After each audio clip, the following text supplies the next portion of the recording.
अपनों से दूर होते हैं आप कभी कभी, इसीलिए अब टेस्ट बुक कीजिए कहीं से भी।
Good morning, everyone, and thank you for joining us in today's session, Bridging Borders, Advancing One Health and Antimicrobial Stewardship Approaches in Global Health.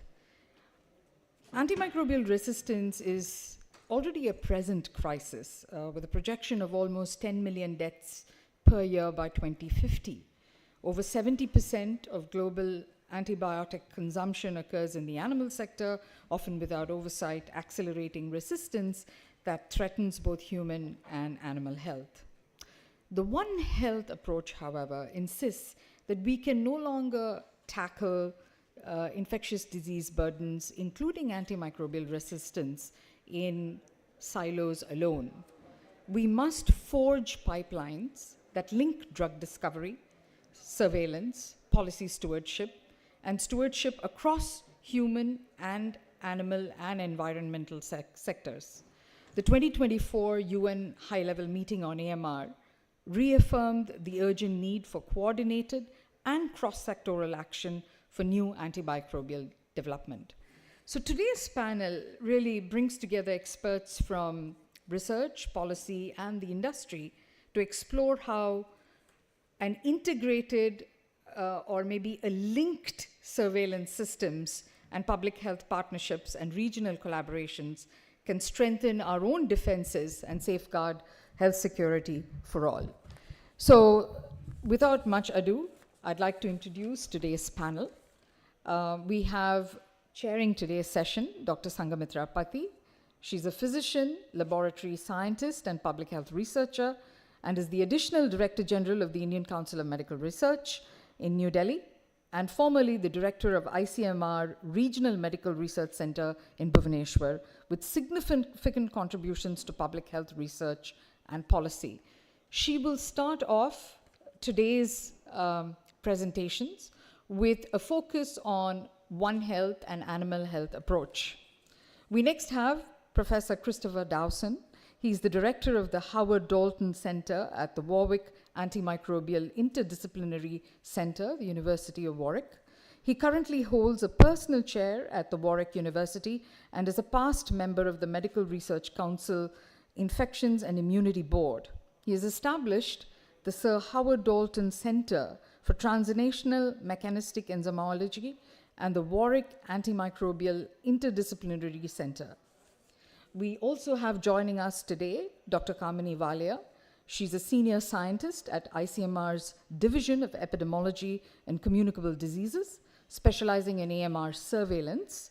Currently, she leads the Antimicrobial Resistance Initiative at ICMR, focusing on surveillance, antimicrobial stewardship, and One Health aspects. We also have today Abhijit Roy. He's part of the Global Antibiotic Research and Development Partnership, also known as GARD-P, as Regional Access Senior Manager, where his focus is on improving equitable access to essential antibiotics and healthcare services in the South Asia region to combat AMR. And last but not the least, it's my privilege to introduce Professor Sandra Albert. She's the director of the Indian Institute of Public Health in Shillong in Meghalaya. Her work spans priority pathogens, genomics, and public health, with a focus on leveraging genomic research to tackle antimicrobial resistance as well as broader One Health approaches. The way today's panel is really structured is to bookend One Health approaches that go beyond antimicrobial resistance to efforts that are being made in AMR stewardship as well as surveillance. The way we'll structure today's session is we'll have a series of very short 5-minute presentations by each of our speakers. I will break them up, so we'll have 3 presentations, stop, and then a question and answer session where you as an audience could also reflect on some of their presentations with some broader questions, and then we have the remaining 2 presentations. So with that, let's get started. I'd like to invite our chair, Dr. Sanghamitra, to reflect on a couple of words on the One Health approach and begin her presentation, where she will talk about the extensive work ICMR have been doing in framing One Health across the institution and also tackling cross-sectoral alignments between human and animal health. Over to you, Dr. Sangamitra.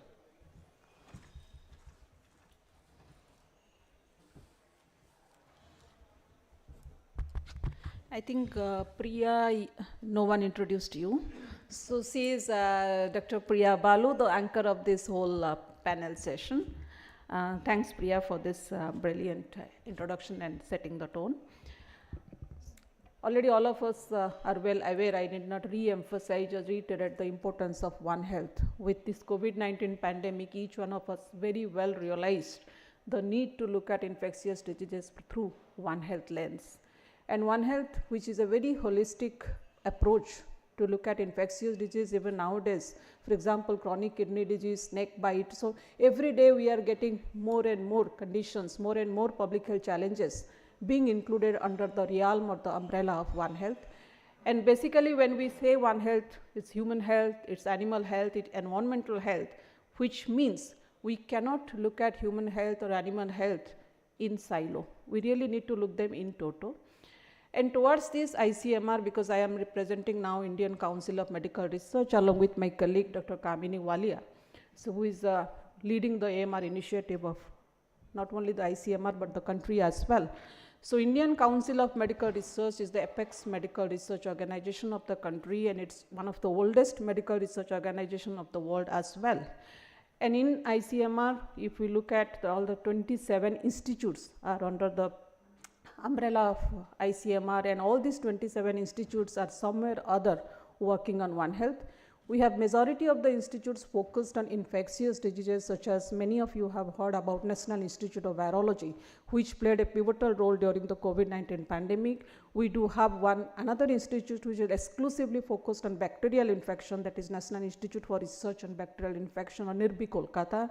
We do have vector-borne disease research institutes, and also we have some institutes which are looking at One Health from the cross-cutting perspective. They are known as the Regional Medical Research Center, wherein I used to lead RMRC Bhubaneswar for more than 8 years.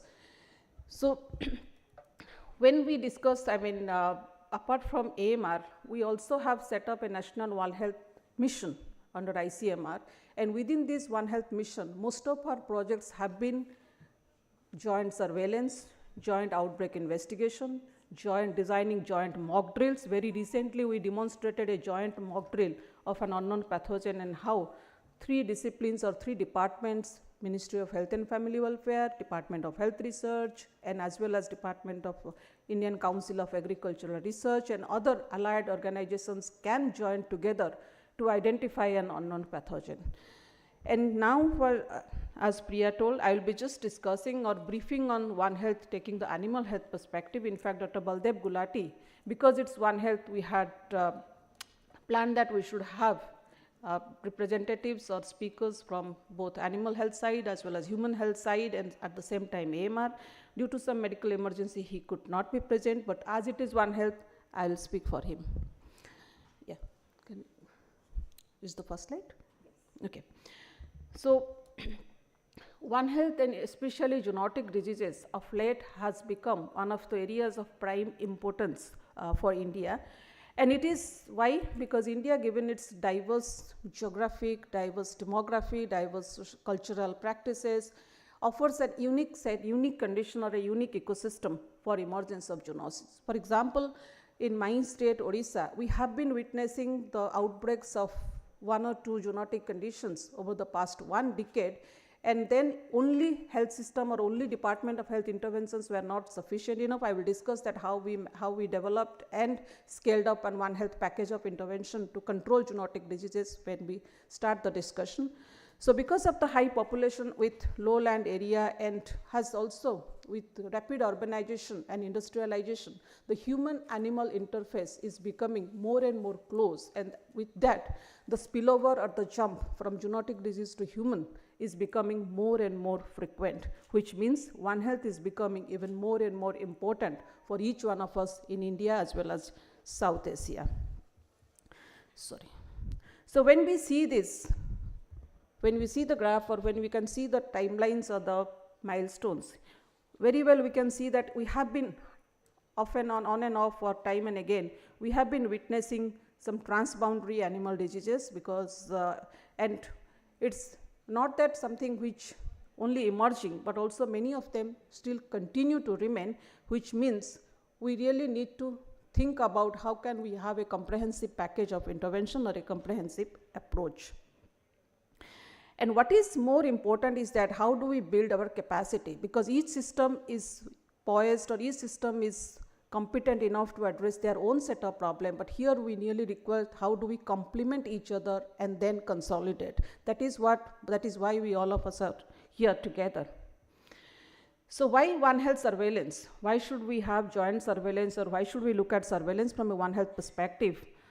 Because of all these important reasons, starting from early detection and a rapid response to AMR, because AMR, everyone knows AMR is a multi-sectoral problem. It's not the problem for the health system, not the problem for the animal health. It's something very, very cross-cutting, and in fact, I would say the best example of One Health. And we need stronger public health system, which is pandemic resilient, which is ready for One Health, and which is, I would say, resilient to not only address the present, but at the same time, future ready.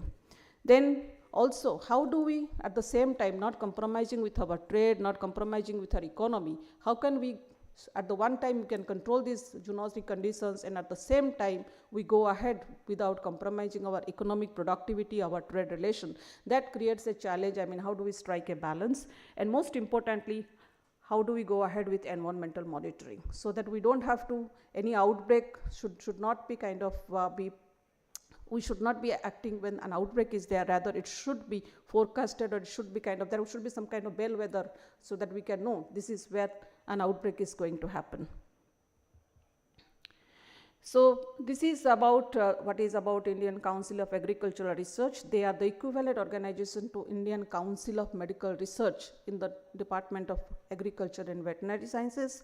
And ICAR is this famous institute at the National Institute of Veterinary Epidemiology and Disease Informatics. So basically what they do is that they look at all the animal outbreaks in all the animal sector. And not only that, now ICMR, ICAR have joined hands for joint surveillance whenever there is any outbreak either in human health or in animal health. And Nivedi has captured livestock diseases data, if you can see, that whole entire country, and does risk forewarning. But now what we are doing is that we are now, we have harmonized our outbreaks or our alerts with them, and then we are seeing which are the overlapping areas and wherein we can develop One Health intervention. So basically bringing ICAR and ICMR to one board or to the same page is the first task we have already done. So this is what I was discussing about integrated disease surveillance project, where both NCDC, that is Department of Health and Family Welfare, and ICAR have jointly carried out integrated surveillance. So as we can see, these are the different ways, or P-form, L-form, I won't go to that detail. These are the ways the outbreaks or the infections or any kind of events are being captured. I will end with AMR surveillance, because as Dr. Priya told, that we will begin with One Health and we will end with One Health, that which Dr. Sandra will describe how she's doing great work in Northeast, because all of us know the importance of Northeast as a porous border, because very porous border with all the neighboring countries. So they are more prone or more vulnerable to the outbreaks of zoonotic diseases. So I will just set the context, or just end here with the importance of the need for AMR surveillance in India. Though we had, in fact, ICMR is one of the few organizations in the world who has recognized IMR as one of the key public health challenges. And Dr. Kamini Walia, I think you have been leading it for last 10 years, 15 years, how many years? 12 years. That shows that India is committed quite since long towards the cause of antimicrobial resistance. And AMR surveillance in India, I will just end here, and so that this is how we are currently carrying out our AMR surveillance. And if you see it, you can see that it is cross-cutting. ICAR is doing, ICMR is doing, and our Department of Health, National Center for Disease Control, who are responsible for all the outbreak management. So they are doing, so there is a data sharing or a dialogue between these three departments. And now thanks to Priya, and I will leave to next panelists to discuss more about AMR, because the key component of today's panel discussion is AMR stewardship and control. Yeah, thank you everyone. Thank you so much, Dr. Sanghamitra. Thanks for setting that framework. on the One Health approach. And One Health is a very broad term. AMR rests within One Health. And what we have tried to do in this session is actually bookend this pipeline. So to carry on the conversation from animal health and some of the surveillance mechanisms that are in place regionally and locally, we'd like to move on to our next panelist, Christopher Dowson, who will be approaching this from a slightly different view. And he will be talking about gaps in antimicrobial innovation and development and strategies for accelerating drug discovery and access to new microbials. So on one hand, while surveillance plays a very important role in antimicrobial resistance, the lack of new drugs and drug discovery also poses a grave problem. So over to you, Chris.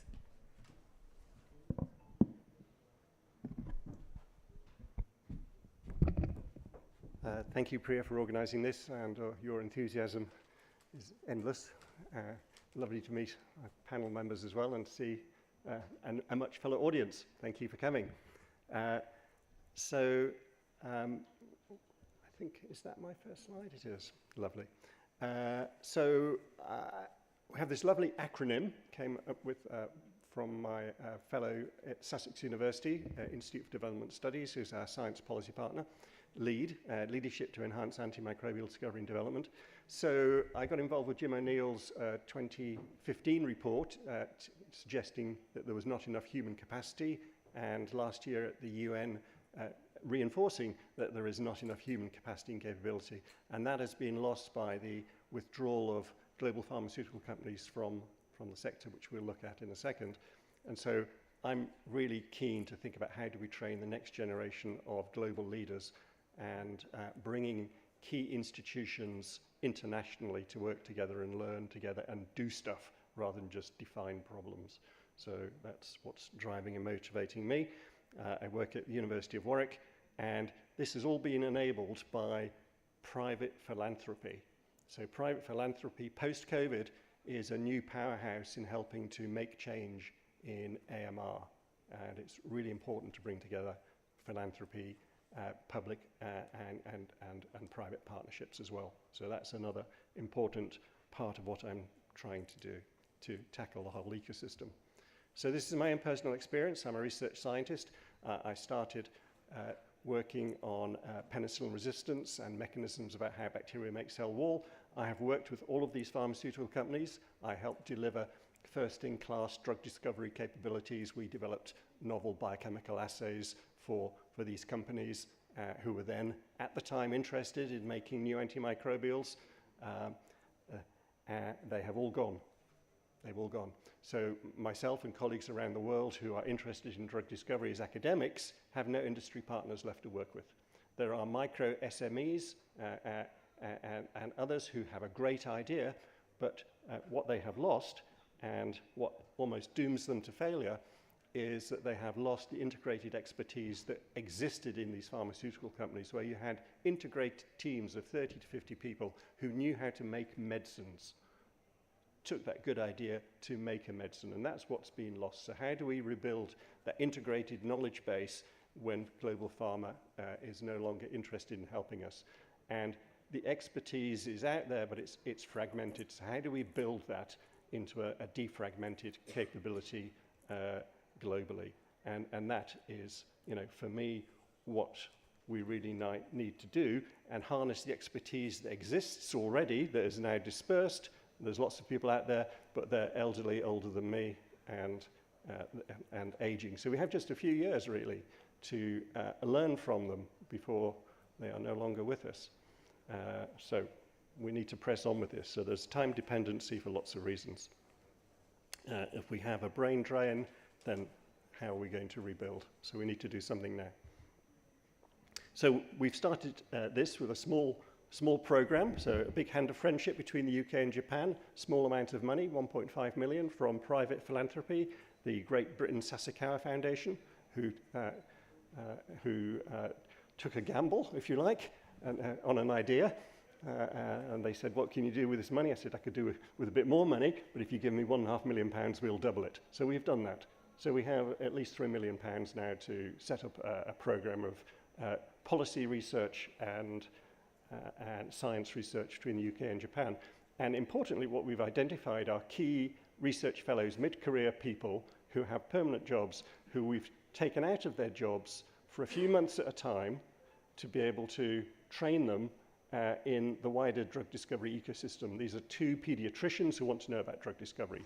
They work for organizations that are now UK Health Security Agency and Global Health, National Centre for Global Health and Medicine, are now organizations thinking about how do we procure new medical countermeasures in an area, in an ecosystem where there is nowhere to go. So how do we as a national agency think about our new medical countermeasures? What role should we now have? So in Japan, the new JISH CDC organization is very much focused on that. So that's super important for them, and likewise in the UK. So we're training people who need to know about drug discovery and how do you make medicines. And importantly, they're there for 5 years. They get to know each other, their organizations get to know each other, reflect on each other's strengths and weaknesses and improve what's going on. So for me, there's a real power in finding people who have a career trajectory who will be the next level global leaders and bringing them together. And this is easily scalable globally. So we have UK, Japan, we're here obviously in India for the same reason. We've been to Singapore and we're talking to people in the Middle East, and we're having early discussions with China at the moment. So we're hoping this network will grow quite rapidly, but we'll need resourcing. Next slide. One of the key things is open science. We can do things openly. We have an open drug discovery program. And for me, this is all about enabling equitable, affordable access, and how about having a program that goes straight to generics. So you start with a low-cost discovery program, and importantly, that includes low-cost clinical trials. And again, Southeast Asia is a key place to be able to do that. So you need to find high prevalence of resistance to run low-cost clinical trials. So you use the surveillance. So I'm going to bookend. You need the surveillance to identify the problem. You need the surveillance to be able to run the clinical trials and validate the drugs. So at that point, I think I'm going to stop, and I hope I've suggested some new ways of doing things. Thank you very much. Thank you, Chris. I think it's important that you talk about drug discovery and innovation, but it also emphasizes the importance of multi-stakeholder engagement in crafting a cohesive response to AMR challenges. And that really AMR is not a single silo, or it's not a single issue that one sector has to deal with, but it really needs multiple sectors to really address this from a drug discovery point of view, a surveillance point of view, and also from a community point of view. So we'll move on to our next presentation for today's session. I'd like to invite Dr. Kamini Walia. She will really talk a little bit about surveillance. She has been a leader in setting up a lot of the surveillance systems in India today, and has a breadth and depth of work. And one of the things that she told me in a conversation yesterday is that, Priya, we always talk about integration this, integration that, and sometimes when you have architectures in place that have taken a lot of time and effort to do, we cannot collapse them. But what we need to do is to link them in a horizontal manner. So over to you, Kamini. Thank you, Priya. It is indeed a very interesting session, and I'm really happy to be part of it. So I will be talking about some of my experience of establishing the surveillance networks in India, and I will also be talking about the importance of the antimicrobial use in livestock, in the environment, and how it is likely to impact the human health going forward, and what we should be doing to strengthen our response with regard to One Health.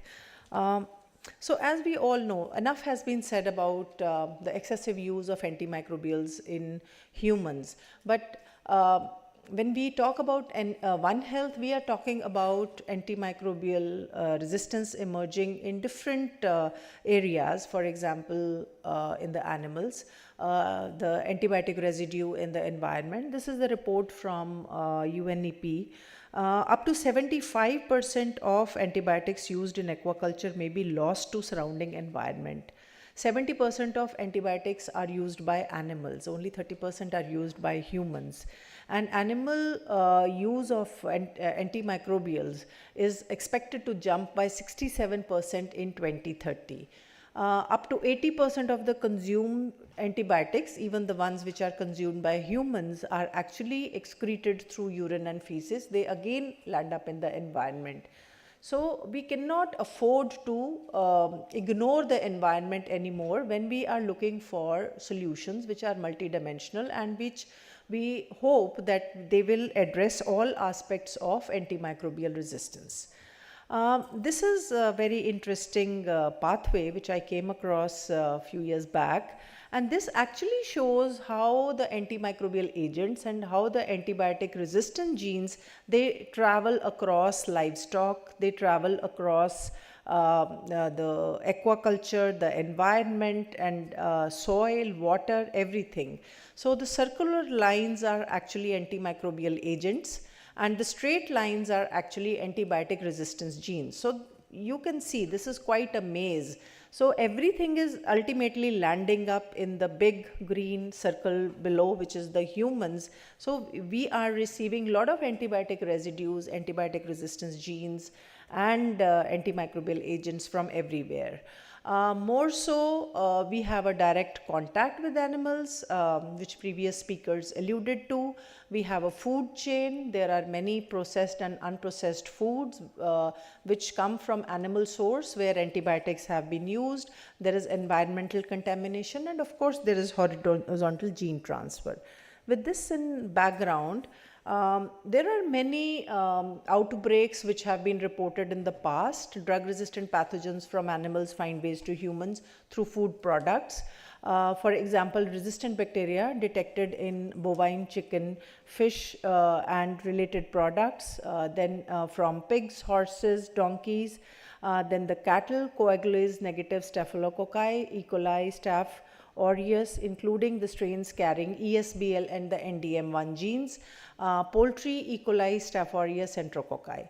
So with all this in the background, there is a projected increase of around 320% in use of antibiotics in this particular sector. Now, ICMR established the AMR surveillance network, which Dr. Sanghamitra talked about in 2012. And we had 20 to 25 hospitals across the country, and till date they have been reporting data to us, and we publish this data every year. Every year's report is on ICMR website, you can refer to it. The overarching idea is to generate reliable evidence for AMR from the country, and also provide guidance on diagnostic stewardship, infection control, antimicrobial stewardship, with an overarching aim that we should be able to understand the mechanisms of resistance which are currently circulating in the country. How does the transmission dynamics is happening across sectors? So based on the data that we have classified these organisms, which are mostly priority pathogen, coming from the WHO priority pathogen list, into 3 groups. The group 1, which is carbapenem resistant enterobacterials, Acinetobacter baumannii, Salmonella typhi, they require aggressive action, because recently we also came across carbapenem resistant Salmonella typhi from one of the hospitals in South. Then group 2 requiring sustained action, and then the group 3 requiring continuous monitoring. So what we did a few years back was, apologies for this crowded slide, but I will explain it. So a few years back, we wanted to see how E. coli and Klebsiella pneumoniae, they travel across different sectors, whether it is livestock, whether it is environment and human, because we see a lot of gram-negative infections in humans and they are mostly resistant. They are ESBL producers, they are carbapenem producers, very difficult to treat infections we encounter in our ICUs in humans. So we wanted to see what is happening, how much of it, what we are seeing in the hospital is actually coming from different sources. So two sites, one in Chandigarh, one in CMC Vellore, they had isolates on E. coli and Klebsiella pneumoniae, and they look at antibiotic resistance genes. I just want you to focus on the box on the right and the bottom. And the blue is actually coming from, I'll have to check, clinical isolates, red is from the livestock, and the green box is from the hospital sewage. Now, as you can see, there is significant overlap between the blue and the green. That means the clinical and the hospital sewage, but there is hardly any overlap between the red and the blue and the green. So the red is the your antibiotic resistance genes which are coming from animals. So and this is because the classes of antimicrobials which are used in animals are very different from the ones that we use in the humans. We use lot of carbapenems, we use lot of 4th generation cephalosporins. On the other hand, the kind of antimicrobials that are used in animals are mostly fluoroquinolones, aminoglycosides. They are also used in human, but very few class of antibiotics which have an overlap. So we published this manuscript with the title of Limited Evidence of Spillover, but definitely these need to be expanded over a period of time, and we were only able to document for 2 pathogens, which is Klebsiella pneumoniae and E. coli. In 2017, we started working with Indian Council of Agriculture Research. It was a great experience working with ICAR and looking at the possibility of establishing the first integrated surveillance network, which we have published. And the labs, almost 8 labs, we worked with the veterinary labs across India. And since then, ICAR has done very well to prioritize AMR, which was earlier not their priority. But we realized that we don't need an integration of. We should have a very strong human AMR surveillance system, and we should have a very strong veterinary surveillance system, because even for the same antibiotics, the breakpoints are different because the dosages of antibiotics are different in humans and animals. And that is the reason integration may not be the answer for AMR surveillance, but 2 separate strong surveillance networks, just the way Norway does. They have a Norvet and they have another one for the human. They meet annually and then they discuss. So as Dr. Sanghamitra also presented, now ICAR has a Indian network of fishery and animal antimicrobial resistance. Now they also have a guideline. This has been launched recently. Otherwise, how will you differentiate between the use and misuse? So now Animal Sector has its own guideline. Plus there has been a lot of policy improvement in terms of regulation. We have banned use of colistin as a growth promoter. Now there is a mandatory withdrawal period for use of antibiotics in food producing animals, specified limits of antibiotics and other pharmacologically active substances in seafood, restricted antibiotic use for aquatic animals for export, and also monitoring antibiotic residues in eggs, honey, milk and poultry. So with all this, I think the country has its act in place. We realize that One Health is more important than ever before. The idea is to reduce antimicrobial pressure. It is a big country with a big population, lot of small businesses, there is backyard farming, there are so many things, and anything that drastic can actually hurt our economy. So that's why as we go forward, our response is evidence-based. And that's why we have focus on strengthening surveillance systems. But we need to continue to generate high resolution data to understand transmission dynamics and raise the importance and awareness on importance of One Health in addressing AMR among all the stakeholders. Thank you. Thank you so much, Dr. Kamini. I think we'll just take a break between presentations. I don't want this to be death by PowerPoint. And I'd like to kind of pose one question, because we had 3 scientists making technical and scientific presentations, each one a component of a One Health pipeline. So my question to the 3 of you is that, how are stakeholders being engaged in innovative ways to foster a more entrepreneurial approach to One Health and AMR? Each one of you come at this from different angles. The million-dollar question often is that AMR and access to antibiotics is something that we cannot over-regulate, particularly in a country like India. If you're going to deny people antibiotics, they're going to die. If you're going to pump them with antibiotics, they're going to die. The question then comes about behavioral change, particularly that needs to stem from communities of practice, whether they are physicians or veterinarians, communities that use antibiotics, whether they are the patients who demand them. What are some of the strategies that you think should be in place to address better stakeholder involvement in the dispensation of antibiotics, and to kind of further the One Health approach that you all have been talking about? So over to you, Dr. Sangmitra.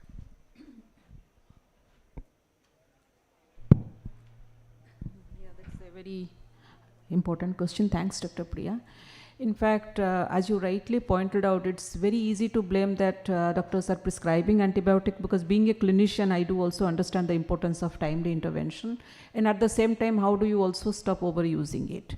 The most important reason for which usually clinicians prescribe is that they many times they lack the confidence that whether it could be some bacterial infection or not.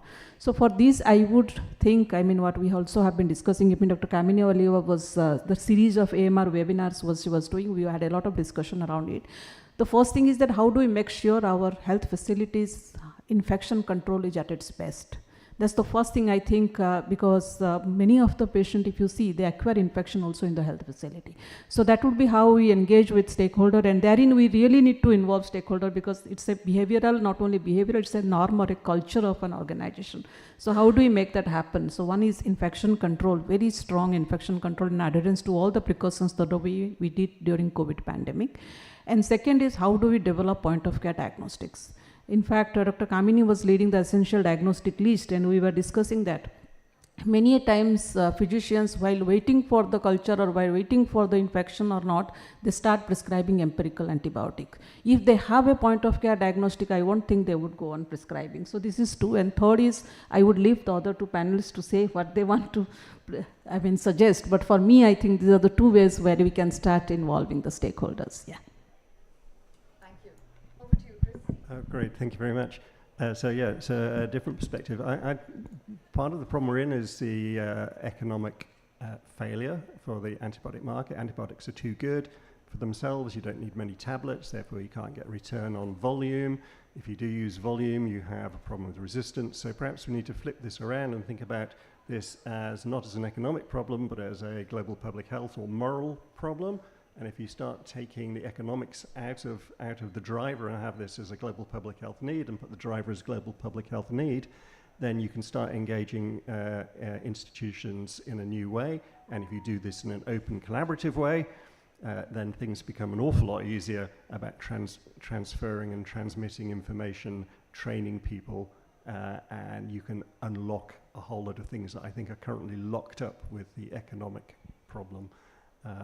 And for me, that's engaging key institutions, so identifying the key partners across the whole One Health pathway. You've had some great examples about how they link up, not necessarily integrate, but link up. How do you link these up together to maximize the limited resources we have, not just regionally, nationally, but globally, and use those new linkages and find the next leaders and train them. So you just download, whichever way you want to think about this, download the information, a career's worth of information across the whole sector to individuals, so they really understand each other and each other's institution and each other's national issues, and the solutions need to come locally, not from a top top-down approach. So for me, local solutions enabled by people who have access to information and empowered by collaboration. Thanks. Local solutions enabled by people. Yeah, I'll hang on to that. Dr. Kamini, some comments. Yeah. So I would like to share two examples here where we were able to engage, do some good stakeholder engagement. The first, you all may find funny, but the first one is the clinicians. When we started working on antimicrobial resistance, everyone saw AMR as a microbiologist's problem. You invite people for a meeting and they say our microbiologist will attend. When we were doing antimicrobial stewardship workshops across the country, and we had made it mandatory that we will invite a 5-member team from each hospital. The administrator has to come, clinician, microbiologist, infection control nurse, and a pharmacist. Invariably, the reply was, everyone else is busy, microbiologist will attend. So I think one of the key achievements of the ICMR AMR initiative has been that we have been able to engage clinicians. They lead our antimicrobial stewardship projects. They are not led by microbiologists. Microbiologist is there in the support team. And also bringing the pharmacists and highlighting the importance of pharmacists in the hospital sector. The second example I share here is of our veterinary colleagues. In early days of AMR, what I was given to believe that all the AMR that we see in our hospitals is a result of veterinary use. And we were kind of blaming it on veterinarians and not engaging them in our mainstream discussions. And that is where ICMR decided to invite ICAR, to invite our veterinary colleagues. They were all part of the lead meetings which were led by ICMR. For example, colistin ban was led by ICMR, but ICAR, the veterinary medicine specialists, they all were engaged. And as a result, what we have is one of the very strong ICAR-led program on animal surveillance. So I think these two examples for me are the highlights of last decade. Plus now we have recently started engaging with National Health Mission, which actually mandates the district hospital, the CHC, the PHC, what kind of diagnostics are available. Now every district hospital has to have a microbiologist. So this change is a systems change, and it will require constant engagement and constant working with the partners to really bring it around. Thank you. Thank you so much. It's interesting because there is systems level change, and a lot of the antimicrobial discussion also happens at a hospital level. I would like to see that drop down even further to the community. At this point, maybe I thought I'd open it to the audience if you have any questions for the panelists. Anyone?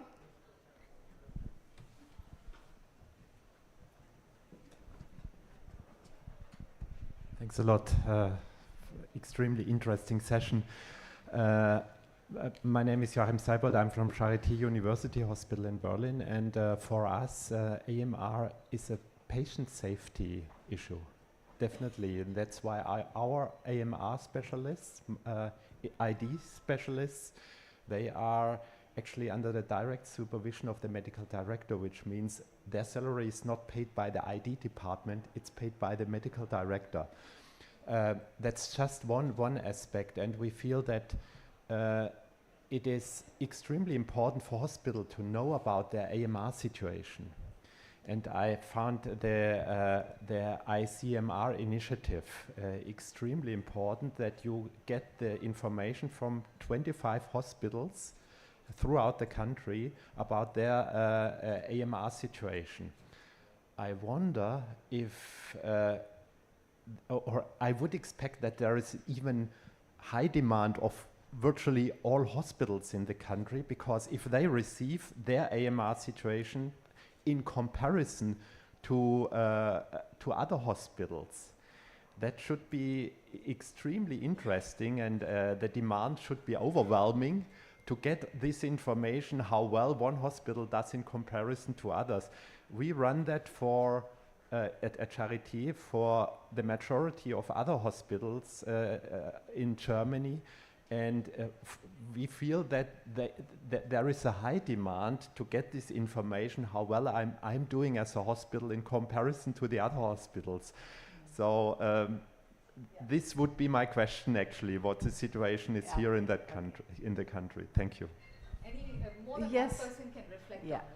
So, when we start, the reports that you have seen, they are mostly cumulative reports from 25 hospitals, but we also are working individually with each of these hospitals. We help these hospitals create antibiograms. They all have their own antibiotic policy. Now they are implementing prescription audit and feedback, formulary restriction.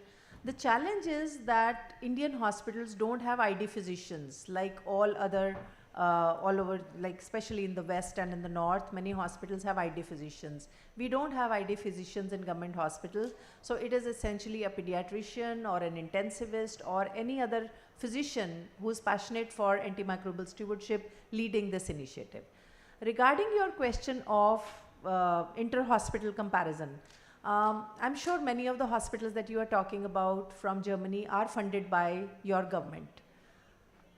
Our hospitals are a mix of a private and the government sector hospital, and we don't want to initiate that comparison and a turf war here, that which hospital is doing better than whom, because it will not go very well with the sometimes a private run hospital which has its own management. I have seen those kind of issues coming, but we definitely allow for intra-hospital comparison. For example, one department comparing surgery, gastrointestinal comparing with other departments within themselves, and a very well-known hospital, PGI in Chandigarh, they do it all the time, that they compare what is the antimicrobial consumption pattern across different departments, and they have one conference every year on that. So that is something more healthy, we thought.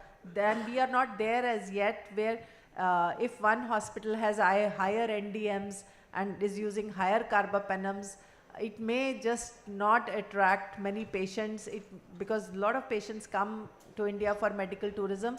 For all those reasons, we refrain from inter-hospital comparisons, but we definitely allow each hospital to do, because they are all very big hospitals, 2,000 bed, 3,000 bed hospitals, so they can always improve their practices by comparing with each other. But now we have expanded this network to district hospitals as well. We will now be this 25 will go to 60. This is still not a very big number considering the how large our country is, but I think these are very resource intensive interventions and activities, and we cannot go beyond that, being a research organization. Great points. In fact, I wanted to just add one thing, and I will come back to this at the end of the session, is that the complexities of health systems does not stop with the formal sector, the hospitals. They also goes down to nursing homes, to individual practitioners. But some work that we have been doing at PHFI is around the informalities of antibiotic use and distribution among the informal networks. So these include rural health practitioners who may not have a medical license, but are lifelines to rural communities in which they serve, and they dispense antibiotics. So some of the work that we've been doing is trying to understand their antibiotic prescription patterns, why they do so.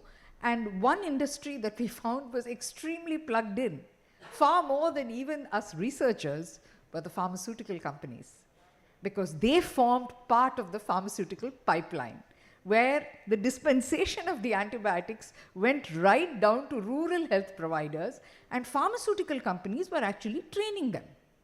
They were training them on basic medical conditions, but at the end of it, to dispense antibiotics.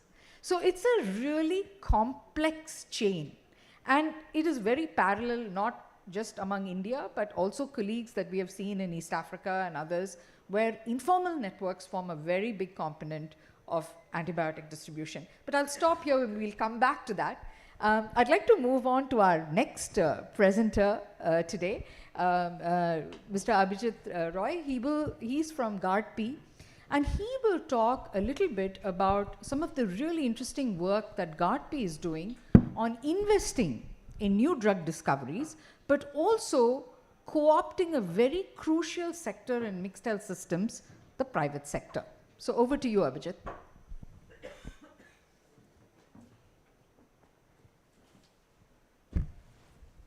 Thank you. Thank you, Dr. Priya. Good morning, everyone.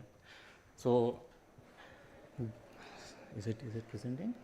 Yeah. Can we get the next slide? So, I'm audible, right? Yeah. So, GARDP at the heart of tackling antibiotic resistance, we literally are doing that.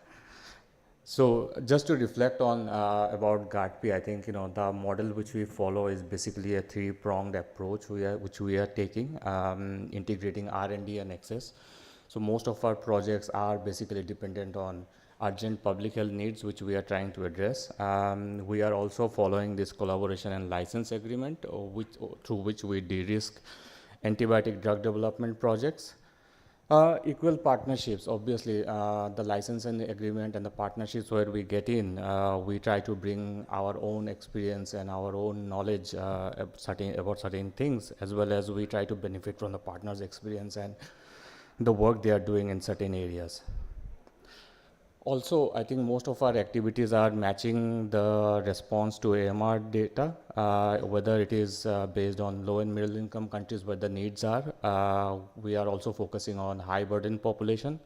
And also we try to ensure that we take forward the near development progress which are being available in the R&D forum, and we try to take those forwards in terms of making them available to the population who needs the most. Right now, in GARDP, we are trying to address the most urgent needs in public health sector. The areas where we are focused at right now is basically sepsis in children and newborn, serious bacterial infections, as well as sexual transmitted infections. I think these are the areas where GARDP is focused. So most of our R&D activities are centered around these public health threats right now. So this is the slide which I want to focus a little bit. So in 2019, GARDP made a very bold ambition that by 2025, we will have 5 treatments in our portfolio. So as you can see that we have made a tremendous progress in that regard. And there are certain drugs which are right now available in our portfolio. They are in different phases of development right now. You can see that in the area of serious bacterial infections, we are basically done a licensing agreement with Shionogi Pharmaceutical to ensure access to cefiderocol. We are also working for cefepime taniborbactam. There is also an agreement which has been signed with Bugwork Pharmaceutical. It's a new antibiotic which is in the process of development. We are also running few trials for neonatal sepsis, as well as we just completed our 3rd phase trial for sexually transmitted infection. There's a drug called zoliflodacin. So this is something, as a GARDP, we are really proud of that we have been able to fulfill the commitment which we have made. And I also wanted to talk a little bit about cefiderocol. So this is something, in GARDP, we try to call it as a Pathfinder project, because a lot of the activities which we are trying to do in order to ensure access to cefiderocol basically will help in creating a framework for other reserve antibiotics introduction in LMICs. So for cefiderocol, GARDP signed a license agreement with Orchid Pharmaceutical in 2022 in order to ensure that we are able to make or rather manufacture and develop the product in a country like India and able to deliver it to the public or to the population which needed the most. So right now we are trying to work with the pharmaceutical company called Orchid and have been helping them in order to overcome the challenges to manufacture the drug. It's a very complicated drug, as they say. So we are trying to do that. We are also trying to create various registration or rather various dossiers in order to ensure that the registration happens when it is available in the country. We are also trying to figure out how that will be introduced or in a health system setting. So we are trying to run various implementation research projects as well around that. We are also working closely with ICMR in order to develop guidelines and as and when the product will be available and how that will be used in country. So that's something which we are working on it. And as I said, like these are the hurdles which we are trying to address, and the answers to these hurdles will basically allow us to develop a framework to create an introduction pathway for reserve antibiotics similar to cefiderocol. So yeah, thank you. Thank you, Abhijit. I mean, it's really interesting to see greater investment in drug discovery. Of course, there are pending questions about patents and many of the other issues that deal with the development of new drugs. And again, we come back to that issue of access and equity.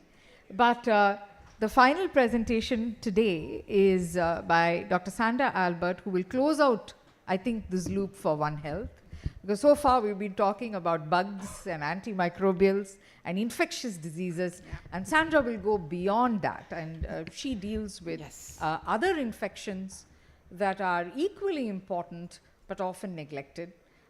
They are not as sexy as infectious diseases, but they are infectious diseases. Yeah, they are infectious diseases, no doubt, but do not fall under the traditional AMR framing. And that's what she's going to be talking about. She's been doing some great work in Shillong. So over to you, Sandra. Thank you very much, Priya, and thank you all for patiently sitting here. So greetings from the northeast region of India, from Shillong and from the Indian Institute of Public Health. I'm just going to take you a 5-6 minute whistle-top tour of some of our work. No time for the details, unfortunately, but some papers may be shown, but I'm also going to tell you some of the unpublished stuff. So we actually started work with malaria simply because we used to lose hundreds of patients to this disease in our state of Meghalaya. And when we started off, this was the time India had made huge impetus into throwing money into controlling and reducing, to reducing malaria. So when we talked to clinicians at that time, they would say, oh, actually, now with the distribution of the long-lasting insecticide bed nets, things are fine. Yeah, everything's come down. So before we did anything more, the first thing you had to do is try and get a sense of what's actually going on. So we look at the decadal data from the National Vector Control Program, and you can see the black arrow down there. Things had already started going down, which was before the introduction of bed nets itself. In other words, that just tells you, from a health systems perspective, other things were also happening, which is potentially contributing. And that is precisely what we found over the next 7 years of our work in this disease. We did lots of studies, from cross-sectional surveys to longitudinal surveys, and I don't think we have too much time about this. So unfortunately, I'm not going to tell you much, but there are a couple of papers out there. Our prevalence, for instance, varied from 0 to 12%. We have studied in 3 districts, and there was a wide range. We had most of our infections, most interestingly, was that the routinely used rapid diagnostic test kits were not picking up the infection. We had to use PCRs to detect them. And so again, I'm going to refer you to those papers if you want to read a little bit more about all of this. You can have the best treatments and the best vaccines. You're not going to get much progress in the communities if the communities don't perceive this as a need. And so we were aware that we need to get a sense of what their attitudes and perceptions were to the disease. And so a lot of work on that side. But there was a time when people would say, is the data coming from India reliable? Is it really something that we could trust? And so we actually did nonpartisan observation of some of the control measures the country was doing, and documented it. And we found some of them, especially the bed net distribution, was fantastic. Exactly what they said they were going to do is people who should receive it were in fact getting it. But it was a mixed bag. I mean, it's not that the data was wrong. When it comes to people's acceptance of the indoresidual spraying, no way. 4% of people were actually allowing them to spray their homes the way it was supposed to do. Again, no time to show you all those details, so I'm going to refer you to the papers. This is some of this on the slide is unpublished. So the other thing, being One Health approach, we also had to look at the entomology side and look at the vectors that are involved. And so the Northeast region, we have 98% of our international borders as a landmass, very porous borders. Our bugs are more likely to be similar to the East and Southeast region, not necessarily mainland India. So in our study sites, we documented 19 subspecies of Anopheles bugs, a couple of them never before reported in India before. And more interestingly and more worryingly, actually, a couple of those bugs have now started demonstrating KDR or knockdown resistance. In other words, they are resistant to DDT and the pyrethroids, which are used to impregnate those bed nets and the sprays which we are using as control measures. So that's nature waits for no one. Evolution progresses, especially, and we trigger things when we introduce stuff, right? So since malaria is coming down, we now moved on to other diseases. And so we set up a zoonotic and vector-borne disease research and training center, which was funded by the DBT Wellcome Trust India Alliance. And we are now looking at these 6 diseases. This is all work in progress. I'm just going to give you some early results. So from Japanese encephalitis to scrub typhus, brucellosis, leptospirosis, we're studying all these things. When we started, there was hardly any information from the Northeast about what's actually happening on ground. For instance, leptospirosis, I confess, I just threw it in thinking this is one disease, we will have nothing, but let's have a comparator where the prevalence is going to be near 0, because there was not a single case report from the state at that time. I'll show you some stuff. So this is just the kind of stuff we did. Looking at many village clusters, again in 3 districts. We did a census enumeration, there are cross-sectional surveys, and environmental mapping, and right now the longitudinal surveys are ongoing. And so some of the early results, scrub typhus, we've got a point prevalence of 13%. That is not a small number, and it's in fact, we now recognize this is probably one of the highest biggest causes of undiagnosed, undifferentiated fevers in our rural areas. And leptospirosis, which I thought should not even be there because the kind of terrain we are dealing with, 9% point prevalence, and so on, yeah? But it's not just the community level things we're doing. Sometimes we get questions by clinicians from hospitals, and you know the data sets in hospital records sits like this in these big piles, big fat files. Sometimes we have to put extra effort to make them into analyzable format. And we looked at a large series, over 680 cases of inpatient records. This is scrub typhus, which is a tick-borne disease. Should be treatable under $2 treatment cost if you treat it early enough. 22% of our cases were going into intensive care units, which is a huge number, and the costs therefore are huge, and a mortality rate of 7%. Again, a rather too big number. And that's just one side of it. And then, of course, right now we are also doing longitudinal surveys because the cross-sectional surveys gave us prevalence figures, but we really want to know what's actually happening from an incidence perspective. And so that's a complex diagram, but that's only to tell you how difficult it is to do these longitudinal surveys, because none of you included in the room will probably ever go to a doctor within the first couple of days of a fever, right? But if you really want to pick up these things, you've got to be able to get the blood there and do the tests that are required. So not easy, but what's going on. And so from that, I wanted to tell you a little bit about the other piece of work that we're doing, that's soil transit helminths. We started off with a small grant received from the Indian Council of Medical Research. Essentially, we found that the soil contamination is very high. We also have evidence that potential human-animal cross-infection is happening. For instance, we did find occurrence of human soil transmitted helminth species in pig stools. And from that, we moved on to our second tropical medicine research center, which is funded by NIH. And so there's slightly complex things going on there, but again, it's a One Health approach looking at all these diseases. And I think I'll stop there with some images of how challenging it is sometimes to work in our part of the world, particularly when the rains start. And that's when the disease burden also increase, putting in additional burden on field staff and healthcare workers to deliver care. I'll stop there and let hand it over back to you. Thank you, Sandra. That was really interesting. The mortality rate of 7% and 22% is actually quite chilling, to be honest. And I do have questions. But before that, maybe what I thought is, now that we have a whole set of presentations, bookended on one end by animal health, and then we return again with the human-animal interface, with a little bit of climate change and environmental health thrown in. Perhaps there may be questions from the audience. That anybody? Yeah, great. All right. So maybe I'll. Okay.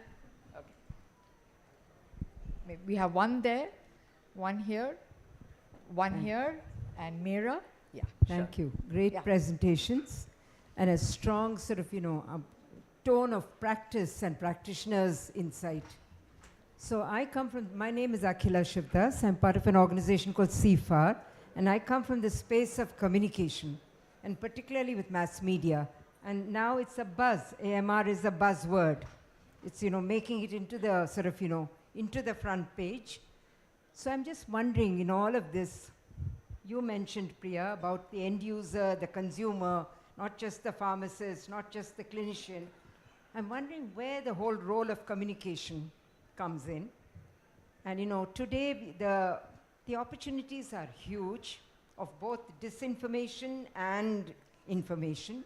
So I'm wondering whether some of that can be dealt. Great question. We'll take one more, and then you can reflect, and then we'll take two more. So the point of the end user, we haven't descended all the way down. We're somewhere mid between.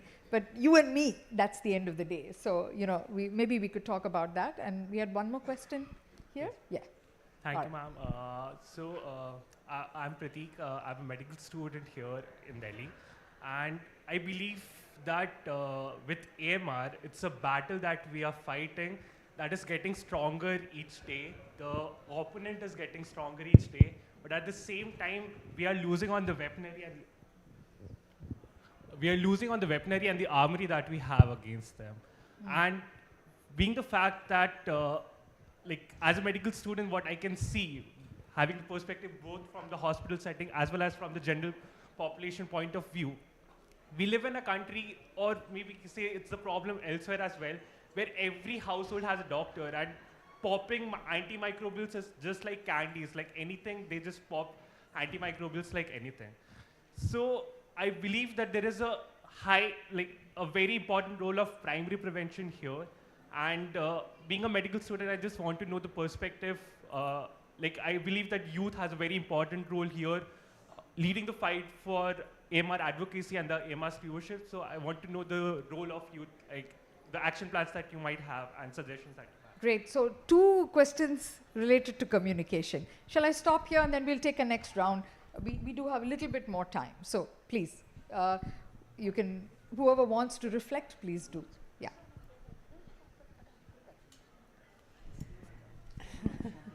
Yeah. No, very important question. And I think we haven't really had a communication campaign, a nationwide communication campaign on AMR as yet. There have been some attempts, and ICMR itself, in collaboration with the CSR arm of Pfizer, we did once a nationwide campaign which ran for 2-3 months. We had radio jingles, we had front page advertisements on the leading dailies. And I got asked by a cab driver that, he has started now understanding AMR more after, hearing these radio jingles. So there is definitely a lot of scope for engaging the community. But one thing, I worked in HIV space for 10 years, and I know that the kind of campaign we ran to remove stigma from HIV. And it was a very successful campaign. It was translated in all languages. ICMR funded phase 1 clinical trial for the vaccine, and even for that, creating advocacy and sensitizing communities were very, very important. I think what we need to do is work a little more on the messaging and the communication strategies for AMR. That is something we haven't really understood. that what is something that you should be conveying to communities that will make them understand what kind of evidence is there. Because for diseases like TB or malaria, there is one pathogen, there is one diagnostic test, there is well-defined treatment schedule. But for AMR, what are you going to talk about? Are you going to talk about typhoid? Are you going to talk about Klebsiella pneumoniae, which nobody will understand? So I think, and this year when we had a call for proposals for ICMR, I did put it as one of the areas that we would like to invite researchers who want to develop the cap materials for AMR. So we are definitely on it, but the larger communication campaign is a prerogative of ministry, and we have been pushing ministry to have one.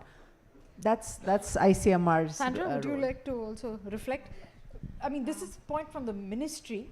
What about from the community? Sandra, do you have any examples? So if you notice, I mean, when I talked about malaria, I said there was a socio-behavioral studies going on. So everything that we do, while we start with EPI, there's in parallel, we are doing socio-behavioral stuff with the communities. And the whole idea is, first, I dislike going and conducting lectures in the communities, because you got to understand where their position is and what they are coming from and what their perspectives are, and then the dialogue starts, right? So, I mean, there's no time here for talking. There's a lot of work that's going on, and from meat handlers to the people who are actually backyard farmers, we've got we're doing work with all of them so that we understand. So we've now understood, yeah, they really don't have a word for zoonosis. There's a very small understanding of what that means. Often, if, for instance, they would say, oh, when someone falls sick in the home, and if an animal dies, it's more a sense of destiny. Oh, it's passed on to the animal, and the animal dies, and that's a good thing. I mean, we lost the animal, but it's the person saved. Yes. That's kind of the sum of the understanding in some of these areas. Although when you then probe deeper, you do know, oh yeah, when 3 of us fell sick, 4 or 5 of our animals were also not doing very well. So, so you kind of have to come from some space of common understanding before you can start and say, well, maybe you should consider. And then when we say consider, could anything else have happened, then the stories come out. So yes, there's a lot of space that needs to be done. Young people, we do need all your efforts towards antimicrobial resistance. I'm switching gears here to address this question. Absolutely. Social media, you all know it better than any of us sitting on this podium. How to use it effectively, magically, beautifully, and forget WhatsApp University's negativity is something that you all should be doing. And so I think we all need everyone's help to address this. Thank you. Yeah. I'll give Meera the floor. You had a question? Priya? Okay. Yeah. Priya? Yeah. Oh, yes, please. Oh, Sorry. yeah. Yeah. Go ahead. And Sorry. then we'll just take one more. We are out of time, unfortunately, and they'll come now shooing us out of the room. So, but we'll carry on this conversation over So coffee. just wanted to address the questions which both of them have asked are so interlinked, right? Like, so for an organization like GARDP, where access is, imperative to what we do, we want to ensure that antibiotics last longer. So for us, sensitizing the population is very critical about antibiotics and how they should be utilized.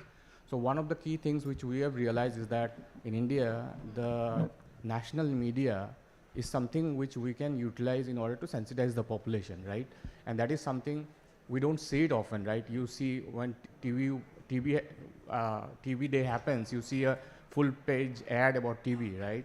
Why not on AMR awareness weeks? So how can we utilize this national media in order to sensitize the population, general population, at least on antibiotic usage? So that's something which GARDP is looking into, and hopefully we will be able to do something on that regard. It's great. You should involve the young people here. Yes. Yeah. So my name is Dr. Arohi Chauhan. I represent South Asian Institute of Health Promotion. And my question is, like after listening to Dr. Sandra's presentation, we know like our country has porous border, we have like high density of population along with the wildlife density and a very, fragile ecosystem. So you were talking about the different emerging species of the Anopheles which have emerged, like which were not seen before. So what are the strategies that India can, implement to prevent this cross-border transmission of the emerging infectious disease We know like we have a very strong surveillance system, but is it effective? We are just, strengthening it. But the impact is not visible when we are talking about the emerging infectious disease. So what can be done, in terms of the vigilance, especially the human as well as the animal disease surveillance? Yeah, thank you. That closes the loop, Sandra. We are bridging borders. Can we bridge borders here? Last question. Last question. And we need to wrap up. Thank you. So much for the mic. I am Dr. Roja Varanasi.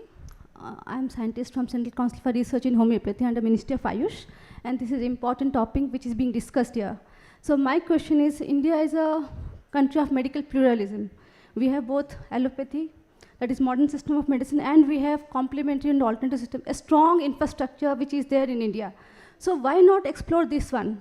Because we have enough studies as of now by different allied complementary and alternative system medicine, which has some evidences, which focuses the need for them instead of antimicrobials. Because this is the last step for in case of surgeries or terminal illnesses. But for every URTI, upper respiratory infection or acute otitis media, we go for antibiotics frequently, like earlier told, popping of the antimicrobials. So this is a right time and to ponder over how best the CAM therapies or the alternative system of medicine or Indian system of medicine and homeopathy can be used in this scenario to overcome this great burden and important burden in terms of health across India, which has a second highest population in the world. Thank you. Thank you. I think we'll close with that. So maybe each one of you can reflect on these last two questions. Sanghamitra, maybe we could start with you, over to you, Chris, and then. Yeah, responding to what she asked about a strong complementary system. In fact, ICMR has already entered into a MOU with Ministry of Ayush, Department of Ayush, because for everything we need evidence, and for generating evidence we require robust clinical studies which are replicable and reproducible and which are bringing in confidence among clinicians. So that's why we have set up, in fact, on All India Institute of Medical Sciences, we have set up Ayush research centers wherein we are looking at the effectiveness and also when and where they can be used. So that's what I think, because as you rightly told, we all need to work together, and what Priya, you have told, bridging borders, also breaking silos as well. So this, we really have noted it. Yeah. So yeah, borders between systems of medicine as well as geographic borders. Over to you, Chris.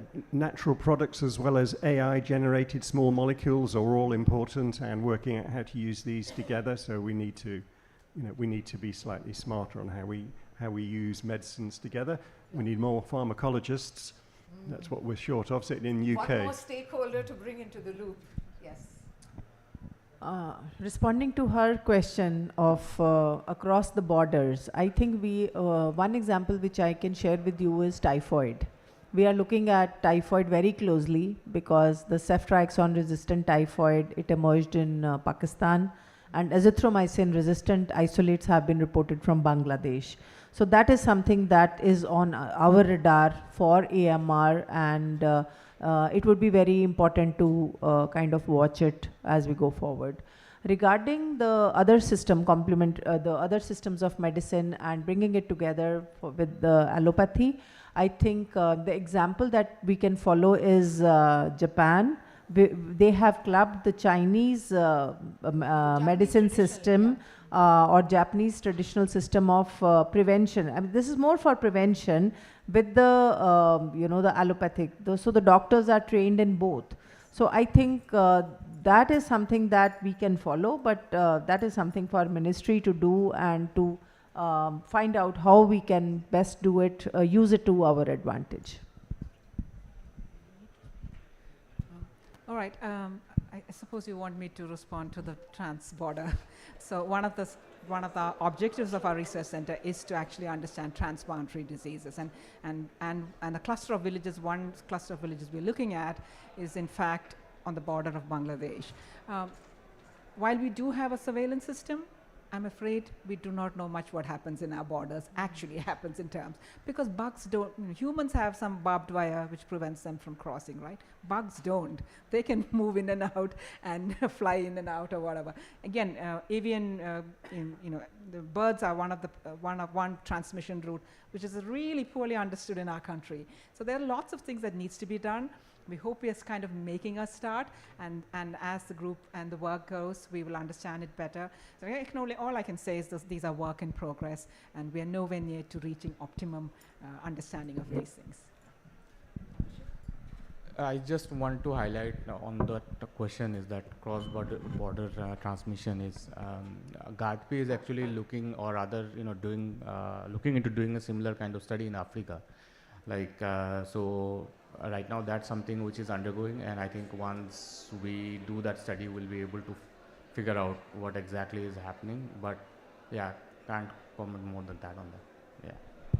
Thank you so much. I think one big takeaway is that One Health, not only is it a local problem, it's a regional problem, it's a global problem, but it's also increasingly will be a geopolitical problem. Bugs do not recognize borders, and therefore it is going to be a problem for global health security, which brings us back to kind of linking this theme of this conference.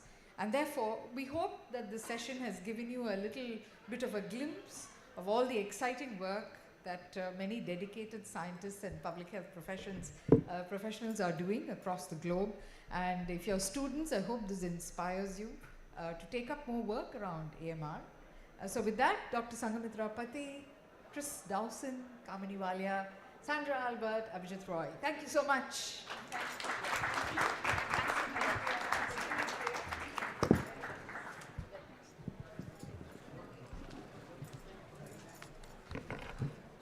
Yeah, we'll take one panel.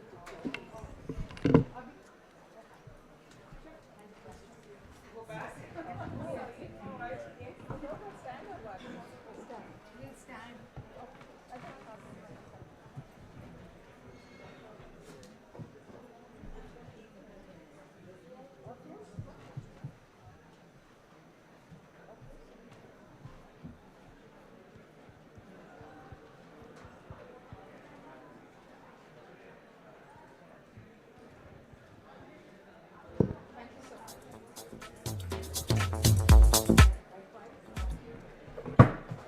बार-बार गिरता है बहुत।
there any? So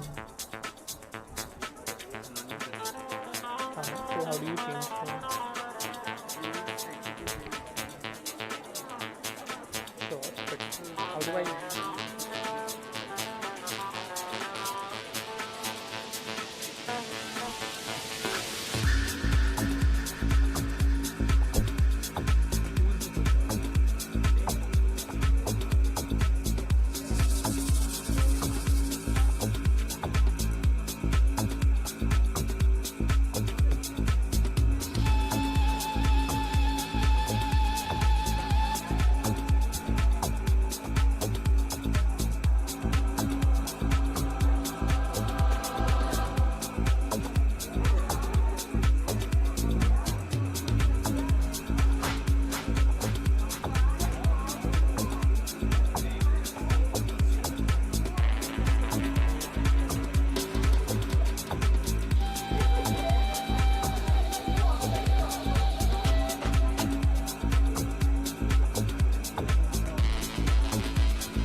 Good morning, everybody.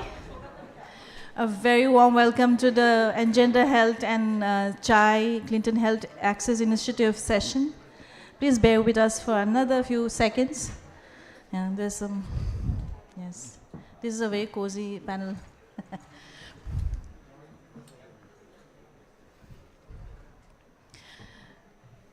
Good morning, everyone, once again, and welcome to the Engender Health and Clinton Health Access Initiative panel discussion. It's titled Empowering Through Choices, Harnessing Product Innovation and Novel Service Delivery to Enhance Contraceptive Access.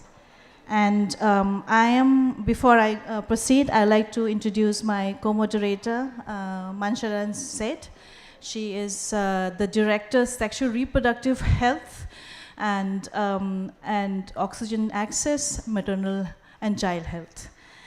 We all know that ensuring universal access to family planning and a broad range of contraceptives remains a challenge locally and globally. And 2/3 of the population in lower and middle income countries access health from the private sector.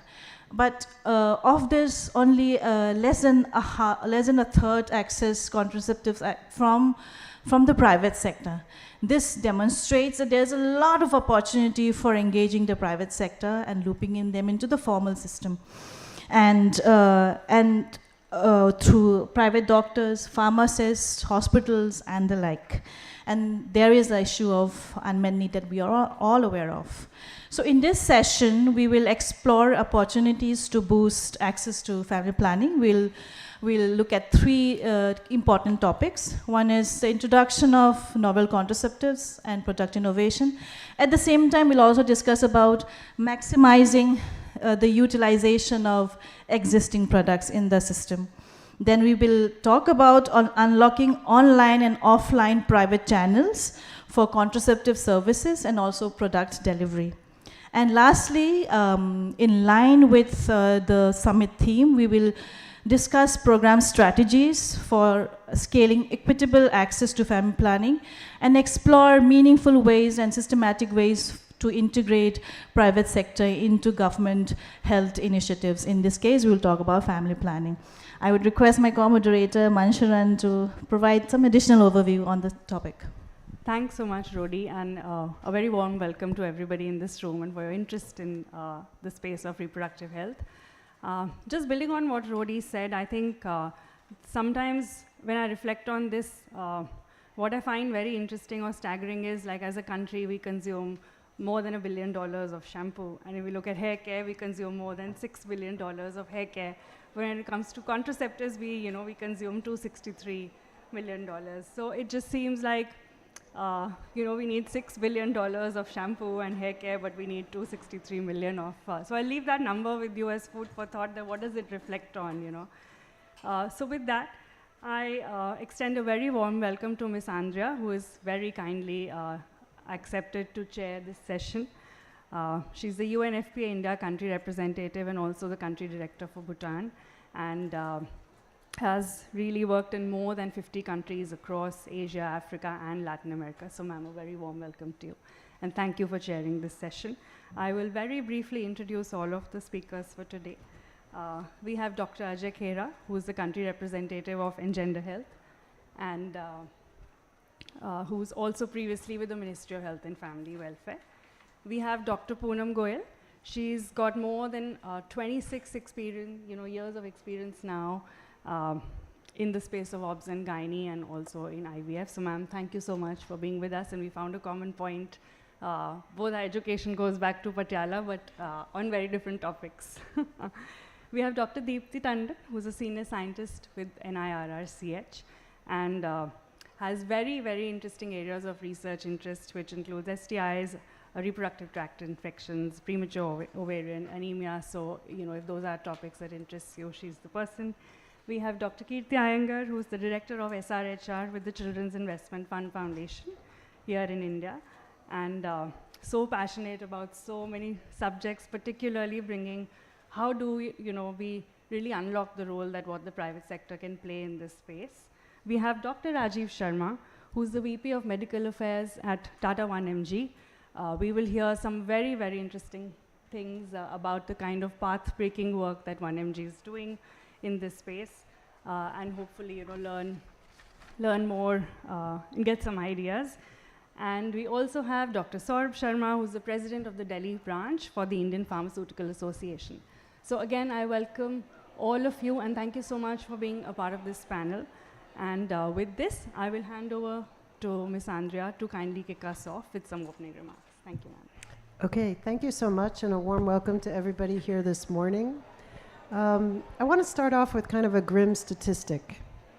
Today, 712 women will die. Women who were pregnant, women who were giving birth. Think about it. And these are the preventable maternal deaths. And they're largely preventable through better access to information and services and through access to family planning for the simple purpose of spacing pregnancies. So that's why this topic is so important. It's not just about family planning, it's really about life and death, isn't it? The other thing I want to say is the world is changing. Demographics are shifting. By 2053, although India, for example, has the world's largest youth population, in just a few years' time, you will also be an aging society here. So it's two different dynamics going on, and it means that it's a dynamic situation. So how to capture this youth dividend that we have and enable youth to develop the education, have the health they need in order to have the careers or earning capacity that they need for a sustainable country and for their lives. And family planning is one of the biggest keys. So how to adapt the family planning that has existed in India and in other countries who still have a very big youth bulge. So that's another really important reason for this discussion today. We're talking about the private sector, and I'm a generalist. I'm not an obstetrician, I'm not a doctor, and I know most of you in the room might be. But what I'm looking at is the Sustainable Development Goals, and I'm looking at why aren't we reaching them? And if you ask me, standing from the outside, I've been working in development for 40 years now, it's all about the private sector. The private sector has not been sufficiently harnessed or engaged or incentivized.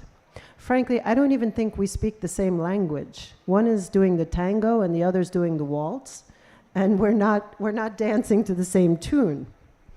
And that's another interesting reason for this session today, about really looking about how can we come together to understand the challenges and to understand what value each can bring and to understand what the benefits are for both, because I do believe there are benefits for both sides.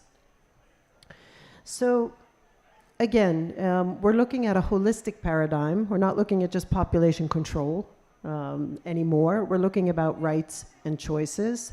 And that means we have to look at much beyond the female sterilization that is so practiced still, and see where are those choices and how can we expand them. So again, this is what this panel is about, looking at access, looking at information, looking at investments. So I want to talk about a few aspects of how I see this. What does the private sector bring that government doesn't, and perhaps even NGOs? If you ask me, the first thing that comes to my mind is flexibility. It's bottom line efficiency.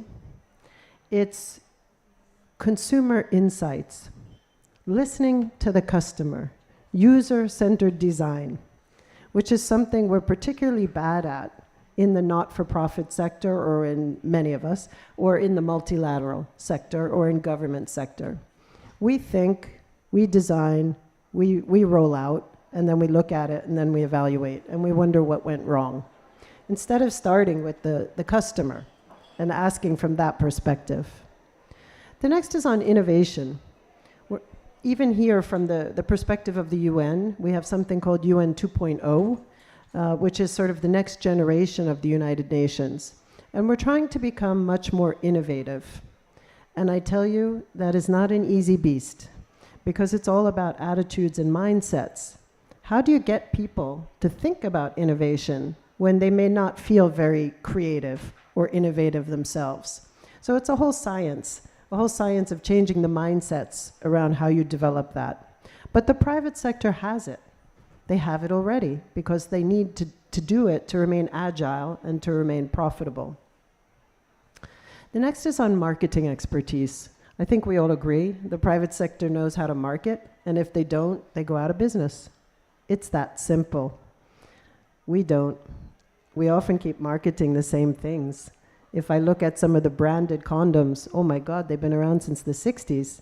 But I wouldn't say that the value has increased or that the usage has increased. In fact, it might even have gone down.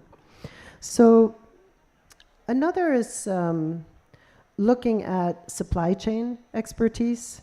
You know, some of you may not remember this. This is a really old business case study, but if Coca-Cola can get a bottle of Coke out to the Kalahari Desert or to Timbuktu, or I don't know, the backwoods of Kashmir or somewhere, why can't we use that expertise to get family planning out to the people who need it? Are we really taking advantage? So the expertise exists. How do we harness that? How do we get a hold of it? And then the final thing is on financing. I think we've realized that there's a lot of money out there.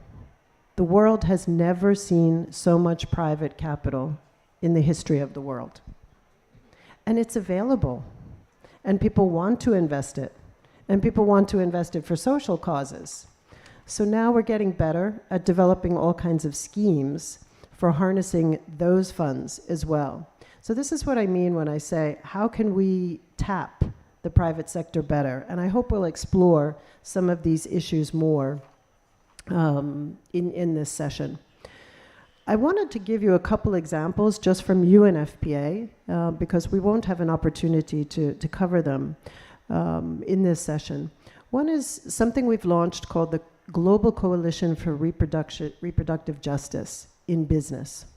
And this coalition very much reflects India's and the Global Equity Alliance model that was launched, except it includes sexual and reproductive health. So what it aims for is to create women-friendly workplaces and family-friendly workplaces, including promotion of family planning, contraception, menstrual health, and oh my God, I'm losing my mind. No, when you get older. Reproductive cancers, yeah. So, menopause, thank you. I think, the women are all laughing. You know what I'm talking about, because I've had my coffee today. Yeah. So this coalition was launched here in India last October. We already have 17 of the largest companies in India who are interested. We've got 4 who have signed up as champions. And what this means is they see the value in investing in family planning and in women health-friendly interventions because there's a big return on their investment. And we work with them to do a return on investment case study. But frankly, it's not even that hard to convince them. We invited 17 of them last October in a room in Mumbai. And they just said, thank you for bringing us together. Now you can just listen because we have so much to share with each other and we want to learn from each other.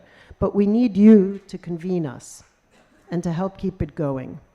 So I think that's a huge untapped potential that we can look more towards.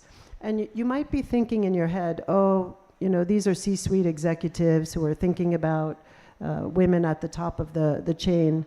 No, actually, we're talking about the Shahis of India who have 50,000 women on the production line. So those are big numbers. These are women we can reach that we might not reach in one place easily otherwise. And it drives the cost way down in your ability to reach them. So I just mentioned that. Another one is the Women X Collective that we have launched globally. And this collective is really about design. So if you think of the Coalition for Reproductive Justice as a new way of financing better services, think of the Women X Collective as design, user-centered design, designing products that women want, need, and will use because it comes from their perspective. You've probably all heard the examples. The seatbelt was designed for big white men. It was not designed for smaller frames. It was not designed for women, and it can actually be quite damaging. You've heard the same for cardiac drugs. You've heard the same for many things. They're generally not tested on women. So what we're trying to do is create a collective around the world to bring in private sector businesses who want to invest in more innovative design for women, and then investors who want to fund it, to try to solve the problems, including bringing better family planning out to those who need it. So I think that's a pretty exciting initiative, and it's all about the peer motivation and learning from one another, which hasn't really existed, because before it was all about competition. Now it's about cooperation. The final one I wanted to mention was about finance. And there's a great example here in India. You might have seen it in the papers recently about the Utkarshat Impact Bond initiative in Rajasthan. And this bond initiative it's a development impact bond, a DIB, get the lingo. And it's funded by UBS Optimus. And UBS is taking on the risk and providing the funding. PSI and HLF PPT are the implementers, and USAID and MSD act as the outcome funders, meaning when the project succeeds, when the targets are reached, they fund. So somebody took on the risk, somebody implemented, but then somebody actually funded, and the other one got paid back with a percentage of interest. And then Palladium was the project manager. So this is a very new way of bringing in private sector capital to help governments advance on goals, and at the same time often bringing in innovation that wouldn't have existed otherwise. Because it's not just about doing more of the same, it's about doing things differently and assuming the risk for trying to do it differently and better. So I just want to leave you with those examples of how I think the private sector can play a much bigger role. And now we're going to turn it over to our esteemed panelists who are coming from so many different sectors and who can talk about how they will be integrating their value added and their knowledge and their insights to improve family planning access and services for all. So thank you very much. Over to you again. Thank you, Andrea. I think that's a lot of food for thought for all of us, and I hope we can really deep dive into a lot of these topics through the next hour, hour and a half. One bit that really resonated with me is also this whole bit about human-centered design and really looking at people as consumers of a product, looking at needs rather than a very product-centric approaches. You spoke about also this young population, the 253 million young adolescents that we have in our country. And it's, when we really look at reproductive health, it's about what do they need as human beings or people. And one of the things we always, and I'll just take a moment to give this example, is always, the need for contraception. Is it a product that I want to have every day, or I want to have it at the time of something? So it's, I feel thirsty, I want to coke. I need contraception because I may have intercourse today and I want it today. I don't want something every day. I don't want something in my body.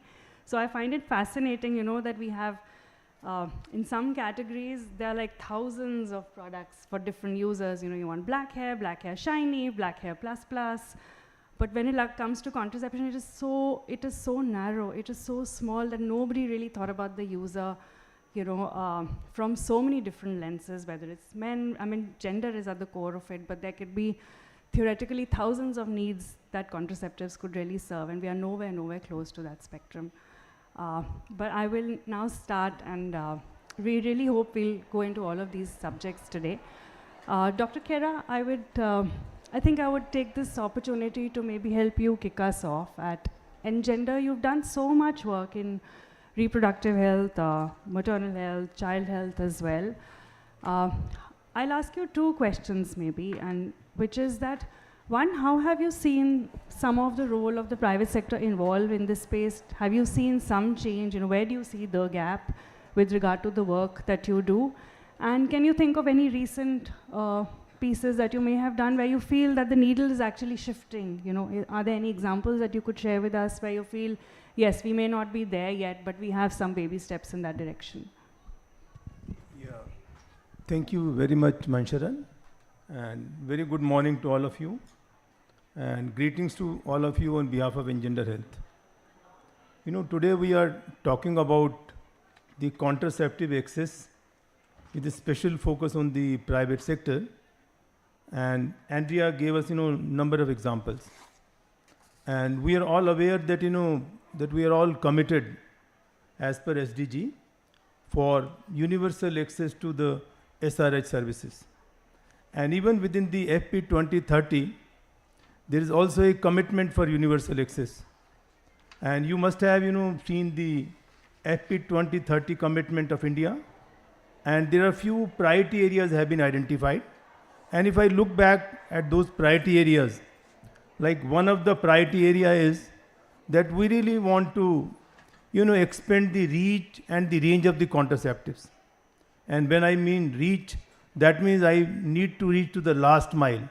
And I know that in India in particular, there are a number of places, number of districts where you don't find doctors. The health centers are quite far away. And it is only the private sector, and private sector may be in the form of a small pharmacy shop is there in the remotest part. So sometimes that's the only place. So if we really want to expand our reach, I think we have to think out of box. And then when we talk about, expanding the range of contraceptives, the choice, in that connection, you are also aware that in India, the overall, the contraceptive, the basket is mainly for the permanent method of contraception. And even if the people who are using, they are using, kind of a short-term, contraceptives.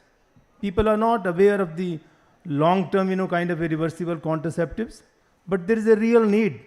So if we really want to improve the range of the contraceptives, we have to again think out of the box. The government is working hard. Government has been able to achieve their so-called population stabilization goal. But I think now at this point, at this juncture, the whole family planning program or the whole reproductive health program is positioned to, improve maternal, newborn and the child health, and also the question of the rights and the choice, both put together. Although we have been able to achieve our total fertility rate, population stabilization has happened. So in order to, take that, agenda, we need to bring, something out of box. And to my mind, something out of box is, one is the private sector. And then the second, the priority, if you look at it, for the Government of India's FP 2030 commitment is, healthy spacing. Now, healthy spacing requires, obviously contraception. It does not require permanent method of contraception. So we need to have some, better methods to achieve healthy spacing. And you are all aware that the healthy spacing, that more than, 40% of the pregnancies in India, which are happening, even globally, which are happening, they are happening with a short birth interval. I think spacing is a priority. And if spacing is not given a priority, we will have large number of, low birth weight babies, the preterm babies, and maybe the, anemia, which is so rampant in India. I think it is a kind of a vicious circle. So I think we need to break that vicious circle, and the spacing is not only a a political kind of a noise. I think it has a medical implications, it has a public health implications. So that's a second priority. And and then the third important priority, particularly in the context of India, is reaching the young population. We are all aware that our unmet need among the young people is quite high in comparison to the 15 to 45 age group. And this is the age group which really requires some kind of a investment, a right set of information, right set of services is required for the young people. So I think these are the three priority areas.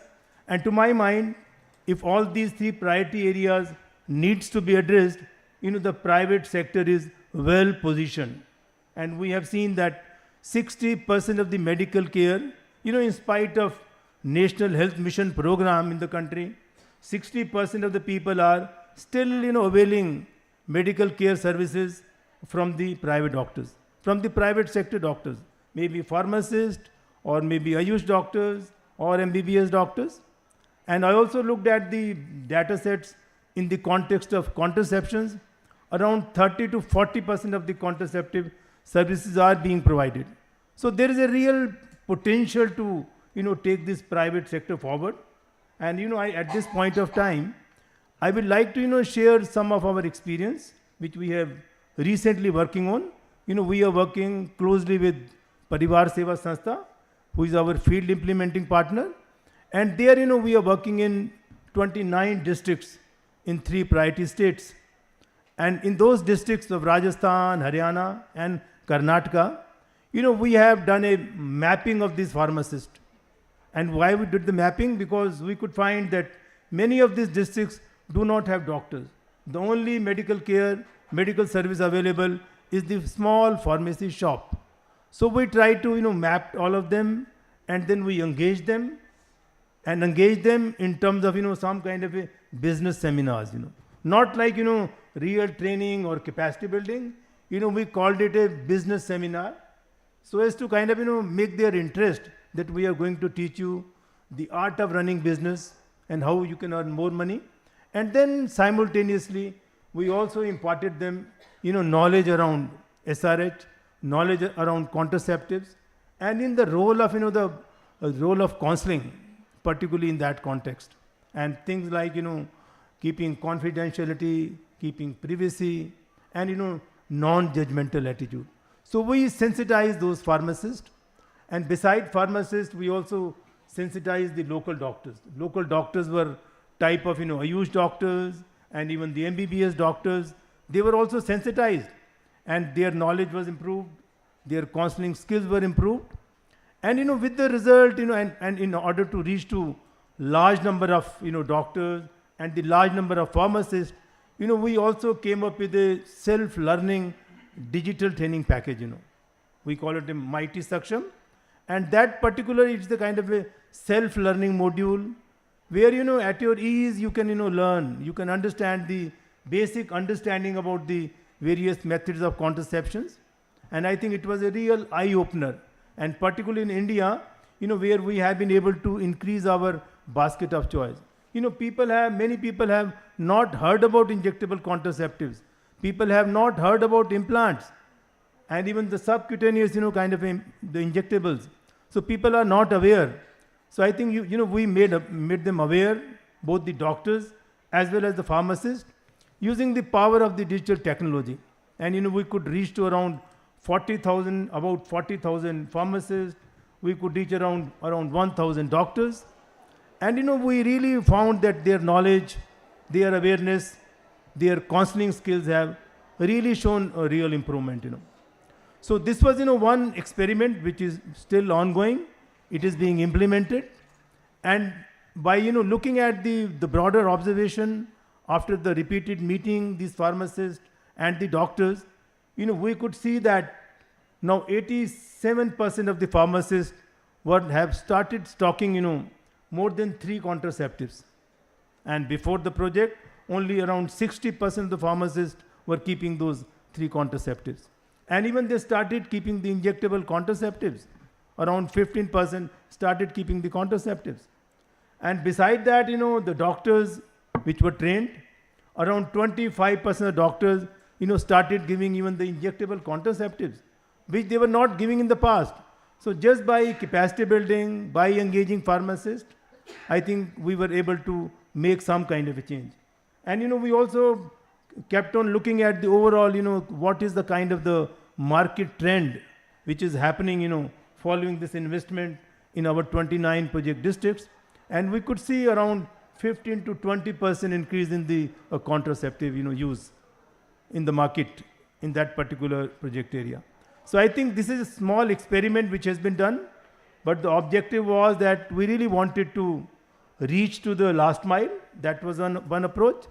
And we also wanted to, improve the range of choices, which are available. So that was the only observation, which I thought of, sharing with you. But thank you very much for this opportunity. And I really find that private sector can really help us in taking our agenda of universal access, contraceptive access forward. Thank you. Thank you.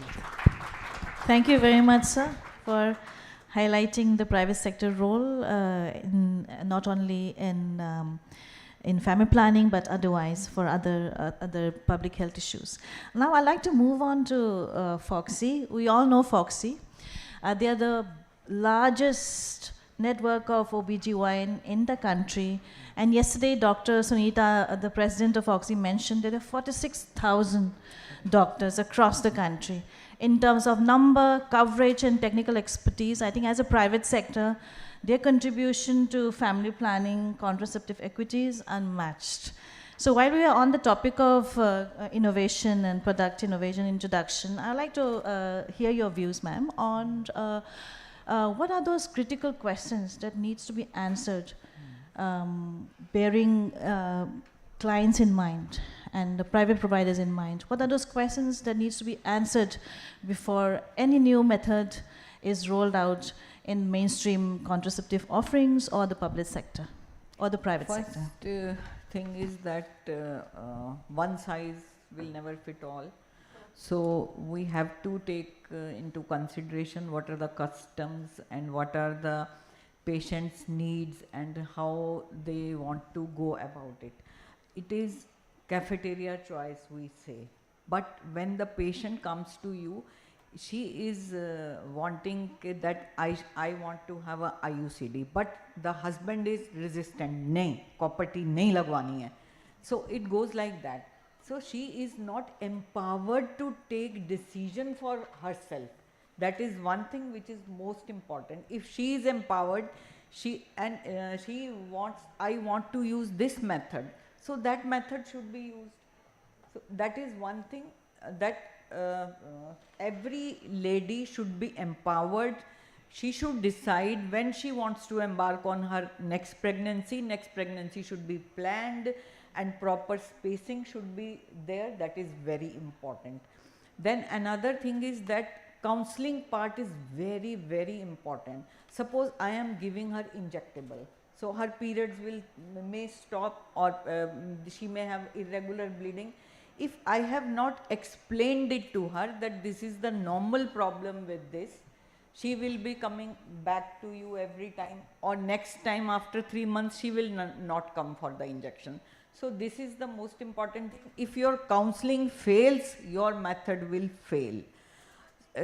Then another thing, what Andrea said, I really liked that private and the public sector are wide apart, going parallel, not converging at any place when it comes to contraception. What happens in the hospital, they will have PPIUCD after all the deliveries, and in hospitals no counseling is done. They are not explained that half of them don't even know that PPIUCD has been inserted. So then they will come to, after 2 months of delivery, they will come to a private doctor, ise nikal do. And she will have 110, reasons to remove it. Mujhe itni bleeding hai, mujhe ye hai. Half of them may be just cooked up, but she wants to remove it. Because she has not been counseled at that time that what has been done is for her good only. So this is another thing. Then comes the need for such contraception, like Dr. Ajay said, that which is very acceptable. Like Mansharan said that I want to use it in emergency only, or SOS only, whenever I require it. Like when I'm thirsty, I want to have Coke, as she said. Whenever I need it, I can have it. So that is a big lacuna in our armamentarium. We don't have anything like this which can be used like this. And another bad thing in India is that the availability of MTP pills now, they are over the counter, they are like toffee, people can go and buy it like toffee only. And that is why the importance of contraception in their minds have gone absolutely out. Because they think कुछ हुआ जाके गोली तो खानी है, 500 रुपए की आती है, काय को कष्ट उठाना है. So that is one thing which I think should be under the control of gynecologists or obstetricians to give that tablet. It should never be over the counter. Then the role of general practitioners, that is also very important. All general practitioners, maybe they are males, physicians or MBBS doctors, they also have to be tuned to a basic things about contraception, because many a times the lady does not go, especially in some customs. We know that ladies, they don't go out, some religions. Husband is the decision maker, he will go and buy the tablet and do everything. So those males, they go to their general practitioner and ask for them, and the general practitioners are not trained. They don't know that what is happening and what should be given. So that is another thing, that if some kind of a basic course should be given to all those who are practicing, if we want to involve the private sector into this. And the involvement of private sector is, I think, must if we want to reach our goal, because 60% of the services are provided in India by the private sector only. And last thing I would say that the gynecologists also, or the doctors who are healthcare providers, they should also be trained enough. Like everybody is not trained in using Implanon. So they should also be trained. There may be frequent CMEs, and so that we talk about it more and then we counsel our patients more. And we can make our staff also to tune into this, so that they can also provide the necessary knowledge to the couple whenever they come for the contraception. I think that should be.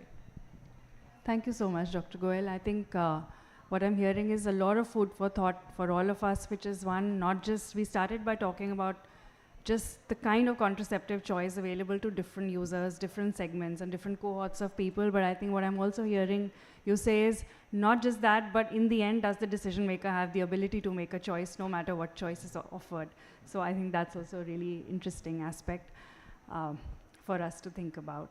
At this point, I'll maybe request Dr. Kirti, who works with SIF as a director of SRHR, to and you know, and organizations such as yourselves play such a critical role in bringing so much investment, you know, into supporting development of either understanding the user better or bringing in, let's say, innovation lens on, be it product development or just what are the new ideas that we should be thinking about or scoping for.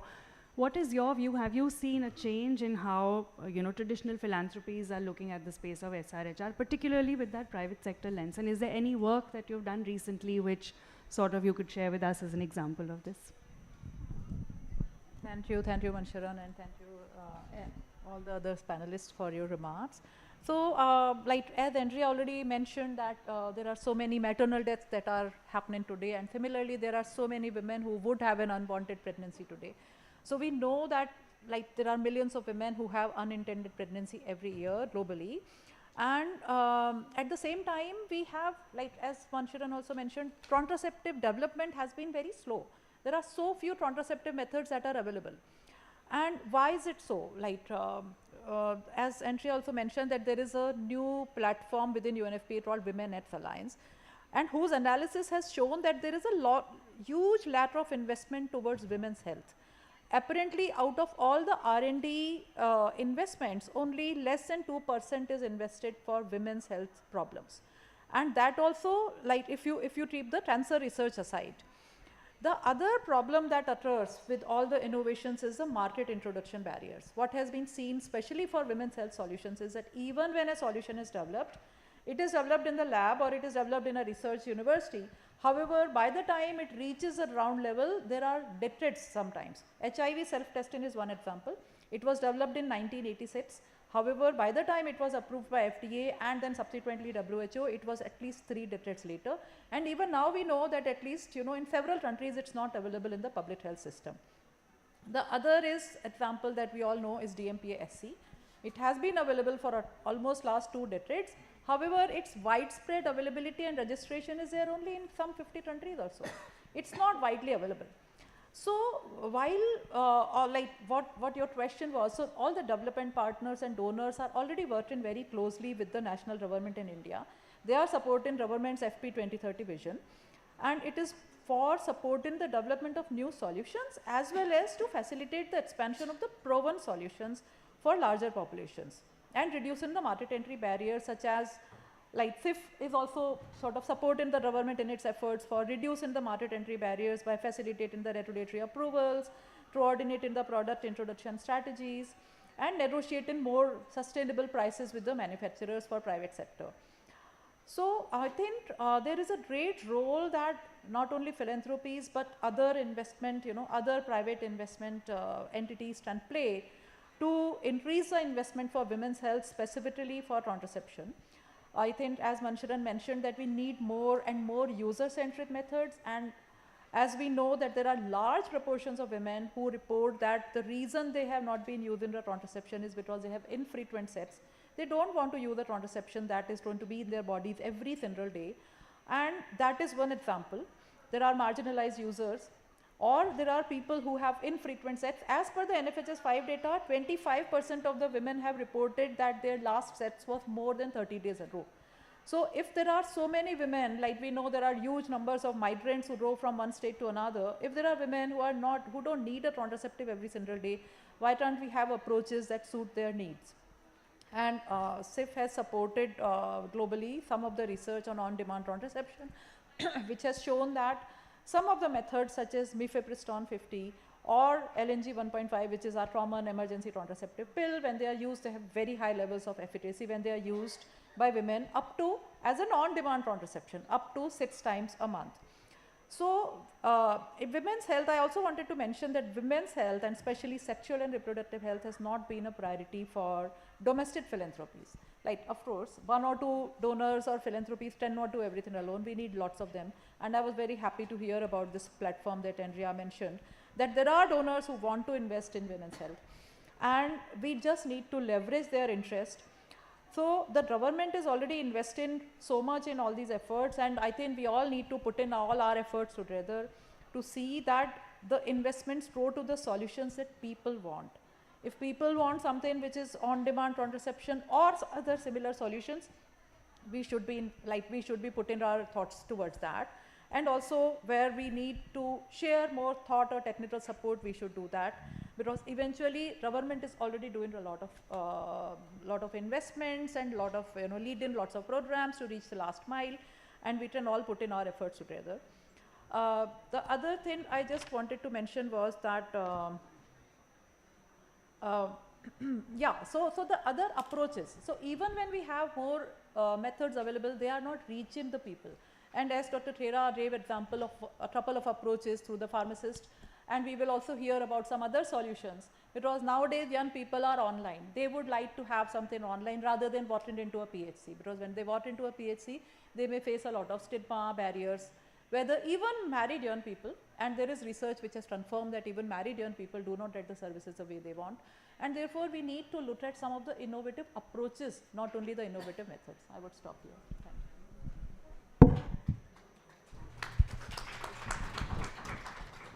Thank you so much, Dr. Kirti. And I, having worked and being closely attached to the whole idea of on-demand contraception, I do hope that it doesn't see the same kind of, not the same journey as other products, but we see a much, much faster sort of product pathway, because we've seen that from every piece of research that there's just so much resonance that not just young people, older people, migrant workers, but even stakeholders, doctors find with that idea. So I will, really keep fingers crossed that we see that faster with regard to market introduction. Rodi, over to you. Thank you, Dr. Kirti. And I just wanted to add that you reiterating the importance of greater investments in family planning. I think we are, this room is packed with family planning advocates and champions. I think we really need to not sit back, continue championing this, because the needs, it remains enormous, and things are changing, and innovation in terms of digital. And lately I saw the Blinkit app and Instamart, and there's options for ordering condoms and contraceptives, also other SRH commodities within 10 to 15 minutes in cities. And I think it's important to think of people in peripheries and rural areas as well. How do they access non-judgmental, no contact, and they have the agency to use it. I will move on to Dr. Deepti Tandon from ICMR and IRSH. And thank you for joining us today at a very short notice, I must say. We all know the role NIRRH plays in developing guidelines, recommendations for the Ministry of Health and other government institutions. In your, you are engaged in operational research on many things, including family planning. We would like to hear your views on what are the current challenges as to the availability of method mix in the current scenario, and how can programs do better to and design better to uphold equity, quality, and user-centered approach and care. So thank you for the opportunity. I am representing Dr. Beena Joshi, who is a scientist in operational and implementation research. I am Dr. Deepti Tandon. I am a gynecologist by training, and I am working in the Department of Clinical Research, ICMR NIRSCH. In terms of contraceptives, what the data has come of NFHS 5, I feel we have improved. The TFR is at 2. The modern contraceptive usage has increased to 56%, and the unmet need has decreased from 12 to 9%. Maybe not to the level, the problem for unmet need is still existing, but I feel that we are still improving with the 2 new contraceptives that have come into place right now into the basket of choices. Certainly, if we look at the data about what are the challenges, the data driven shows that the results are skewed in terms of female contraceptives, and more towards India is heavily relying on sterilization, OC pills, and condoms. And perhaps the use of injectable contraceptive is not so great in our country, because as all of us know, the myths and the menstrual disturbances that are attached to it. Preferably way back in 2015, when our basket was just having less contraceptives as compared to other Southeast Asian countries like Bhutan, or for that matter Sri Lanka, they were already having those 7 contraceptives in place. So their contraceptive prevalence was much better as compared to ours. But after 2015, when these 2 new contraceptives have been added to the program, we have seen a slight shift. And there has been an improvement and less dependent on female sterilization as compared to we are improving and moving more towards the temporary methods. In terms of certain challenges, what we see from the data is that most of the contraceptive is female driven. it is either sterilization or whatever we talk about, it is female, and the male component is contributing to less than 10% only. If we talk about vasectomy for that matter, and or we talk about condoms, so both of them account for less than 10%. So that how to involve males into that contraceptive sector is one of the challenges.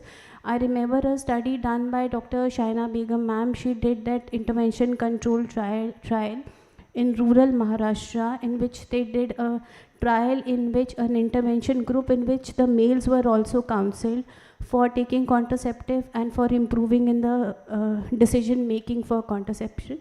And the other was the control group. This was the CHARM study funded by NIH. And the results showed that when males were involved in the intervention group, there was definitely an impact, an increase in the contraceptive usage by the partners together. And this was, the intervention is obviously better. But however, the challenges of how to involve males in the contraception is a challenge that we need to look at. Second, in terms of research, I think another component that is coming to my mind nowadays is, because I've been a gynecologist also and I am now practicing as a researcher, is adolescent. The young adolescent, Dr. Ragini from our institute recently did a study on the information the adolescent have and what kind of information they have about the temporary methods. So that study revealed that almost 70% of them were aware of emergency contraceptives. They were using it off and on. So I think that, and another study I recently read was done by the Population Council, in which they tried to understand the information the young adolescent have about sexual and reproductive health. And in UP this study was done, and that revealed that the amount of information these young children have is quite low. So I feel that another component that research helps us, that we should focus on men, we should focus on adolescent because they are becoming sexually active earlier now. So it is better that we have certain material or a way in which we are able to guide them in a very proper way. So that is the challenges that I can think of. And regarding the time it requires, like the time required for any contraceptive to come into the program is very long. It is very long in our country, and that is very true, because I remember St. Croman, if we talk about Saheli, it is being used by our country for many times. I have practiced and I know women using Saheli for quite a bit of time.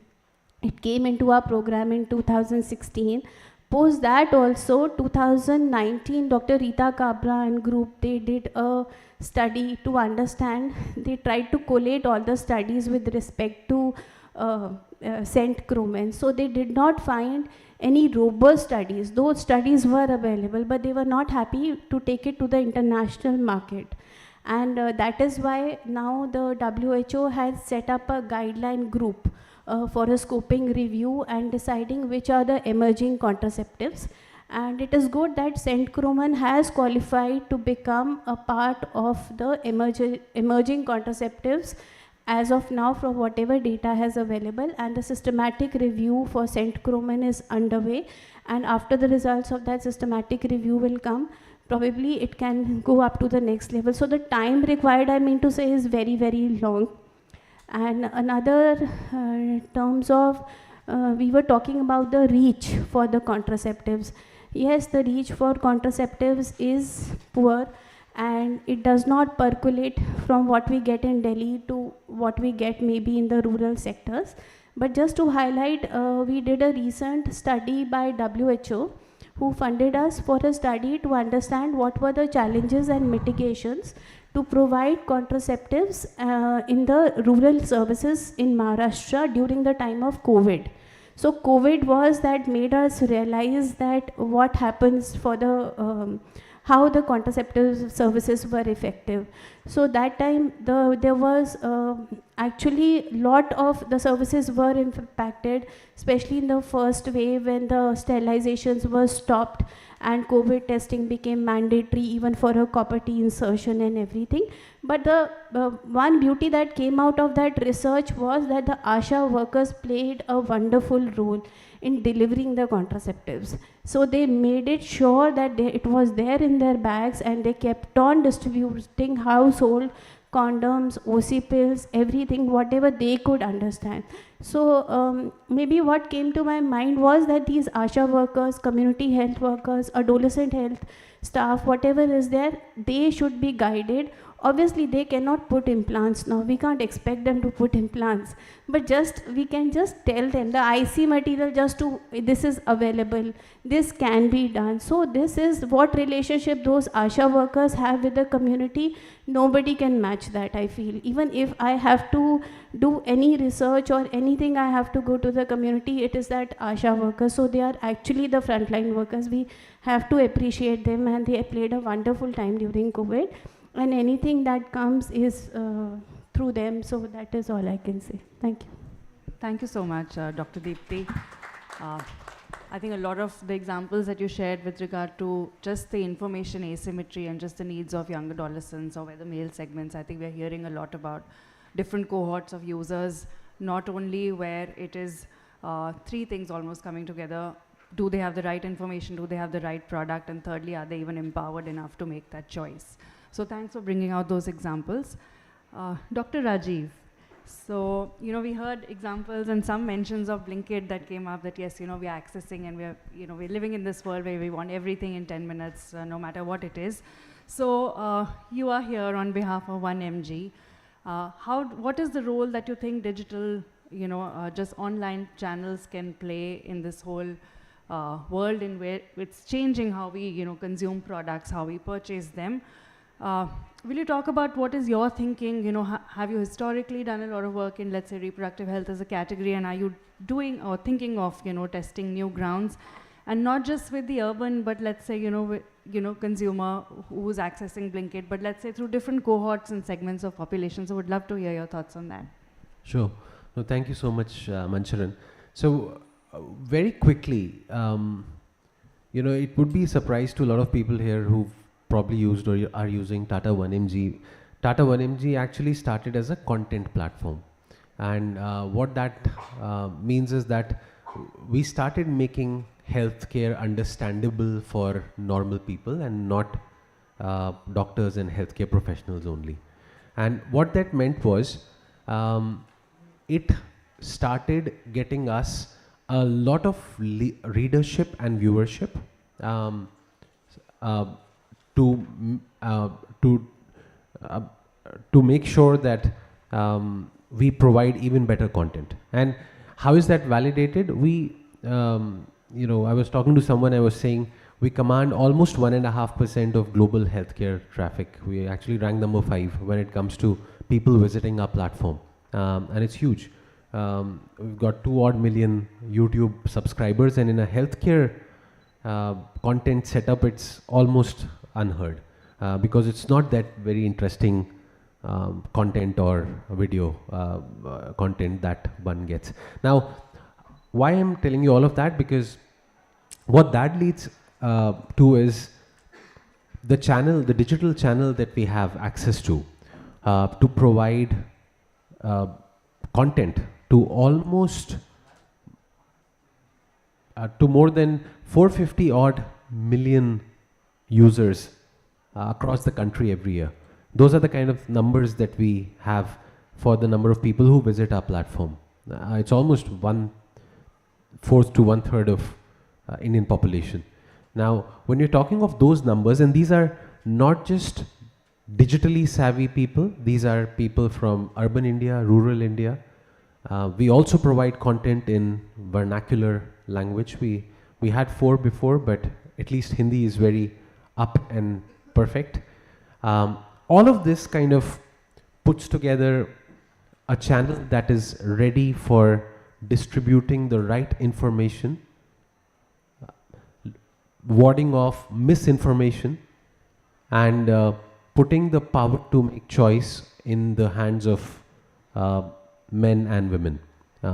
Now, of course, we provide medicines at your doorstep, and that's our major business. But at the same time, I think what we need is an integrated play when it comes to SRH. And what I mean by that is providing information as well as content to people, telling them, informing them, making them aware, and like most of our panels have also said, of the utility and importance of contraception.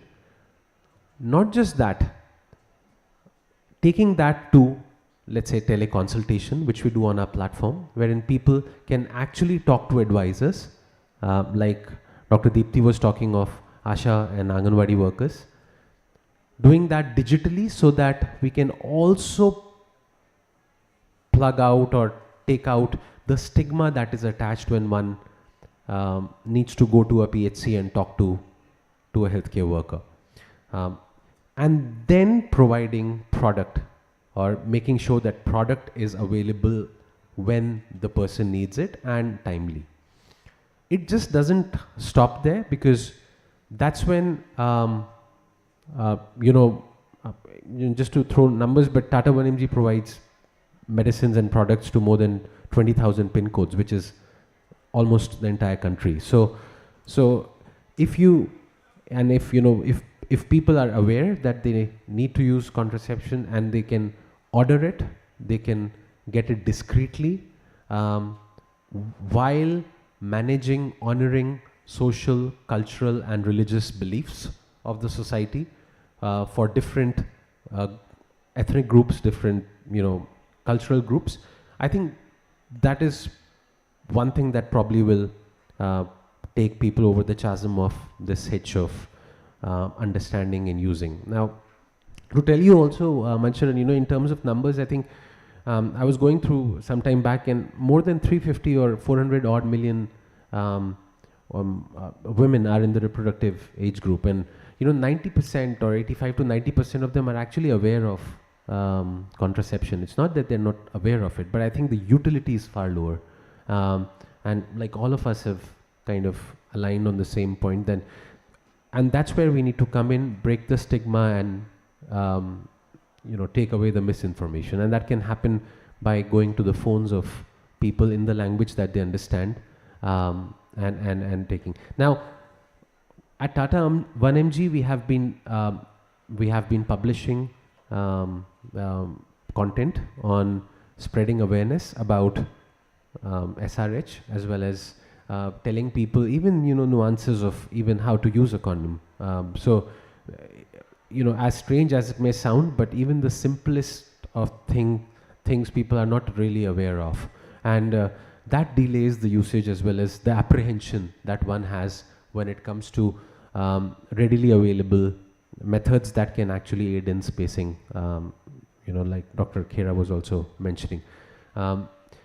When it comes to innovation, I think it's very important that innovation is not thought just from a product innovation point of view, but the packaging of the product.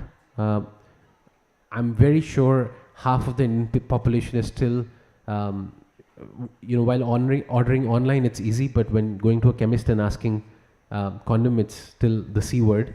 And we've seen advertisements since we were kids, and they're right, they're not wrong at all. You still had that hitch before speaking it out. At the same time, so we need to have packaging innovation, we need to have the way it is delivered, so QR code mechanisms maybe, QR codes to actually tell people, at PHCs and various other places to scan and know about the product and various methods and ways to access. Also, from novel ways, like Andrea was speaking, when it comes to funding, I think there need to be really grassroots level, out of the box thinking that if we can, and if we are funding, let's say, IUCDs or condoms for, let's say, a particular society, maybe a tuberculosis-like approach where, I'm just thinking out of my whims, but if you do the right spacing between kids, then maybe 100 rupees get added to your fixed deposit, which will be which can be utilized by your child when he or she turns 18. So I think if you play with psychological incentives like those may probably have a lot more propelling effect, and it's really important. And we spoke about fertility rate stabilizing, and this kind of also gives a message that having more children is not that bad anymore. But I think this also needs to be toppled, and it's important to say that we are also talking of health of not just the child but mother, and spacing is even more important. Then we are talking of the growth parameters and milestones of the child. So it's important to maybe now emphasizing on spacing more than family planning, and or rather in the mind of the people it's still family planning is equal to less children. So just changing the nuclei or nucleus of the problem also would really help here. So these are a few of the thoughts that I have. Thanks, Dr. Rajiv. Maybe just a quick comment. I think that was very useful, and you're taking us out of our regular domain, how we approach this problem. And I'm just going back to my previous life, it was always the benefit first. So the benefit is really like a healthier child, which is a better child for the life, which is essentially the benefit of the contraception as well. So thank you for, showing us different perspectives on this. I'd also just take a moment to share that we are, in collaboration with 1mg, starting off a new partnership very soon, where we are hoping to learn a lot more about how we can use the online channel as a platform to say, how do people access contraceptives? So in a few months' time, we will hopefully have more interesting learnings to report back. So I wanted to share that, and thank you, and we're very excited about the collaboration. Thank you, and we are looking forward to the collaboration to disseminate information, access more to people. Right. Also, thank you for so many thank yous for highlighting the role of private sector in content development and messaging and dissemination, and dispelling misinformation, disinformation that we now face. I think that part we really need to explore further with the private sector. I would like to move on to the Indian Pharmaceutical Association of India. Dr. Saurabh is with us. And many people talked about ASHA being the frontline workers. I think pharmacists and drugstores are the frontliners in the country. And IPA works very closely with the industry, pharmaceutical industry, hospitals, colleges, universities in educating pharmacists. Now, considering the very key role pharmacists play in private sector and in healthcare, could you please highlight how better could the private sector be engaged in public health issues such as family planning, and what strategic actions are needed so that the private sector pharmacist is integrated systematically, meaningfully into broader government health initiatives? Thank you so much. And on behalf of all pharmacists, I'm actually thankful that we have a chair here on this panel. And we are being made part of the conversation, because that's where it all actually starts. Like Andrea very rightly said, that we have to have a view that we look at what is really happening, how the consumer is actually behaving, and how these things are getting delivered. And we need to acknowledge that and work to improve that system. Rather than having a top-down approach that we come up with a policy and we push it down, we have to realize what is really happening and who is playing what role and where the consumer is actually going. When we look at it through that lens, so like Dr. Khera very rightly said, that in so many districts there is no doctor, there is only a small pharmacy shop which is doing all the work and is responsible for all of this. It should change the way we think about how we should be planning and implementing these policies. So if we talk about it right now, what is happening, the pharmacists are doing a lot of things which are, as per the law, illegal. They're not supposed to be giving these products, they're not supposed to be guiding on these matters. So we need to acknowledge that it is their job and they are doing it right now, and work on the policy front to legalize it and make it part of their responsibilities. Because once you make it something which they are supposed to do, then you can ask them to be trained to do it better, to do reporting on it, to become part of the system. Otherwise, what is going to happen? It's going to keep on happening. If you look at the pharmacist as a salesperson sitting there just to make money, that's what he's going to do. If you acknowledge that the pharmacist is not just a salesperson running a shop and selling, but really delivering healthcare as a partner, then you can expect them to perform at that level and drive the policy and the education system to really enable the pharmacist to be able to play that role. So I think the very first thing is to acknowledge the real role what the pharmacists are playing. And it is beyond just the pharmacy and the last step of delivering the product. If you look at where all pharmacists are, we are there in the R&D centers, we are there at the manufacturing level, we are there in the medtech companies which are making these devices where these products are being made. We are sitting at the regulatory front, in the CDSCO at the state level, doing the policy, driving the policy there. And pharmacists are also the entrepreneurs. If you will look at it, the largest number of billionaires after IT have come out of the pharmaceutical industry. So creating, involving, educating, and making us aware of those opportunities to the pharmacists, I feel can really help us. Like Andrea said, that the marketing, you see these ads and marketing campaigns which have ended up selling wrong products. Those have been done by a pharmacist who was running a company and trying to get his products selling. So that is the fact, and the first step is to acknowledge the facts and not shy away from them, and then drive the policy and education. So after that rant from a pharmacist, coming to the points, what practically needs to be done. I feel, so I'm a pharmacist, I've done my PhD in pharmaceutics. Our educational curriculum, and I am on the Pharmacy Council of India's curriculum redesign, which is happening right now. There is no talk of SRH, I did not even know that short form. So how can you expect us to contribute, So I feel there needs to be active engagement with the Pharmacy Council of India, and the Pharmacy Council of India has to come up with a curriculum edition on, how the pharmacists need to be educated and what we need to be doing. Once we'll be aware, we'll do it. Definitely we'll do it. Second part is to work with the Drugs Control Department and look at the Drugs and Cosmetics Act and look at what we want to expand in terms of the coverage of over-the-counter products, which we want the pharmacists to disseminate as information and sell as products. So once those OTC lists are updated with what we want, then the pharmacist will be doing a legal thing, and then you can ask him to give you reporting and support and training.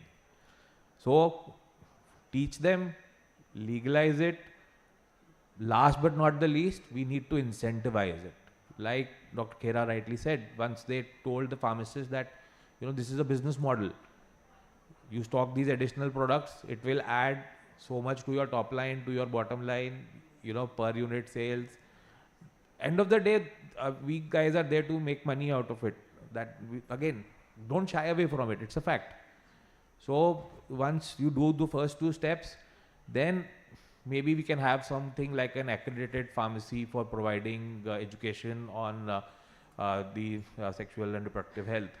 And they can be part of the mission and somehow get incentivized for providing this additional service. We could give them products at a lower price through a supply chain, which is, through the philanthropic chains, and also education, and differentiate them, give them a brand identity, which can help them sell. I'm sure 1mg is doing a wonderful job, but my pharmacist is already doing 10 minutes delivery on WhatsApp. So, and discrete deliveries, packaging, everything is there. So we just need to teach them, that add this on, you'll make some bucks out of it and do good for the world also.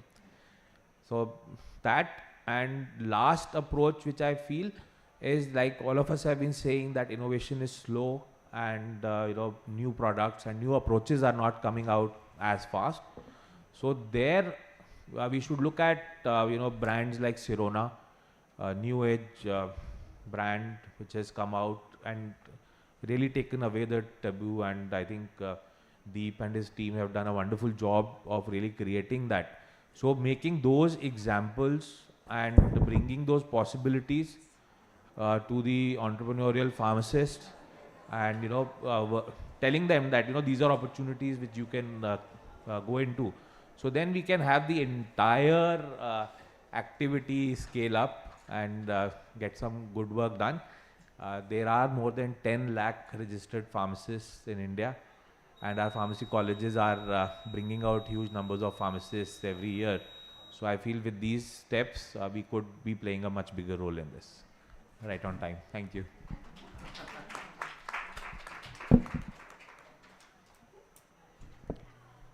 Thank you, Dr. Saurabh. I'll request, I also think we're at the end of time, so I'll request if Andrea, you could really, help us with closing remarks and summarize, I think, some very, very useful and interesting discussions.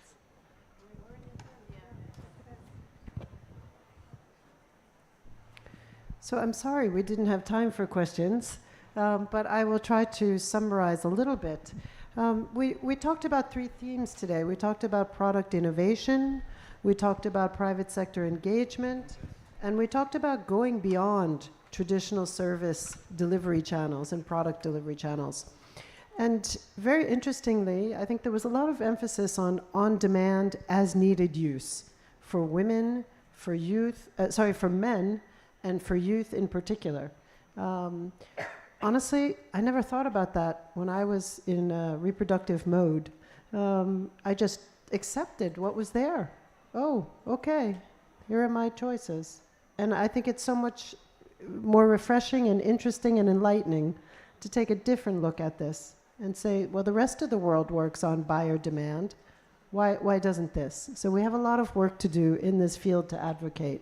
And I think there's a lot of business interest and business potential. And we're seeing that very clearly. So the goal is going to be to start learning to speak to each other and making those connections and creating those synergies. I think we're not super good at it yet. Also, we talked about packaging innovation and also looking at successful brands and what makes them successful and how to scale those up. With regard to private sector engagement, I think we had some really interesting interventions about the important role of pharmacists that AJ spoke about, and also Poonam speaking about OBGYNs and the roles that they play, particularly given the large private sector role they play here. When we speak about private sector, we also heard about Blinkit and really how these can be very effective delivery channels. But then we heard about how, from Tata 1mg, that how to really make sure that these are reliable delivery channels. I think that's one of the things that we're all afraid of, isn't it? You go on the internet and there's a lot of everything, and sifting through what's real, what's true, and what is appropriate information, and for what age group is a big challenge. So I think that's a challenge for us. How do we ensure that availability, and how do we make it attractive for users to want to go to? We talked about private sector financing and research, and thank you very much, Deepti, for those interventions. Again, I think I watch this because I sit on a lot of panels. I sit with researchers, and I sit with practitioners, and I sit with government policymakers, and I sit with advocates, but I don't think that they're speaking to each other very well. And particularly with regard to research, the researchers come up with a great idea, but it's not often driven from the user's perspective. And that's where I think we need to look at closing the loop, or at least starting the loop and then going around and then closing it. So that's one takeaway from this session I'm leaving you with. And then going beyond the traditional service delivery channels, we talked about digital delivery, not just of information, and frankly, it's such a lost opportunity, and thank you so much for your interventions. We're just not using it enough, well enough, fast enough. It's moving rapidly, but we're not moving with it fast enough, and that we need greater investments for awareness raising, for the usage of the methods, for teleconsultations. I mean, honestly, we all did it during COVID. Why did that stop? Or why did that just go back to where it was before? We're not using it enough. And yet it could be a huge icebreaker when it comes to destigmatizing and non-judgmental, in particular youth-friendly or particular group-friendly services. As well as timely availability of products. In some countries, they're delivering contraceptives by drones to rural areas. What are we doing? What are we doing? Are we using technology well enough, digital and otherwise, as well as packaging innovations and using that to give greater information through scan and otherwise? I want to appreciate also the perspective brought in by the Pharmaceutical Association with regard to teaching, legalizing, and incentivizing. And again, it's tricky. We want to avoid conflict of interest, and at the same time, we know that that's a viable avenue.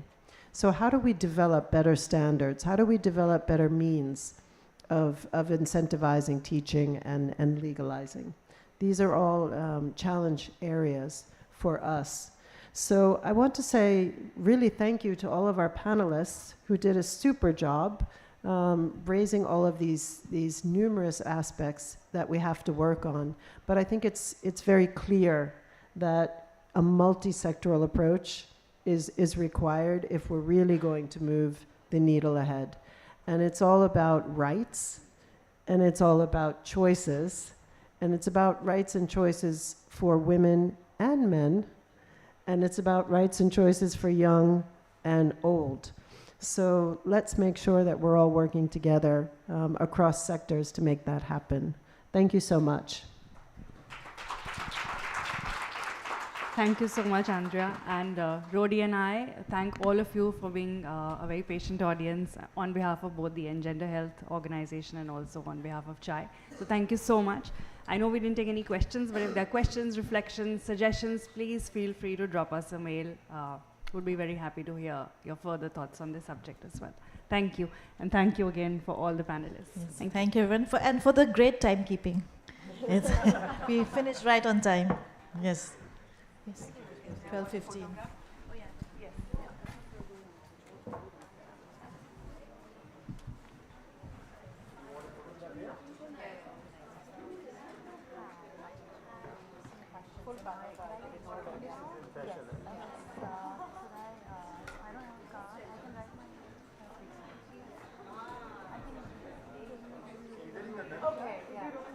Should we? Acha. In front of the me? Both not spread out.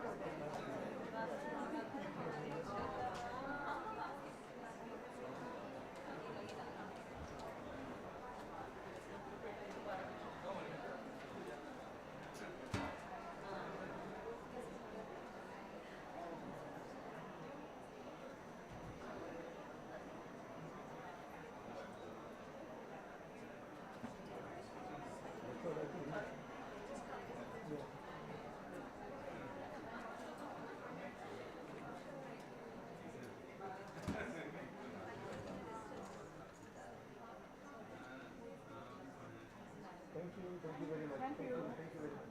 Oh my God.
Civi.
यहाँ पे खोल दिया है, ठीक है? हाँ, यहाँ ठीक है, ये इंट्रोडक्शन के लिए चल रही है। ठीक है। और उसके बाद में जब हर बंदा स्पीकर आएगा यहाँ पर बोलने के लिए तो आप 1 2 3 4 5 सीक्वेंस में चला दीजिए। ठीक है, मुझे ही रिटर्न देंगे। ठीक है, दैट्स नॉट अ प्रॉब्लम। ठीक है।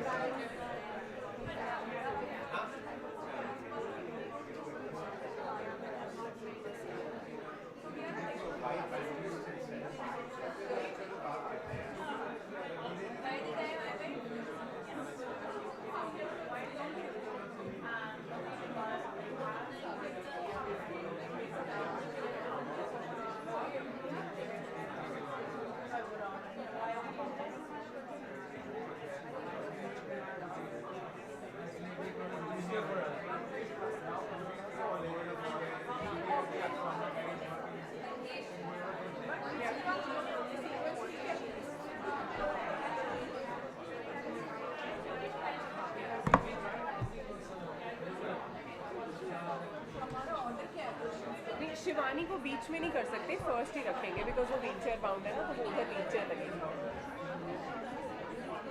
बाकी वी कैन चेंज।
जाने वाली बात ही उनको वो नहीं मिला था, नेम प्लेट हवा में लटक गई थी, जिससे वो अब एक बॉक्स तो कम हो गया, वो बॉक्स ही बिल्कुल साइज़ की रह तो 2 बॉक्सेस को मिला के लगाया तो कितना भी करोगे आप फिर भी गए होंगे, कोई भरोसा नहीं।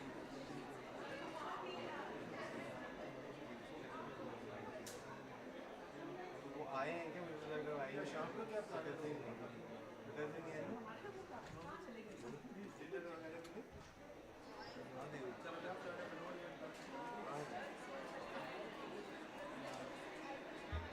आएगा नहीं आएगा रात को आएगा क्या?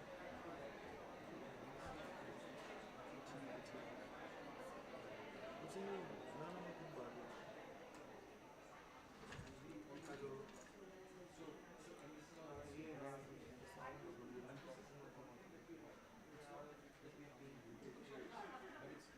मैं जाऊँ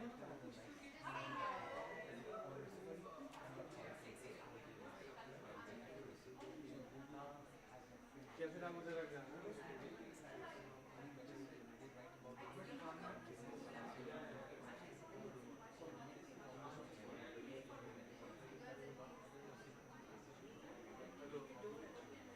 आ गया कहाँ पे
check.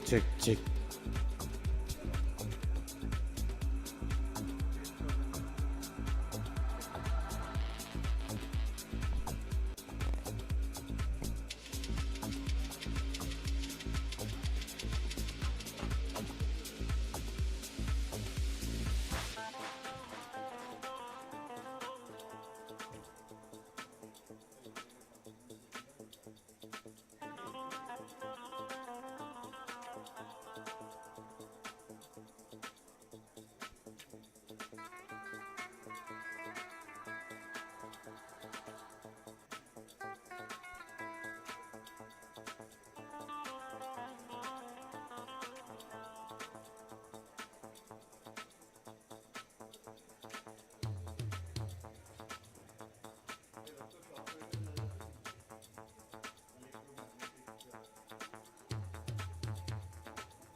भी टाइम लगा है।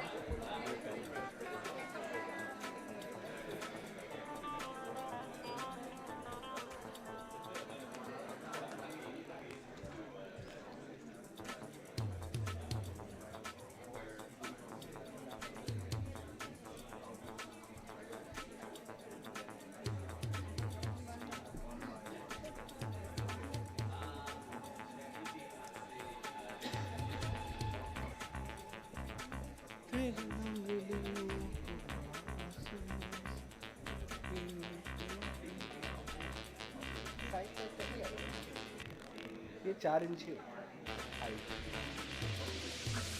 हमारा जो बेसिक लगता है ये MR में हाइट हम 4 इंची का ही लगाते हैं प्लेटफॉर्म MR के अंदर। बाकी रिक्वायरमेंट अगर क्लाइंट की होती है कि नहीं हमें बड़ा चाहिए तो हम बड़ा बना देते हैं।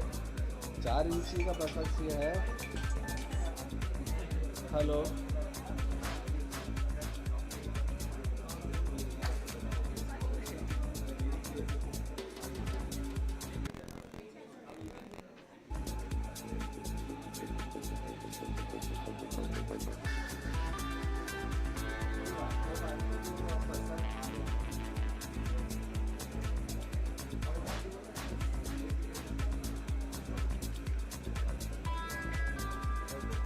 इधर लगा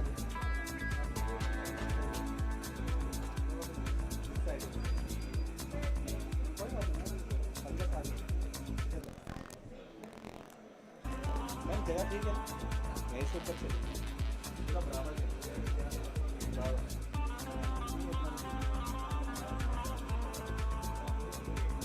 अच्छी तरह से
A very warm welcome to everyone, and thank you for joining us for this session, which is jointly hosted by the Asian Development Bank and PATH, on future-proofing health systems, leveraging innovative technologies to address the emerging vulnerabilities.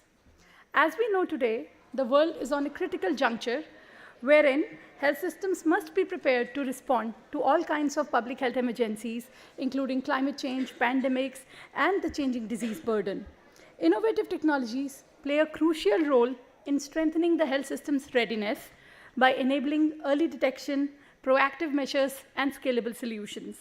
Technologies such as predictive analytics, AI, robotics, automation, precision medicine, genomics, and telemedicine can enhance healthcare access, can provide timely interventions, and also ensure personalized preventive care while improving efficiency and reducing the chances of human error. However, leveraging innovative technologies requires an ecosystem-level effort, wherein concerted efforts are required from the governments, private sector, donors, philanthropies, innovators, and development partners to create strategic investments, regulatory frameworks, the required infrastructure, and human resource capabilities, while ensuring their seamless integration into the existing digital health systems and health workflows. So the discussion today will highlight some of the key technologies that are shaping the future of public health, and will discuss how these can be used to build a more inclusive, resilient, sustainable, and people-centered health system.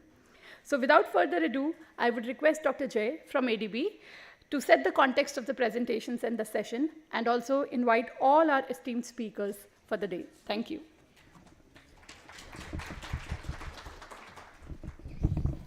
Thank you, Dr. Swati, for the inspiring opening remarks and for the kind introduction.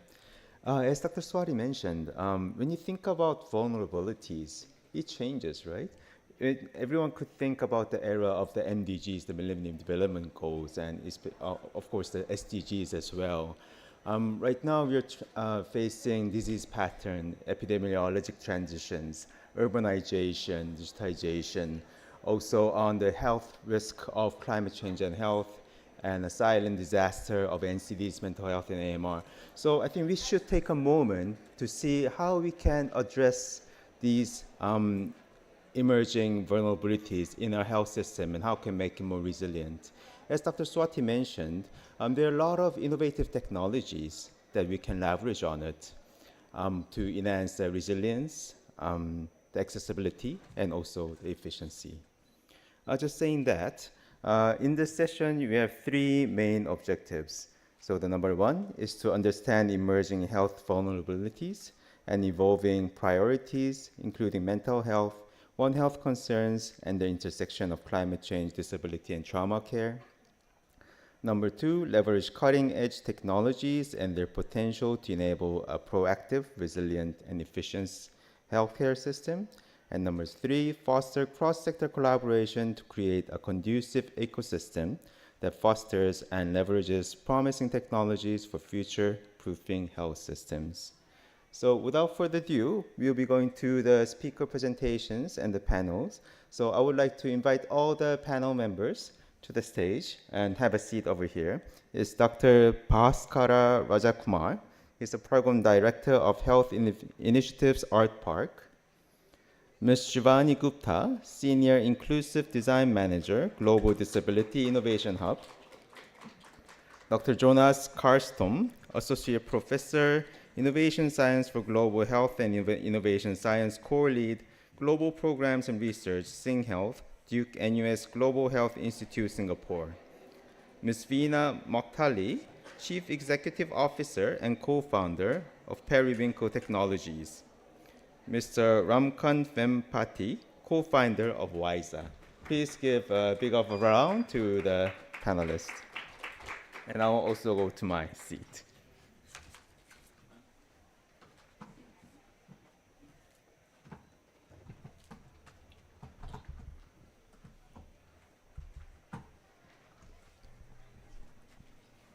So we'll be having presentations first, and then we'll be going over to the panel discussion. And I would like to invite the first speaker, Dr. Bhaskara Rajakumar, to give his presentations. So, Dr. Bhaskar is a physician by academia, specialized in radiology with masters in business. Dr. Bhaskar comes with a total experience of 15 plus years across clinical, non-clinical, and administrative fields. His expertise spans across public health, healthcare administration, insurance, medical affairs, regulatory and pharmacovigilance, medical education, public policy disaster management, and healthcare innovations. In the interest of time, I'll hand over to you on the presentation. Thank you, Jay. Before I begin, thank you, Path, thank you, WHS, and all the organizers for giving this opportunity. Hope all of you had a good lunch. These are one of the most difficult sessions immediately after the lunch, right? So I'll try to keep it engaging enough so that we won't doze off. Quickly to begin with, just a brief mention about who we are, what is Art Park, and what is art doing in a healthcare conference. Art Park is an abbreviation for AI and Robotics Technology Park. That's where the art comes from. We are a not-for-profit, fully promoted by the Indian Institute of Science, Bangalore, and funded by Department of Science and Technology and Government of Karnataka. What we focus upon specific to healthcare are these three things. You look at system resilience and health and climate, working across multiple things in system resilience and also health climate risk. Screening and diagnostics, implementing AI and robotics technologies in screening and diagnostics across multiple disease areas. And of course, the Gen AI for health, building chatbots, language datasets, etc. So what I'll do is I'll quickly touch upon a couple of case studies, not going in detail about all the work, what we are doing. Then further to that, of course, we'll be discussing on how we can further expand on the work we are doing. So what we do specifically when it comes to integration of such technologies. So before even we get into the case studies of one of the solutions what we have developed is most of us are as implementers or innovators in the space of healthcare technology. What we see is whenever there is a problem, usually the solution starts getting developed in silos. So if you look at the slide, there are 3 different silos. Each one is driven by a large organization or an institution, right? So implementation is usually done through governments when it's a population scale solution, and there are a lot of solutions happening and getting developed within the government. When you look at data and engineering, when you're looking at AI driven models being developed, and collection of data which is happening, this is again happening within government institutions and also within private institutions in its own silo. When you look at epidemiology, or rather your research work, all of these things are happening within academic institutions. So what Art Park is trying to do is bring all of them together on a single platform and build those horizontals so that collaborative work happens. So only then we'll be able to collaboratively solve these problems together. While all of them are intending to solve a single problem, until and unless it is not done together, we may not be able to reach the goal what we want to reach.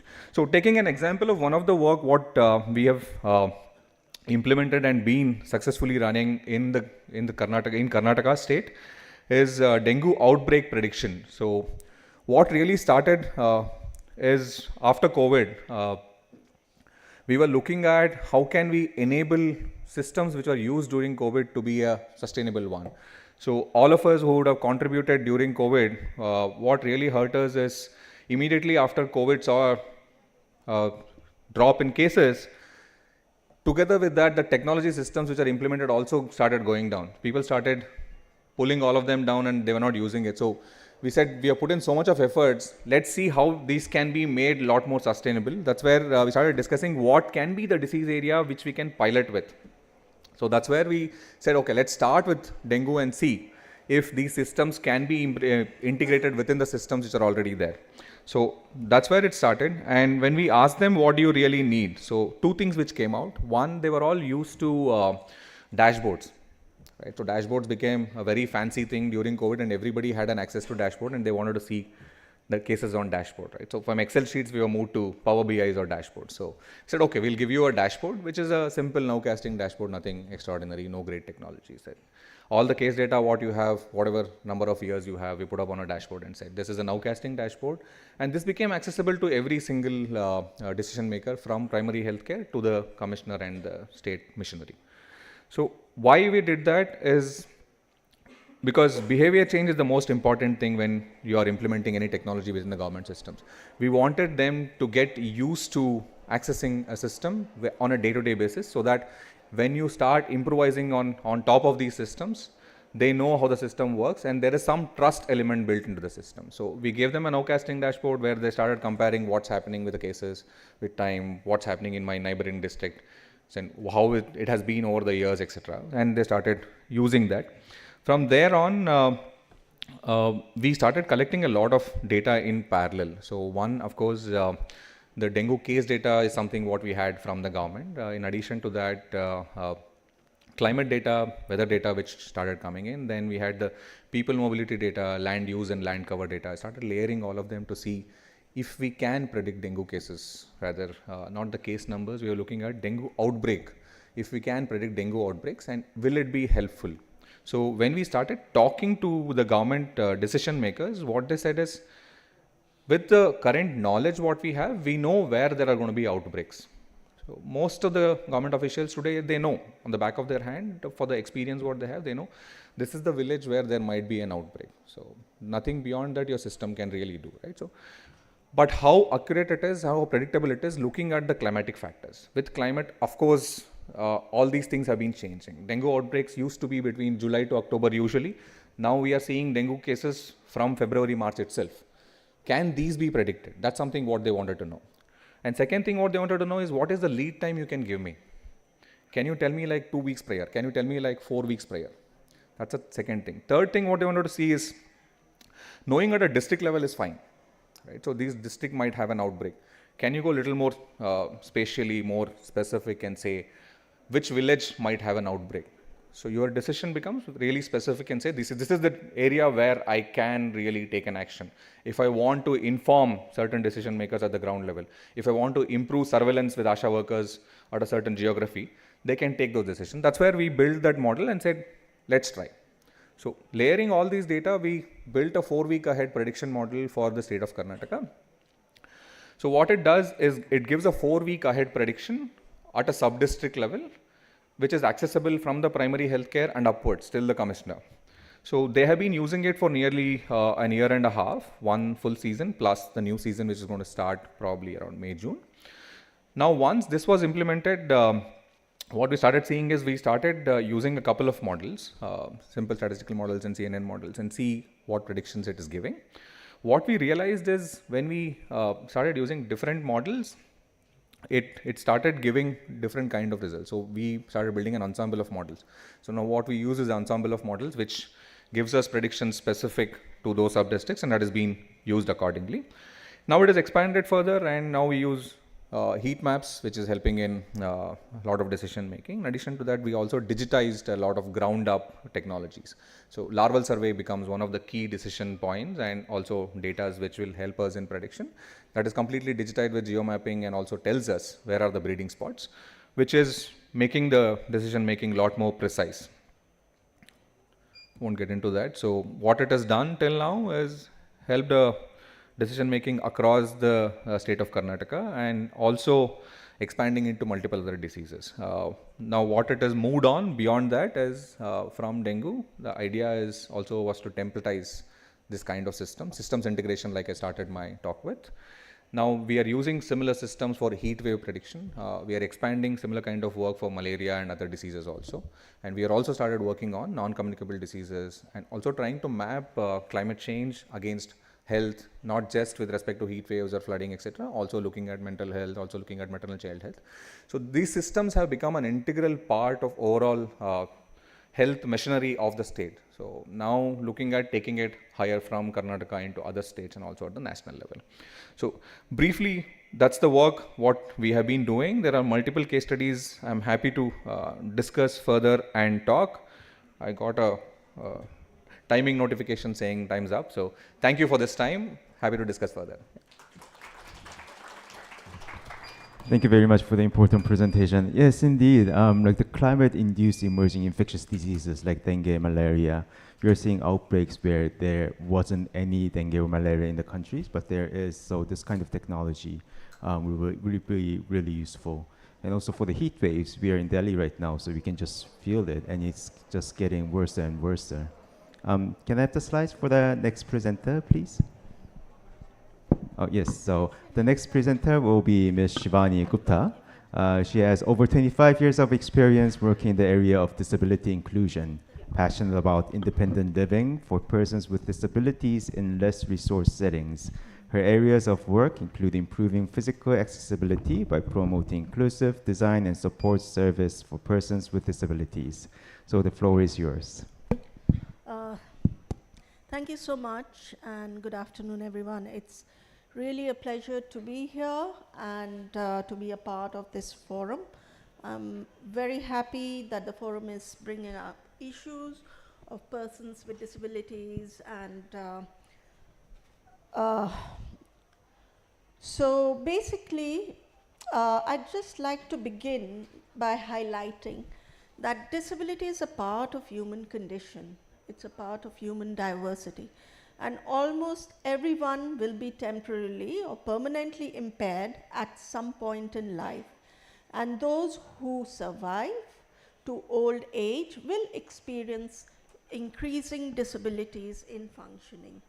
So if we are really, talking about inclusive health services, healthcare, then it's not only the disabled people we are talking about, we are talking about a much larger demographic.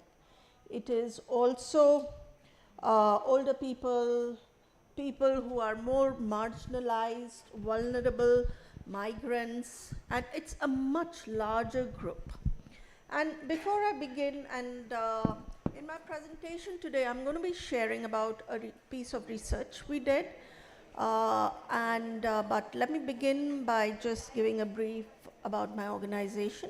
I'm from the Global Disability Innovation Hub, and our vision is to accelerate ideas into impact for a more just world for disabled people and all people. And the Global Disability Innovation Hub was launched in 2016. And it is a legacy of the 2012 London Olympics, based in Queen Elizabeth Olympic Park in East London, and develops homegrown technologies alongside new knowledge and research, delivers accelerators and market shaping initiatives, building an ecosystem with a focus on low and middle income countries. We can go to the next slide. So the GDI Hub leads the 80-20 program, which is a UK aid funded program, and 80-20-30 tests what works to improve access to life-changing assistive technology for all. And we have reached and partnered with a very large number of people, countries, and organizations in this long span of this program. If we can go to the next slide. So now, while we were working in the 80-20-30 project, we realized that assistive technology, which is really a prerequisite for several persons with disabilities, unless the environment is not conducive or accessible and inclusive, people with disabilities actually are unable to use those technologies. So that is why we did a 4-year research starting from 2020 going to 24, and we looked at the status of inclusive environments in 6 cities. And these 6 cities were Ulaanbaatar in Mongolia, Surakarta in Indonesia, Varanasi in India, Nairobi, Kenya, Freetown in Sierra Leone, and Medellin in Colombia. So what we found, of course, it was a study looking at inclusive environments, but healthcare came out as one of the priorities in this entire study. And people felt that felt that it was important to begin the journey of inclusion with healthcare as one of the top 3 issues. So, but really, people, I'm just sharing what we heard from the ground. People said that there were no healthcare facilities in the community. And they also felt there should be inclusion in public services such as health that consider when you find accessibility is challenging. So if you can see that image here, this is like a photograph that was shared with us by one of the participants in Nairobi. And this is just a picture representation of that. So even if the health care system or center is accessible, but reaching that center is one big challenge that people face. We can go to the next slide. So then people felt undervalued, like nurses, doctors will tell me, they will deal with me, once they have dealt with the better people. So there is definitely, people are feeling undervalued in the health system, and they felt we are the weakest in the hospital service. Being in a waiting room or being unable to communicate what I need to. Now, communication, as you know, persons with disabilities is a very diverse group. So there are people with hearing impairments, with vision impairments, with those sensory disabilities who have specific communication requirements. So if a deaf person goes to a health clinic, they find it difficult. So in this image here, without sign language, I cannot communicate with people. So it is impossible. So even if they get to the health center, communicating their requirements becomes difficult. Every step I face with stairs, top and doors is narrow. These are the kind of challenges that people face. So people also felt that healthcare beyond clinics, mental health, chronic illness and infrastructure, and mental health and chronic illnesses are overlooked in inclusive health strategies. So, if there are social security or social protection measures that cover health services, in some countries that did not cover mental health, such as counseling and those aspects, and free or affordable quality medical care, easy access to transportation facilities, and improve assistive technology. Now, as I already mentioned, AT is essential for persons with disabilities. However, obtaining AT is a challenge, and it's a very small percentage of people who actually have access to it. And by 2050, it is predicted that 90% of people who require assistive technology are not going to have access to it. And urban environments do not support the use of AT. If we can go to the next one. So these are some challenges people face in climate resilience. Now, people with disabilities have a very close link with poverty, and they are living in underserved areas and having, which exasperates the challenges or the interlink between disability and climate change. And we go to the next one. So what is it that people felt should be done? So healthcare is not just the hospital and clinic, it's a larger ecosystem.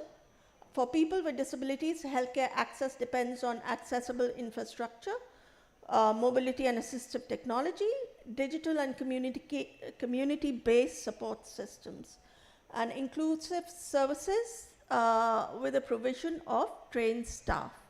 So if we can go to the next one, I'm going to jump to the last one. If you can go to the next one. So, in the end, what's the message? The message is really inclusive health services cannot be built in isolation.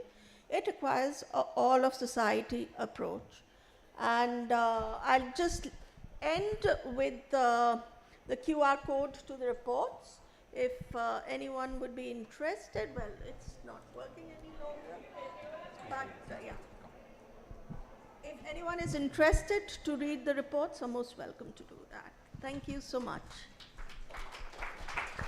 Thank you very much, Ms. Shiani, for the presentation. We just heard this morning a session organized by WHO that's saying that without assistive technologies, there's no universal health coverage.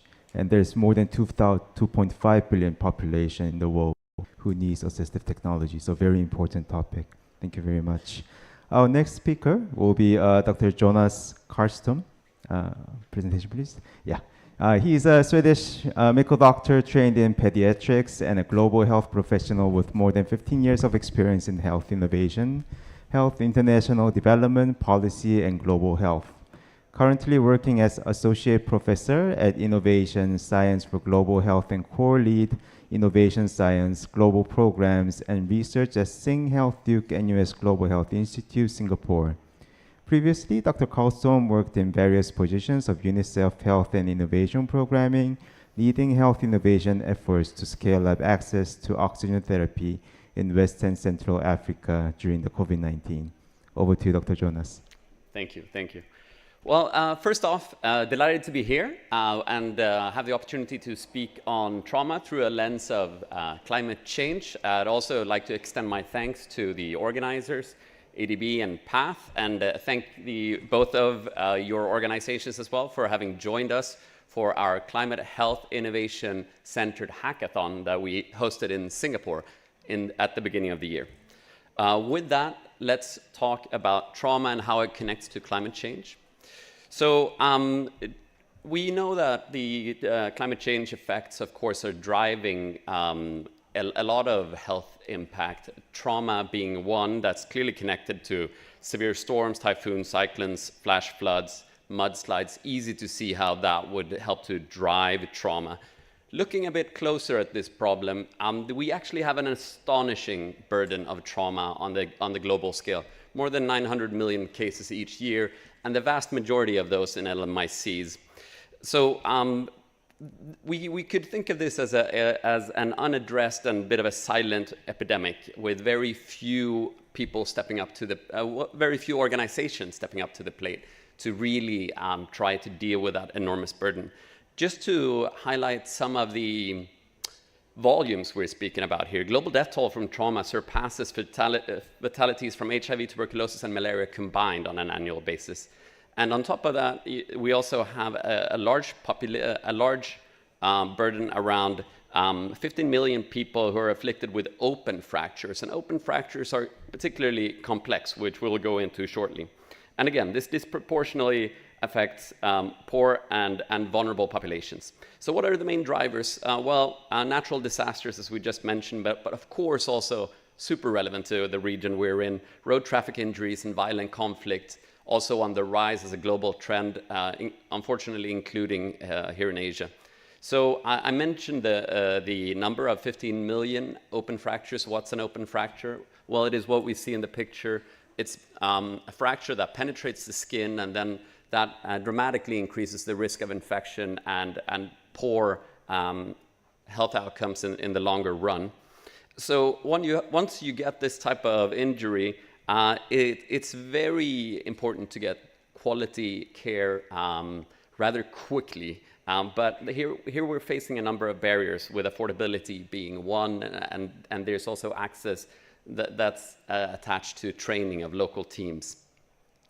So open fractures are particularly devastating when they affect long bones that are connected to the weight-bearing function. So we're looking at femur, or we're looking at tibia, the main bones of the lower limb.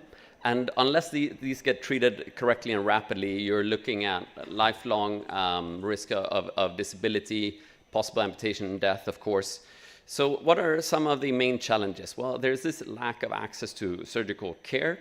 There's around 5 billion without access to safe, affordable surgery and anesthesia.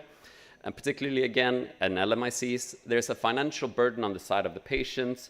There's economic consequences of neglect on a much higher level, which is population and nation-based. And then the impact of untreated surgical condition that really holds back the potential for progress, both individually and of course on larger community and national scales as well. So the way that we're working at our institute in addressing some of the affordability barriers in trauma care is by looking at the 6 bellwether procedures of surgical system markers. Again, here we're zooming in on open fractures and also complex wounds. And we're doing that through collaboration with regional partners, of course. Particularly, we're collaborating with the Jaffna Medical University, together with the Harvard Global Orthopedics Collaborative, and together with a US nonprofit, which is called Zona Global. We are looking directly at frugal innovation for addressing access to barriers of care. We are exploring open source solutions, if you will, not in the digital realm, but in the physical one, and addressing some of these surgical indicators that have been highlighted by the Lancet Commission. So our solutions, we're looking at external fixation for open fracture, we're looking at negative pressure wound pumps, and we're looking at ways to scale up training for surgical teams. In the project that we're currently carrying out together with Jaffna, we've been hosting a number of work sessions where we're looking at a pilot that we are starting together with Jaffna that's looking directly at the clamp. So an external fixation system will have 3 components. There will be a pin that goes through the skin, there will be a rod that connects pins, and there will be a clamp that fixates that system, locking the bones in place so that healing can happen in a correct way. So the clamps is the kicker. That's the real cost driver. That accounts for around 90% of the cost of the system. And it's surprisingly expensive. But it doesn't need to be. That's why we're trialing a very, very low cost version that costs around 1% of the current gold standard. And here you can see in the pictures, we're coming over with some of the teams from Sing Health, which happens to be the largest public healthcare provider, and we hold a number of clinical care excellency centers in Singapore, and of course the leads in Jaffna, and our leads from our International Collaboration Center as well. Here we're training with the residents of the surgical teams up in the Northern Province. Just to mention, all our work in the region, of course, happens with our regional partner institutions. Particularly, we're looking at working more deeply with Jaffna and with Medan in Indonesia and with Hanoi in Vietnam, where we're looking at long-term engagements for coordinating capacity building and building global health capacity, both through training and through direct long-term research projects. So I mentioned the clamp. Here it is in all its glory. It's called the AFIX clamp, and that just stands for affordable fixation. We can produce this, and we have a temporary patent within this partnership coalition. We can produce this for $5 instead of 500. Normally, you would need quite a few just to hold together a system, as can be seen on this slide. And we've so far undergone mechanical testing, which seems very promising. If you do the technique adaptations that we trained in Jaffna, according to the stress tests performed at MIT, this system performs equally well or better than gold standard. And again, it costs 1%.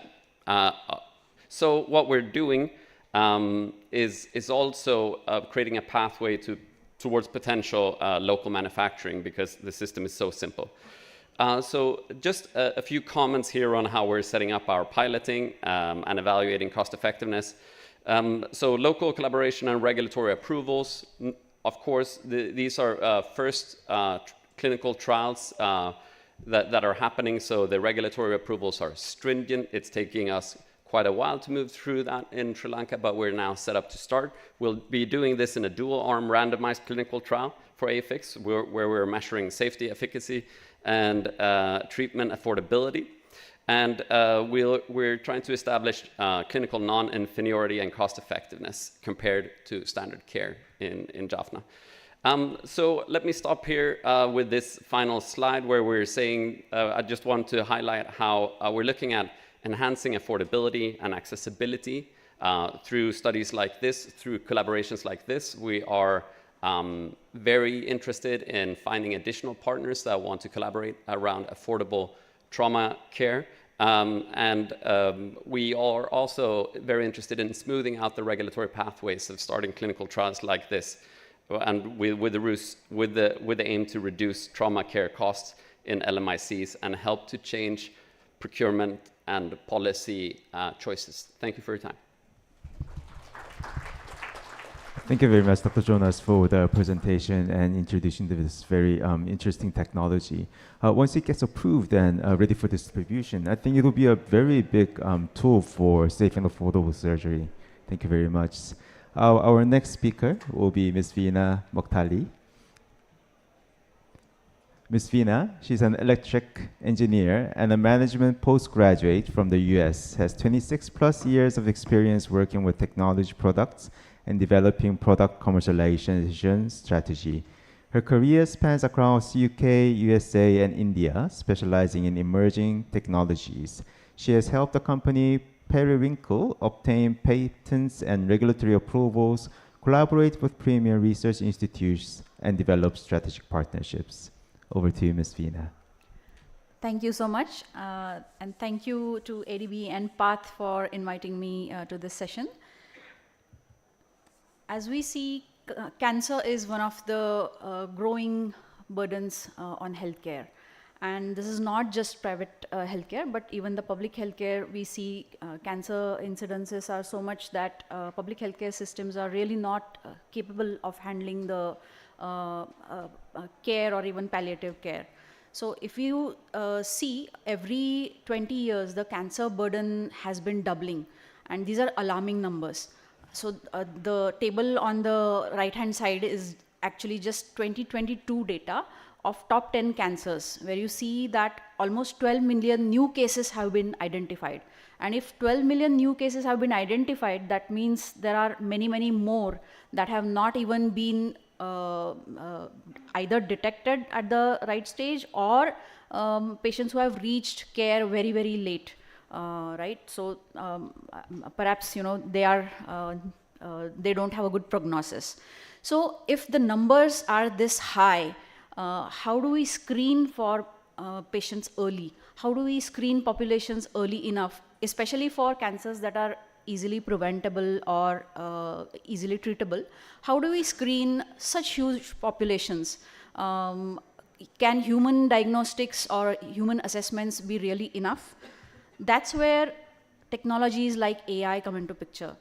If we see that a radiologist or any pathologist can analyze, let's say, 80 to 100 cases in a day, at best, if they are really doing or working overtime, can AI really help us do this better? Yes, of course.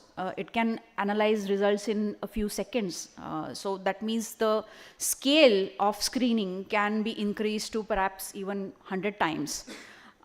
Subjectivity of the results when they are analyzed by humans can be quite high, because let's admit it, imaging data is actually quite tricky. You don't often see things that are there, or sometimes you things that aren't there. So there is a lot of subjectivity in whatever, radiology, pathology, even histopathology.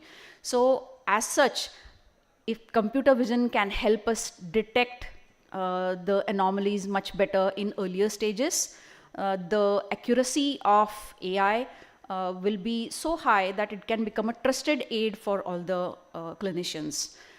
Of course, the cost effectiveness of these solutions can be evaluated by deploying them in different settings, in especially public healthcare settings.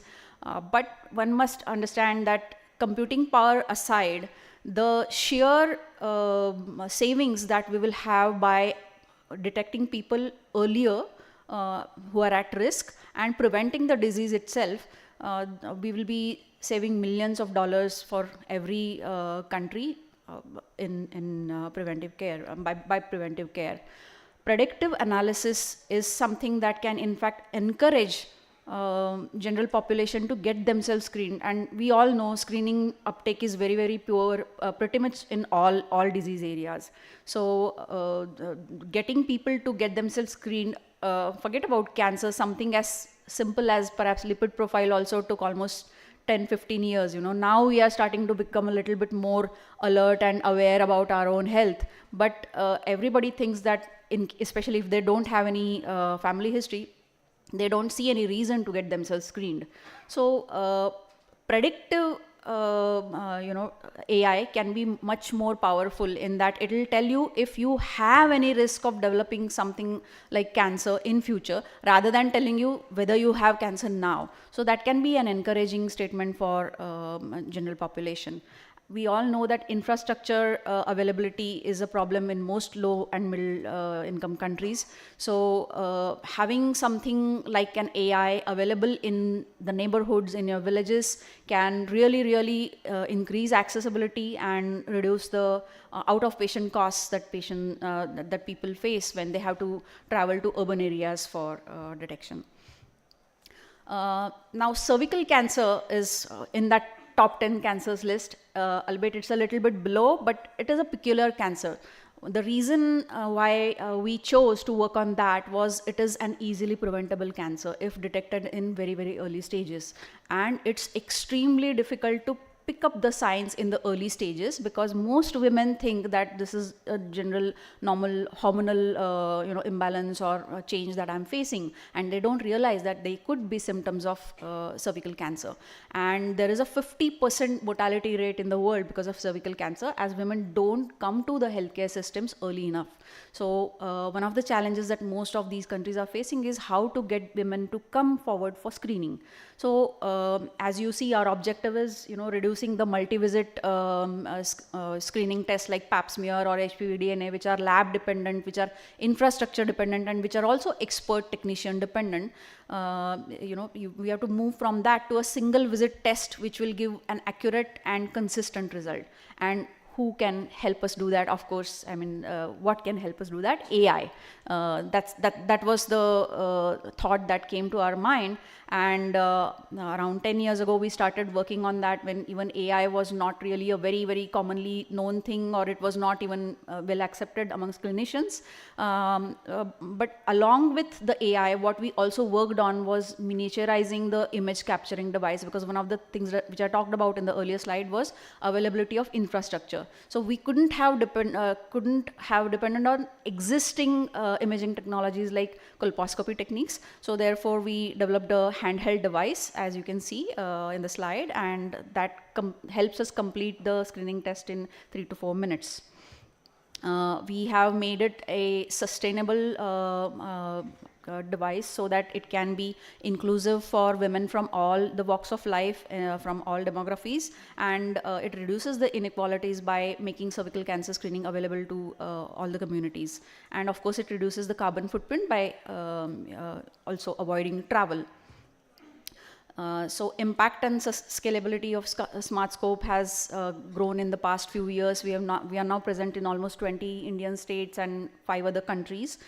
Now, in order to develop the safe AI, we have had to go through several careful steps, including working with clinical algorithms along with clinicians, and of course making the result explainable, reducing the cognitive bias, and increasing the reproducibility, and of course maintaining the cost of deployment and setups very low.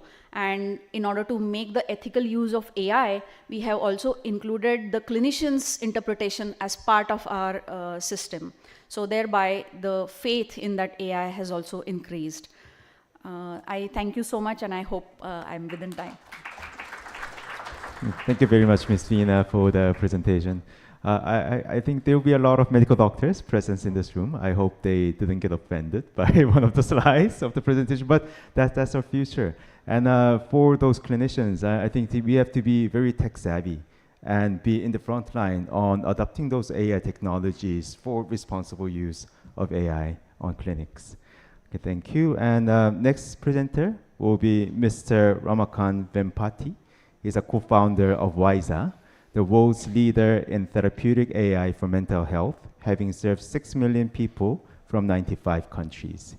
He has been recognized as a top innovator by the World Economic Forum and for leadership excellence at the eMental Health International Collaborators Hall of Fame.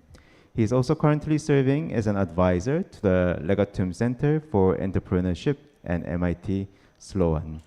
Over to you, Mr. Vempati. Thank you, Jay. As you can see, I was so eager to start speaking that I got here before my introduction.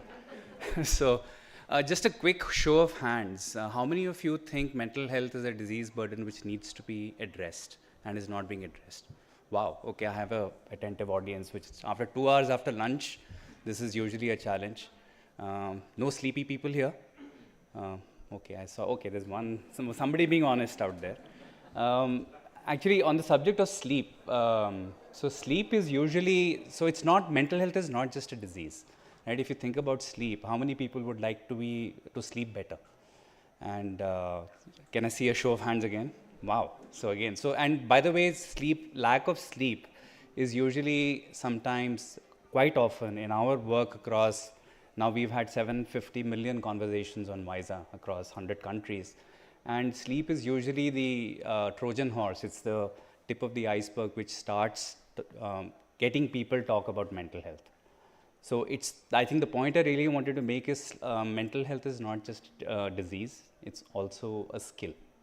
And learning to sleep better, learning to protect your sleep is a skill. And that has as much of an impact on health as maybe treating depression or anxiety. Both are important.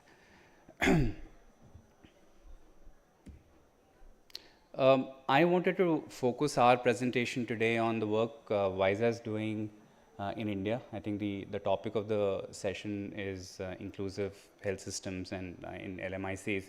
So amongst Indian youth, there is a huge burden of mental health.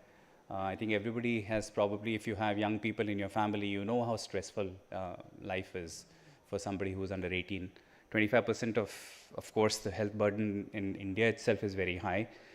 India sometimes, unfortunately, called the youth suicide capital of the world, predominantly and especially amongst young boys. It's a tragedy, and the support is severely lacking. And if you've attended any other panels today or yesterday, you would have seen a raft of statistics on how bad the situation is.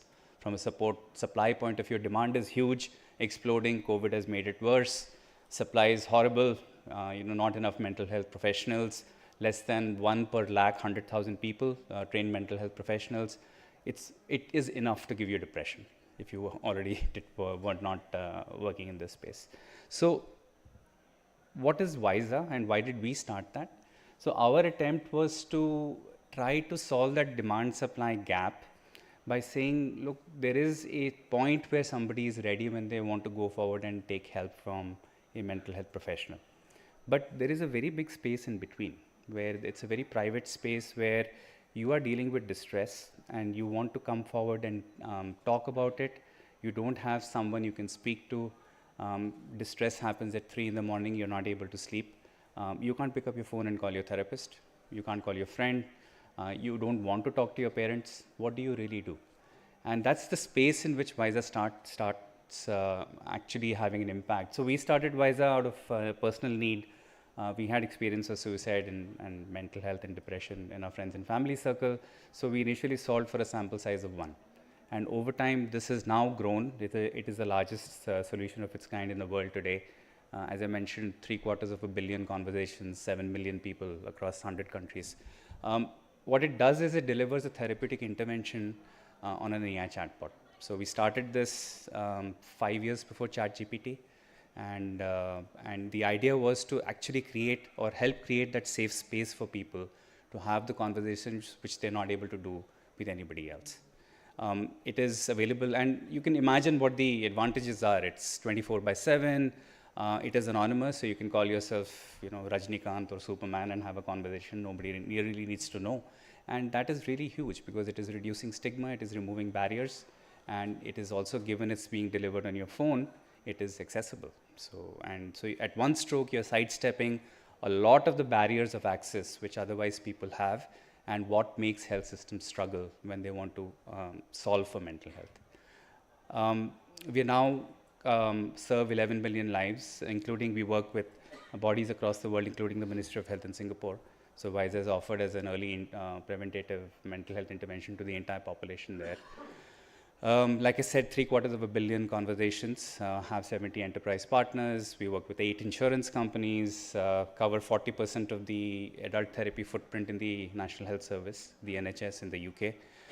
And we have the most evidence of any mental health app in the world today, and recognized by leading organizations across the world. These are a sample of the people whom we work with. So we work with employers, we work with public health agencies, insurers, and increasingly in impact. And I think that is the most, exciting part of the work. We started in India and we kind of went out into the world, and now we are coming back. And the circle is in a sense completing. And we have a lot of evidence, and I'll be very happy to talk about the work we're doing in India. But initially, we started in English, went to Spanish, translated that into Hindi, got a lot of support from impact donors to start thinking about LMICs and people who are also disadvantaged from access because of language. And from Hindi, it's then gone to Marathi, and now we're doing a host of Indian languages and trying to deliver this impact on the ground in India, where we all started. So largest evidence base in the world today, 40 plus peer-reviewed publications. We have an FDA breakthrough device designation for, again, not mental health, but our work in chronic pain. Because again, there is an intersection between physical and mental health. Living with chronic conditions like chronic pain, the challenge is as much psychological as it is physical. We've done a lot of clinical work and clinical trials where we've demonstrated that when you have proper psychosocial support, then your ability to live with a chronic condition improves, your adherence improves, you start showing impact on depression and anxiety scores, but also physical function and pain tolerance, because you're able to contextualize the pain better. So this is an example of a tool or of a platform which is not just depression, not being used to support depression or anxiety. This is actually a gun you can point in 100 different directions. And what we are doing is, we are now in India, we're trying to bring this solution, combine it with a physical and a physical as well as a digital intervention, combine both, and create a solution for adolescents in India, starting with girls. And we've just won a very large grant, one of the world's largest grants in the world. We just heard about it 48 hours ago, to deploy the solution in UP. So I'll stop there. I don't think that you need to know more about this, but this is what we want to do. We want to say that this is not a mental health solution, it's man ka coach, jo badle soch. Thank you. Thank you very much, Mr. Ramakant, for the presentations.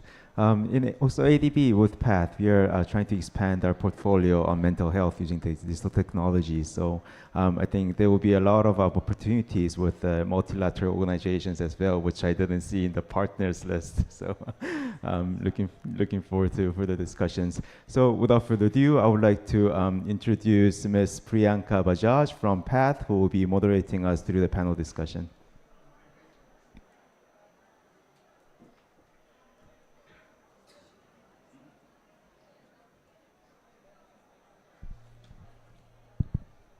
Good afternoon, everyone. I hope you still have the patience to go for one more round, but I'm also very hopeful that you are as eagerly awaiting for the discussion that follows as we are. So without, like Dr. Jay mentioned, without much ado, we can ask our first question to Dr. Bhaskar. We heard about you, the work that ArtPark has done in the different aspects of health at the interface of climate change and the dengue related incredible work that you've done. So we would want to understand more about your insights into what you see is most poised in terms of deep tech to address some of the emerging vulnerabilities in climate change and the planetary health aspects that we see. Nice. So deep tech is a new buzzword now. So it's a very broad term, right? So when you say deep tech and looking at preparedness itself, so even before answering your question, how ready are we as a market itself for deep tech? While AI, ML is one part of deep tech, there are a lot of things we need to do even before we say implementation of deep tech technologies. So one of the areas where I would say deep tech is growing really fast is at the layer of data integrations. So we need to still work on those layers even before we start talking about what are those deep tech innovations, what are those AI models, what are those ML stuff, etc. Right? So data integration, it comes from bottom up. So a lot of Indian data still is based on pen and paper. So when do we digitize them? So when I say digitize them, it's not just converting what is there on pen and paper into a mobile app. A lot of that work is happening. That means nothing when you say, I want to implement that with respect to deep tech innovation. Right? So how will you enhance this level of data system is the first layer where there needs to be a lot of investment and work. That's the first layer. Second layer, third layer is more on the adoption of these kind of technologies. The final layer where there is a lot of work happening, there is a lot of research work happening, is where real deep tech interest is growing.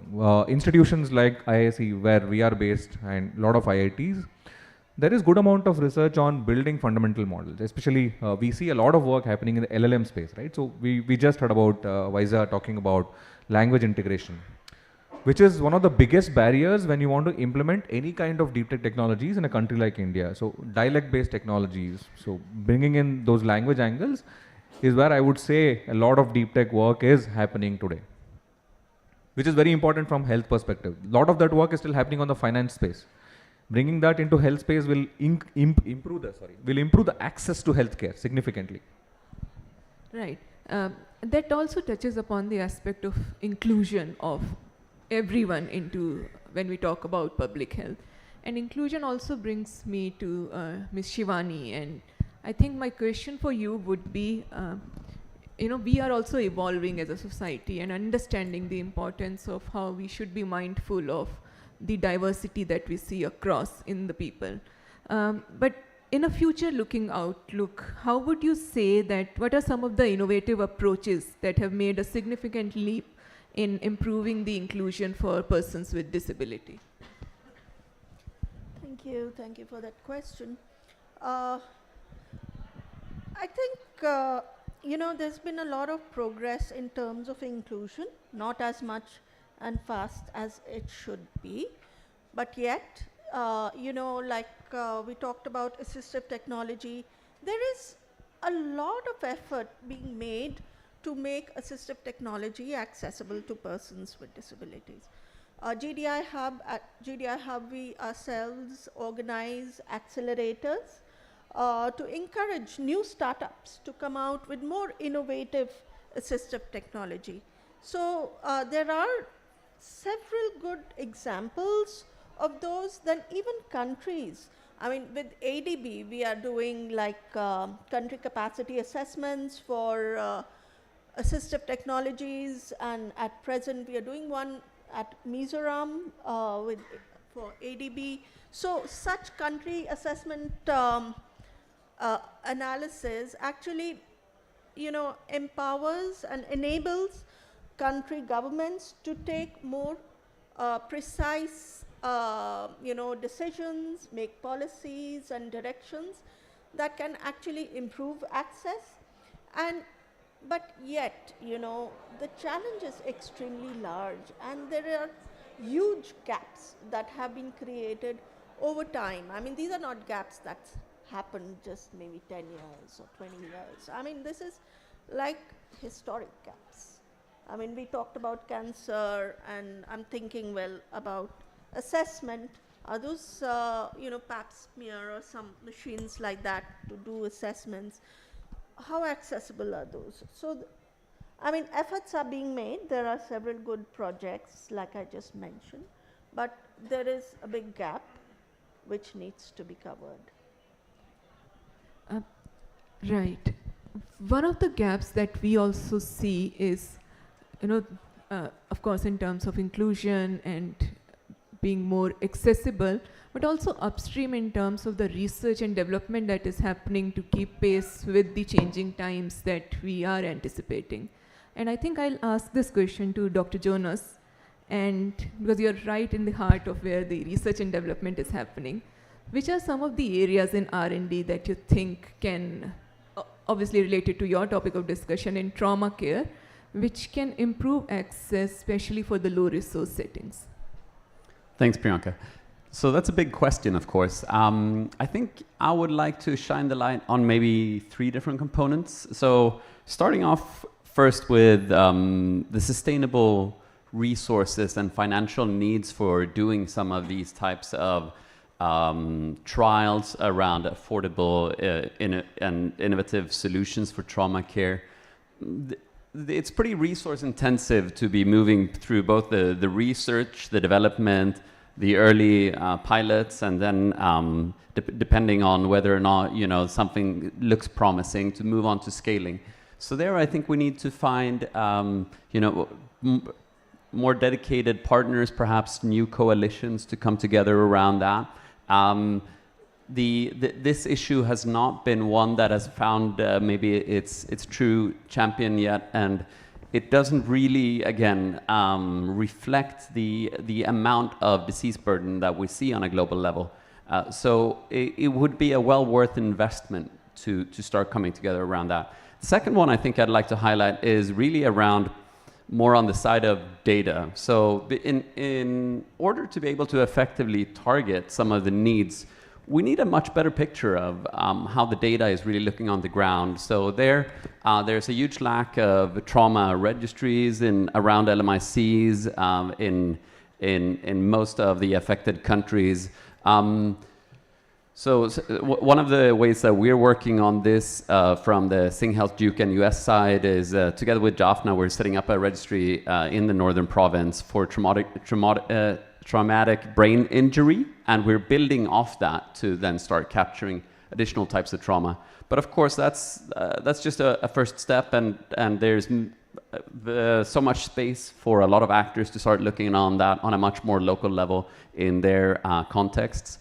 And perhaps thirdly then, coming back to the need on collaboration also around capacity building, there's ample opportunity to set up new types of configurations, perhaps considering the challenges of the current day, for new constellations to come together to think creatively around how to build capacity and how to scale capacity. Today we're talking in this session around a lot of digital and remote opportunities, but on the side of just bringing together the partners in Jaffna, again, we're working with a number of institutions that includes NGOs, and we're really looking for open source solutions that we can continue to build on from there. Right. I think open source and access to researchers who are doing this work is something that we can certainly take as a key takeaway from that. I would come to Dr. J towards the end, because I know that Dr. J represents ADB and it's one of the key enablers of the ecosystem. So before going to that, I think we need to hear from the innovators themselves. Veena, the next question is for you. So as an innovator, you make an AI for a very critical health condition, which is cancer screening. What has been your experience in creating a confidence for AI amongst the stakeholders, and how have you been dealing with your process of clinical correlations with what AI tells you?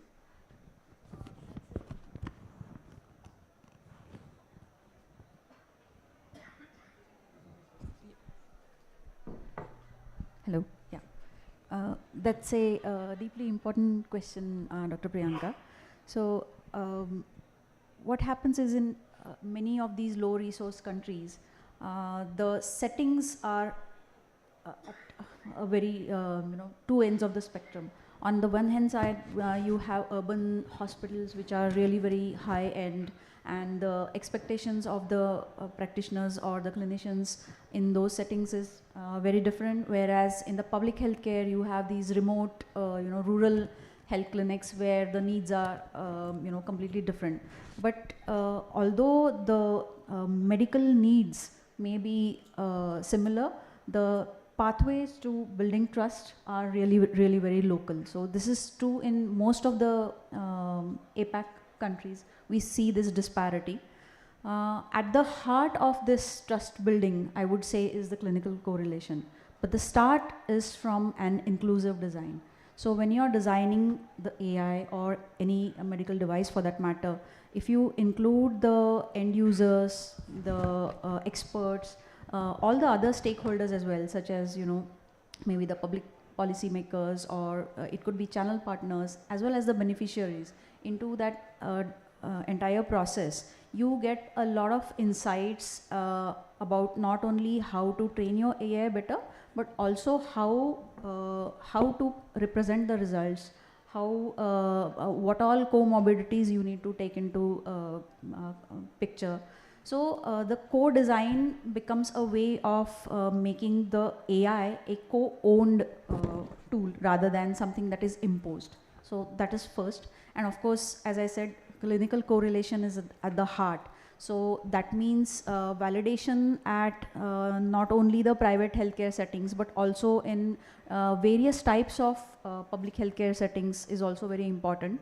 So for that, having clinical studies which are multi-site as well as field validation studies is very important, because then you also get to know how the AI is translating into identifying the right kind of disease, whether at early stage or at advanced stage in different settings. So that is an important part. The third part would be also basically showcasing that the AI is adhering to certain protocols that are already present in, let's say, in the medical industry, or as defined by the current guidelines. So that is one of the most challenging aspects, because although AI is lauded by everybody today as something that's a growing technology, unfortunately, that turning into a policy or a guideline as a standard of care, we are still, I think, a long way from there. I mean, we as in the, not just India, but even if you talk about all the other countries, AI is simply a technology under evaluation. I mean, I don't think it has come into the mainstream care just yet. But there are promises, of course, right? So communication with the clinicians, as well as communication with the beneficiaries who are undergoing diagnostics, especially screening, is really, really key. So therefore, design of the correct IEC content, showing them how the AI is going to help you avoid future, trauma. All that is very important, but also showing them how the AI has been developed on robust data. So that's very important. And that data, of course, I was talking about development of safe AI, right? So if that data has been picked and chosen from settings with high quality ground truth, that also builds a lot of confidence. So having publications around that, giving them content which they can also evaluate and test out in their own settings, that's a key chapter. So at the end of the day, an AI is only as good as the belief that you can build into it. So thank you, Veena. It's a very valid point. Ramakant, again, from your perspective as an innovator and also somebody who started working on a topic that has seen its own fair share of evolution in terms of public understanding and systems understanding as well. But now that we also bring in the component of technology to it, so in your experience, what are some of the key factors that can enable adoption of innovative technologies in bridging the gaps that still remain with mental health care? Thank you, Priyanka. That's a great question. And I think I'd probably answer the question in three ways. One is incidence, right? Is the mental health, the landscape has changed, and it has changed probably on three different axes. One of them is the fact that there is more happening. So COVID, I think, really underscored the need and as well as the demand for mental health. The WHO says 1 in 3, 1 in 4 people are in distress at any time, they need help. I think COVID proved that it was 1 in 1. Everybody felt anxiety, everybody felt depression, financial stress, worries about the future and so on.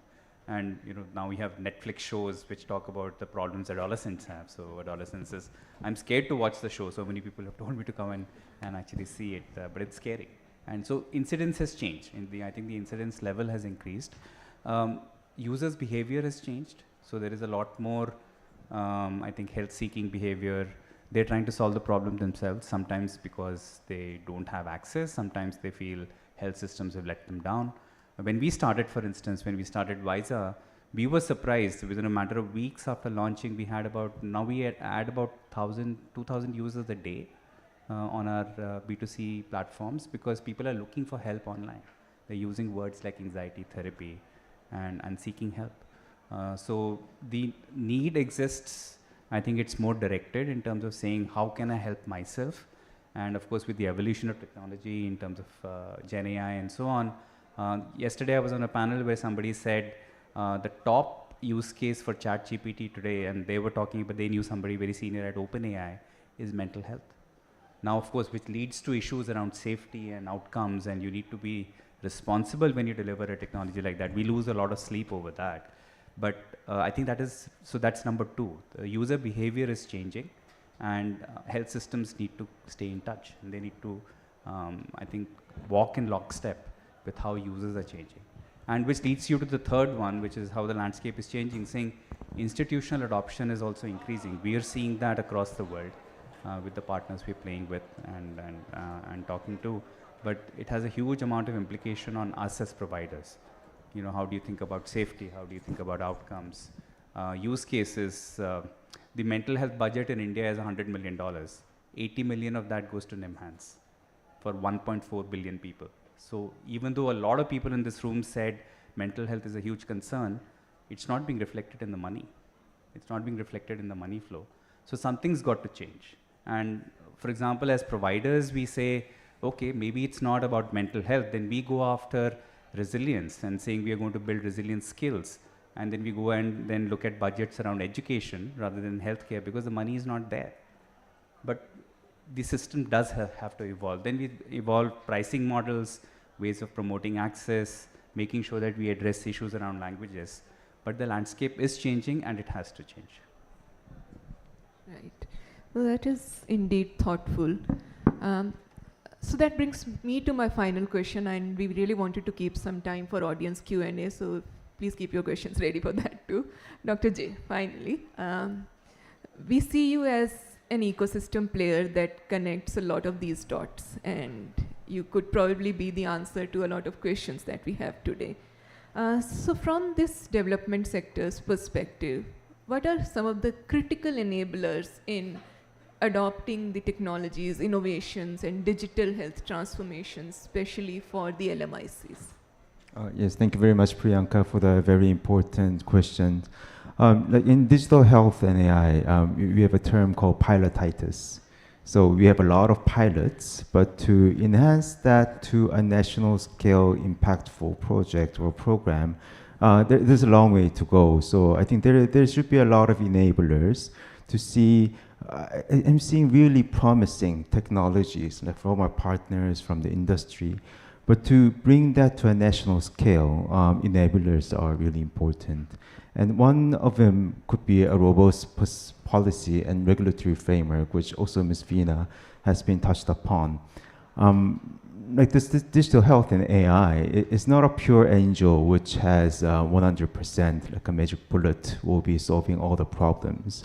It can be really dangerous as well. And a lot of countries right now aren't prepared for it. It's gonna be a big wave coming in. It's not a country that can choose to adapt it or not. It will become. So the countries has to be really prepared for it. And I think the national regulatory authorities has to consider this as their own mandate, which a lot of countries are not currently doing. Secondly, sometimes it's very neglected, but there's robust infrastructure and connectivity, which I was glad to see in Ms. Veena's presentation as well. So even though there's a very good technology, but if there's no like internet connectivity in the primary healthcare, no computer, no nothing, it can't be implemented. So we have to also think about that. And the other is workforce capacity and digital literacy.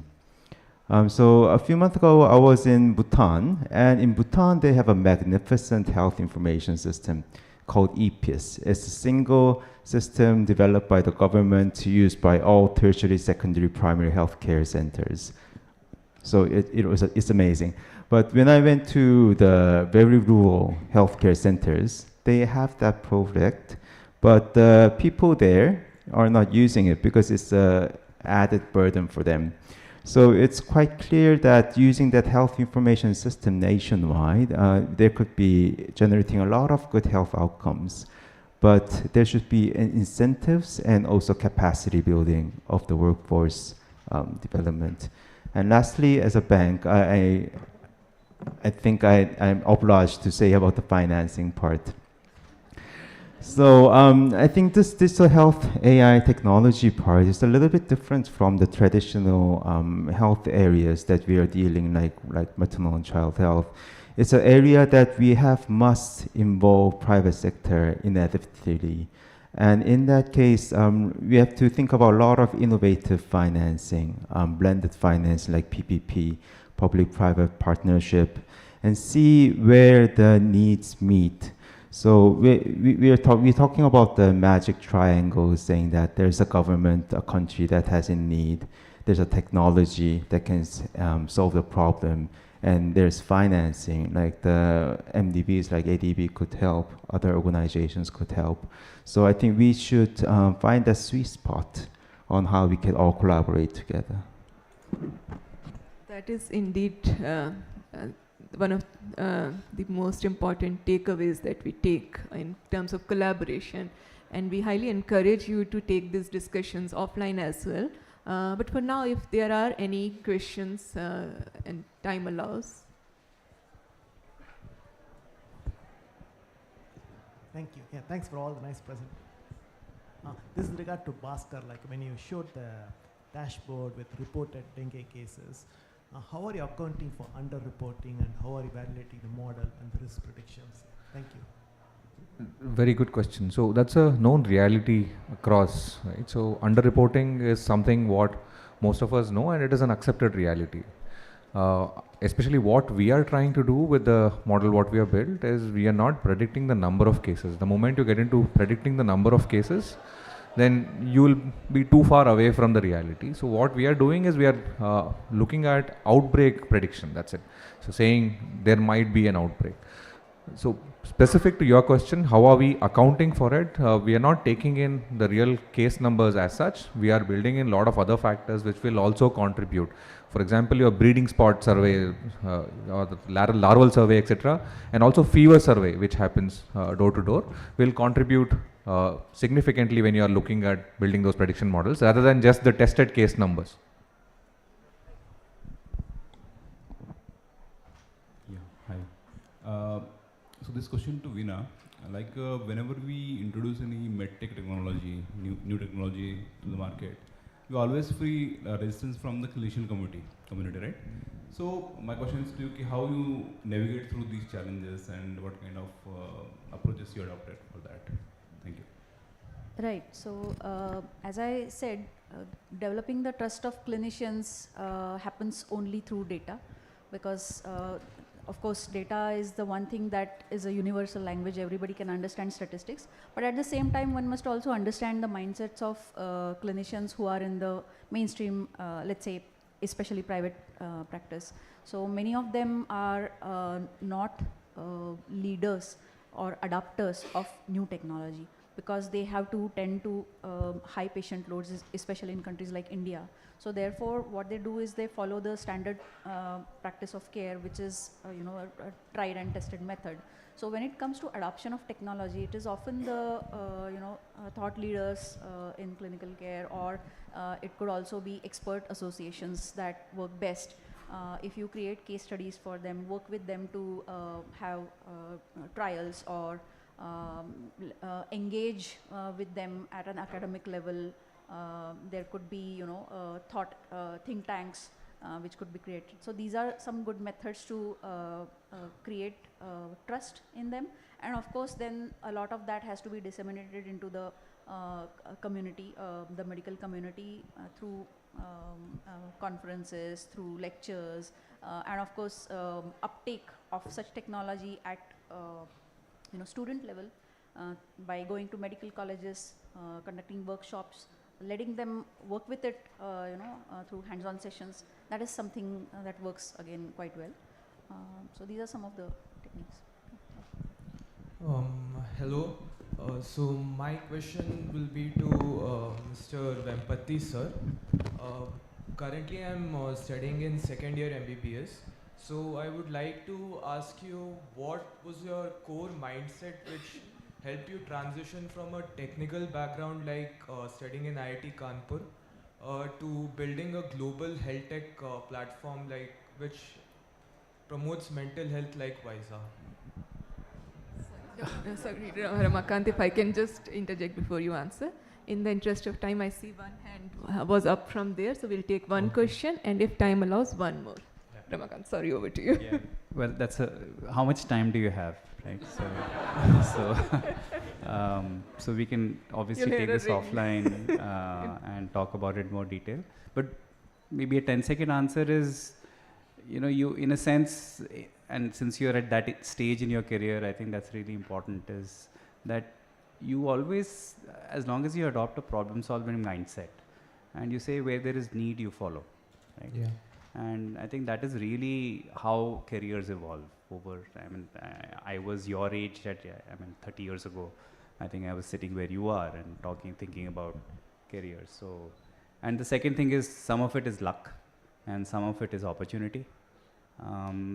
If I was not building or doing WISA, I would have been doing something else. I might have been in banking, right? My earlier career was actually in financial services. But I think I would have been doing something interesting there as well. It just so happened that personal events, my family circumstances created these opportunities and this need, where then I said I have a certain amount of time and talent to deploy, and I'm going to point it here versus there. So I think my only advice to you would be, if you're able to just keep that frame of problem solving and you're seeing a pain point or a need as an opportunity, I think life will be interesting. Thank you, sir. Thank you so much. Yeah, I had a quick question, Prerak here. I work with Dalberg. The talk of technology, AI, quite fascinating, and okay. So, Achha, that's a timer. So just very quickly, where do we see the role of counselors or screening technicians, say, 5 years from now? Like when WISA goes from 7 to 700 million, or the cancer screening goes from pilot stage to ahead. What do we do? On the ground, reality is not changing, right? We are still teaching the same way.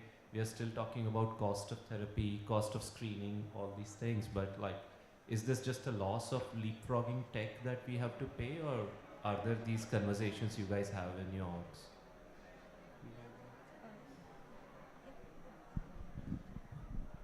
Yeah, so there is a cost of time that we have to kind of take into account, but we have to understand that for any new innovation, whether it is AI or anything else that came into medical technologies, always took a certain amount of time to get absorbed into mainstream. So although you may see acceptance of AI picking up like fire when it comes to consumer technologies, or in fact even some of our social media interactions, that kind of trust in medical technologies has to be built over a period of time, and I think it's a collaborative effort in a way. So when some of the technologies are starting to work, when the pilots are succeeding, then slowly the faith gets built into AI overall as something that can deliver. Of course, there is always an evaluation of the individual AIs, the strategies with which they have been built, etc. That has to be taken up. So there is a certain process that has to be followed, but at the same time, I think we have to keep our faith in that after following that process, it will come to a convergence. I mean, there will be a convergence in terms of more adoption of AI technologies and better acceptance of that into public healthcare policies as well. So I think there's a lot we can look forward to, if that answers your questions. I think regarding AI as such, so we have a framework we use internally within WISA to think about AI, and we think which is very useful, which is that the way people are thinking about AI tech in general, there are three ways in which they're thinking about it, right? So one of them is engagement. So promote, drive engagement, which is what's happening on social media. So Instagram, Facebook, everybody is creating these engagement algorithms to hook you in and take your eyeballs and never give them back, in a sense. So, but that's true, and that's obviously very monetizable. It's extremely commercially valuable. Then you have productivity AI, right? So there is AI for production, for productivity, improving processes, improving the way people do things, making them more accurate, making them cheaper, making them faster. Then I think, but there is a third place where AI can be used, which is, I think, what we are trying to do, which is therapeutic AI. And therapeutic AI is creating, using tech like chatbots or LLMs and Gen AI, and creating these safe spaces for people to actually have conversations, but then nudge them out again into the real world. And I think that's where your question really becomes important, which is that it is not about replacing human beings, it's about augmenting them. And it's about creating alternative spaces where people can engage, and then saying, look, what is bothering you? Maybe you should go out and reach out to your friend or talk to your mom or make that call to your doctor. But then actually doing that nudge. Because if you don't do that, then your dystopian vision will come true. And you'll say everybody is then, getting sucked into the phone and they'll never come out. And I don't think that's the game we are in, or that's not what we should be doing. And which is where I think we should go, and that's where we are trying to go. I hope the world follows. Thank you, everyone. Thank you to ADB for being our partner in this very insightful discussion, and to all the speakers for joining us and sharing their experiences and literally lived experiences and insights from the wonderful work that you're doing, and for being to the audience for being such an engaging people in attendance here. Of course, to our team, which includes me. But just one final announcement. Yes, we have some pieces of information and documents kept on the table right at the back. If you want to see those, we highly encourage that. If you want more information, we have digital copies, so you could maybe take a photograph and look for the keywords on path.org. If you don't find that, meet us. We'll be happy to share our email IDs and send it across to you. Thank you all.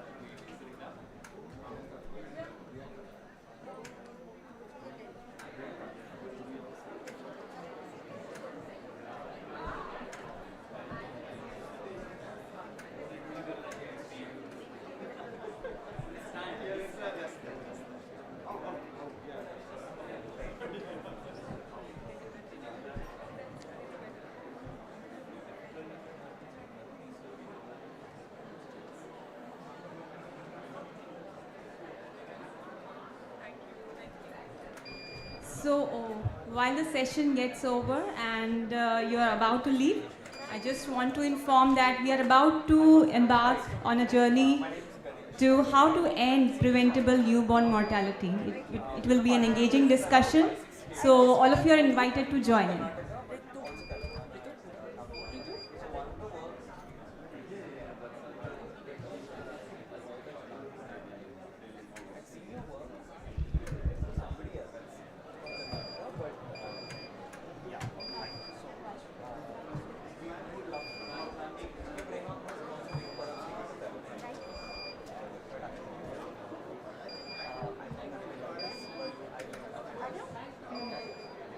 Thank you so much.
रात को 12 घंटे की होती है, आपको 6 घंटे के अंदर बच्चा करना है।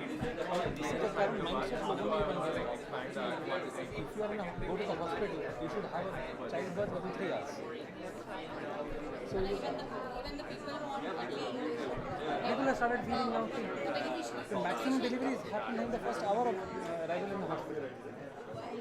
And asphyxia और बोलस दे रहे हैं लोग ऑक्सीटोसिन से।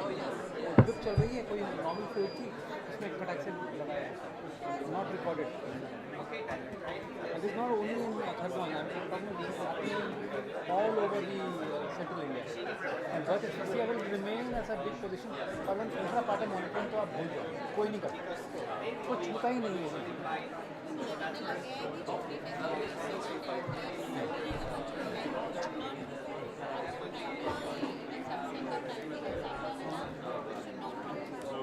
बिल्कुल नहीं, मैं भी कंफ्यूज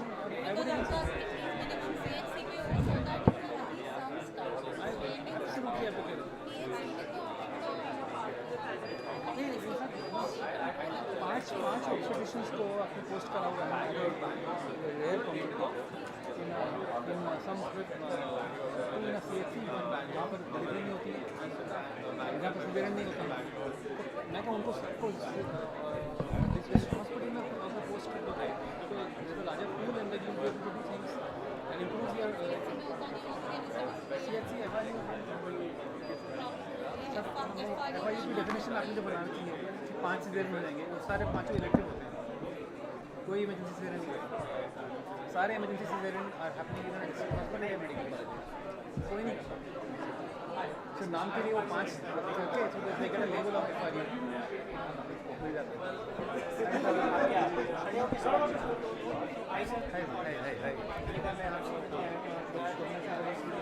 अरे हम तो दुनिया के देश की डिसीजन ले रहे हैं ना, हम तो ऑक्सीटोसिन के बारे में बता रहा था मैं। 100% यूज, 100% यूज।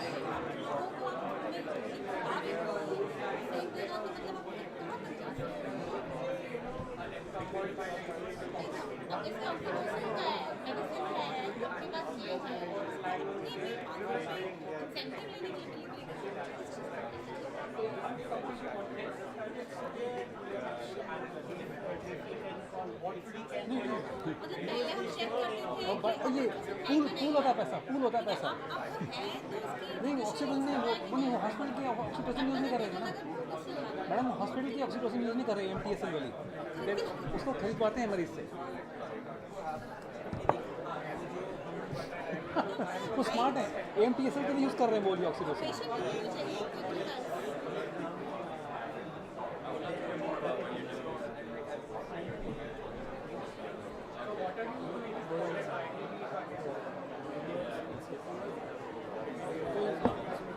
इंसान की इज्जत नहीं है।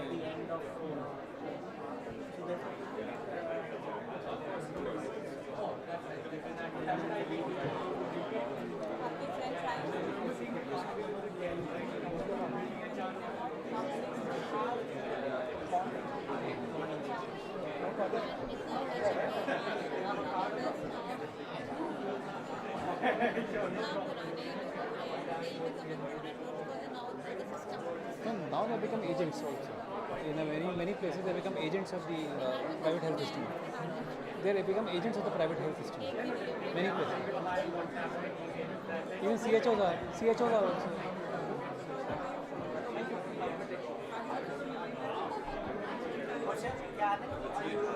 कहाँ फंस गया एक वो जगह आने की, क्या डॉक्टर की बात यहाँ कर रहे हो, ये तो मेला है, कुंभ मेला है, तो यहाँ तो अपने पाप भी नहीं धुलेंगे। बताइए क्या बात है? नहीं व्हाट आई मींट इज कि यहाँ की जगह ऐसी उम्र में करनी, मतलब ये तो मेला है, ये जगह ये ऑर्गेनाइजेशन क्या है? ये कुछ नहीं है, वो टॉमर है तुम्हारा SMS का है ना, SMS जयपुर का है.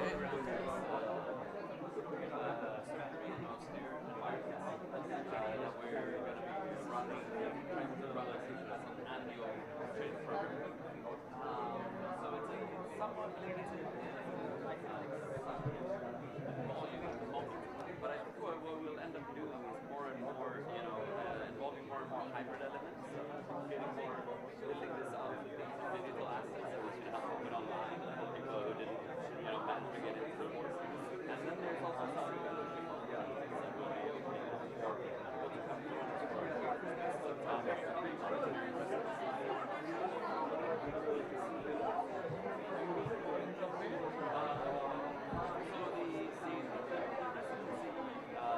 that's going to be, more on kind of an individual basis. So, and that would probably be much easier to fit.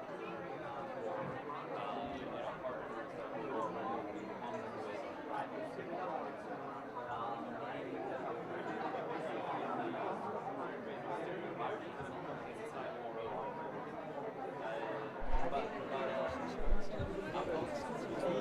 Yeah, can I have your attention, please? Can we have you all seated so that we can initiate the session?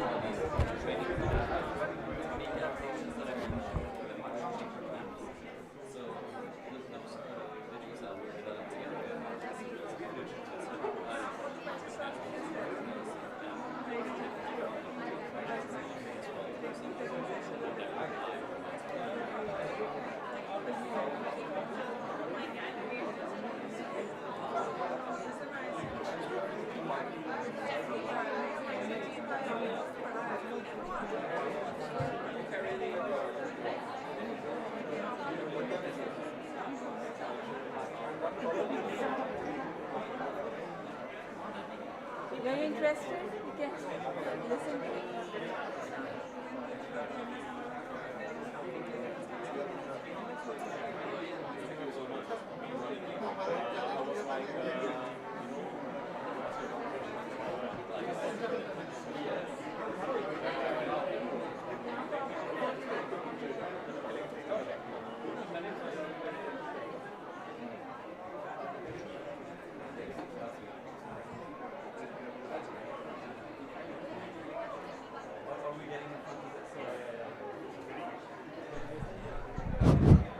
Good afternoon, everyone. May we request everyone to take the seat so that we can start our session on time. Thank you.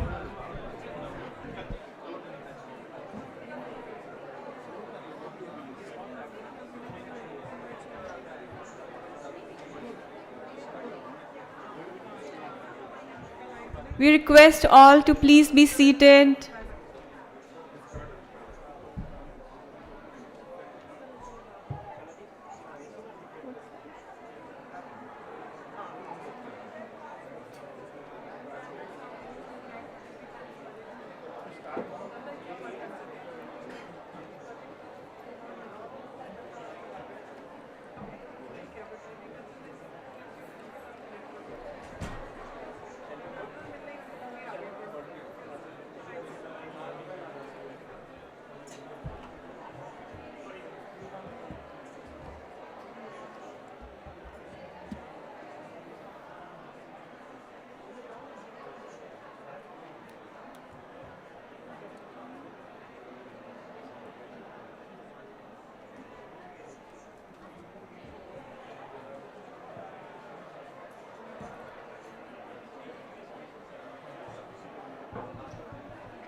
So, good afternoon, everyone, and a warm welcome to our panel discussion on ending preventable neonatal mortality, evidence to action.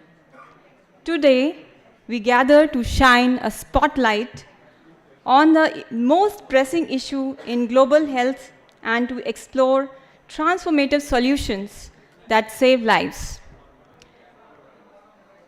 Globally, neonatal mortality remains significant challenge, accounting for nearly half of all under 5 mortality. About 6,500 newborns die globally every day. In India, while we have made a remarkable progress in reducing neonatal mortality, which was in 50s in 1990s and around 28, not so in the recent years in 2015, and now we have reached about 20. There is still much work to be done. Prematurity and low birth weight complications, birth asphyxia, neonatal sepsis continue to be the leading causes of newborn deaths. However, many of these deaths are preventable through timely interventions with high coverage and equitable access to quality health care. The Government of India has demonstrated strong commitment to addressing this issue through the National Health Mission, with India Newborn Action Plan as a guiding framework for rolling out several programs aimed at improving maternal and newborn care.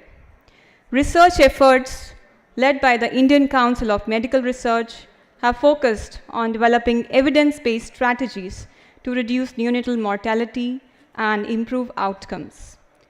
These efforts, under the overarching theme of National Health Research Priorities, have several initiatives like the Lakshya Labour Room Initiative, the Stillbirth Implementation Research Initiatives, and also the flagship program of Sankalp, which is an initiative to create a dent on newborn mortality through a targeted approach. Sankalp is an implementation research initiative which we have initiated at 10 districts of the country, aimed to reduce neonatal mortality to a single digit through a contextualized approach and finding solutions in collaboration with the governments.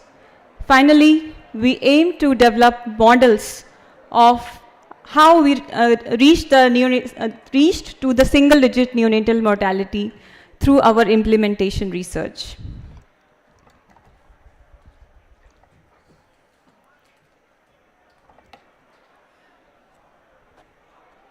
We are incredibly honored to have a distinguished chairperson alongside 7 esteemed panelists, each bringing unique perspectives and unparalleled expertise to the table. Together, they will guide us through this pivotal conversation, one that bridges the gap between evidence and impactful action. So now, I would like to introduce our chairperson, sir, and our esteemed panelists to the stage. And may I invite Dr. N.K. Arora, sir, to the stage.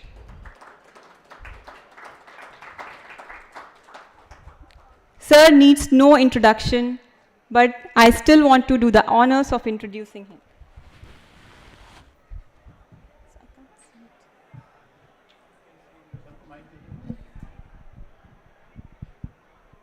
So, am I audible? Yeah. So, Sir is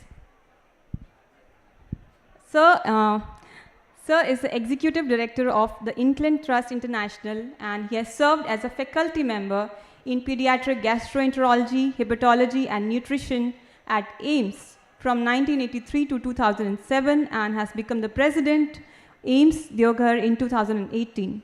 Professor Arora has played a key role in immunization, particularly in the pulse polio immunization program, vaccine hesitancy, and AE5 surveillance. He chairs the COVID-19 Working Group of India's National Technical Advisory Group on Immunization and oversees COVID-19 vaccine, drug, and diagnostic activities. Professor Arora has served on the WHO Strategic Advisory Group of Experts, the Southeast Asia Regional Immunization Technical Advisory Group, and is currently a member of WHO's Global Advisory Committee on Vaccine Safety and the COVAX Independent Allocation of Vaccine Group. He has led several large multi-center studies, including the World Bank's documenting the national and subnational COVID-19 responses in India, and the GVDN's COVID-19 vaccine safety surveillance project. His research has influenced major immunization policy changes in India, including house-to-house immunization during the Pulse Polio program and the introduction of auto-disabled syringes. So welcome, sir. And I would request Dr. Ashu Grover, ma'am, to please present a memento to sir.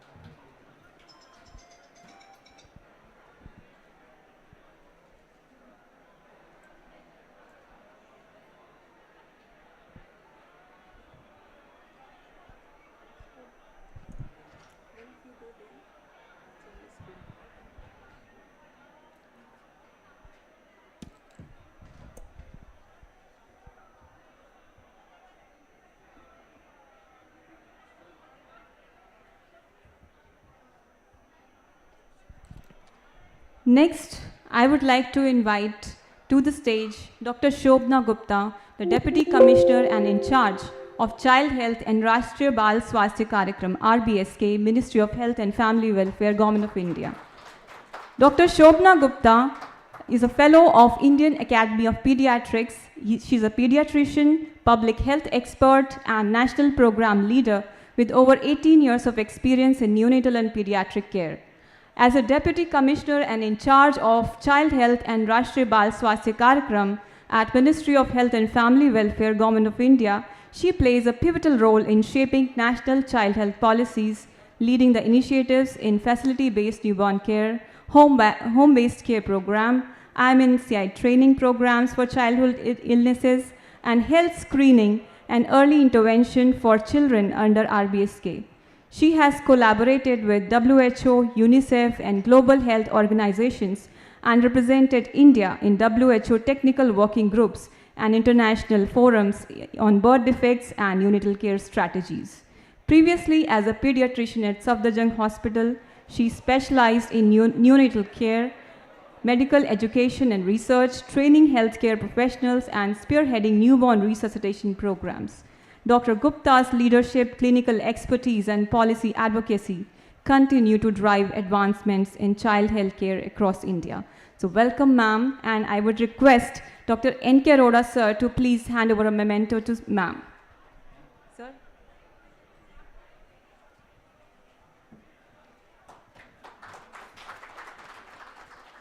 It's still not coming.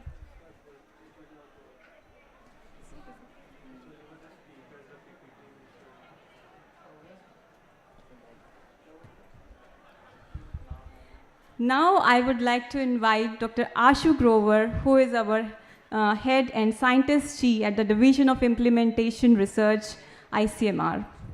Dr. Ashu Grover is an esteemed public health expert with over 22 years of experience in non-communicable diseases and epidemiology. She has had a prolific academic journey with several feathers in her hat. She is currently serving as the head and Senior Deputy Director General at Division of Implementation Research, ICMR. She has experience of managing programs in oral health, neurological sciences, cardiovascular diseases, and gastroenterology.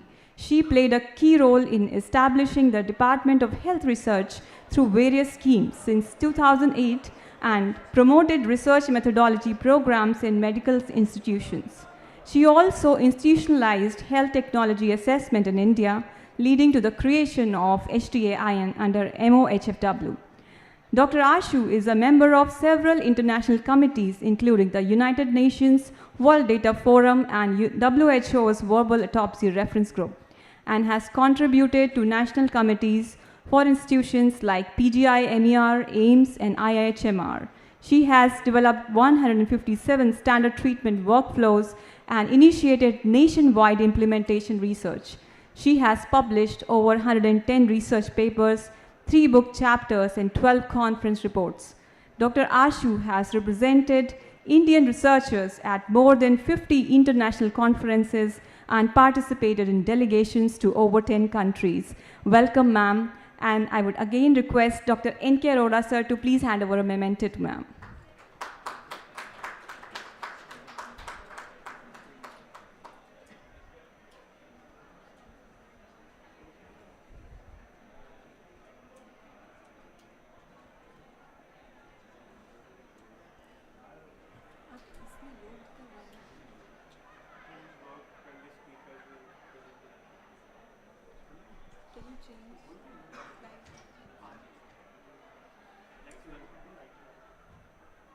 Yeah.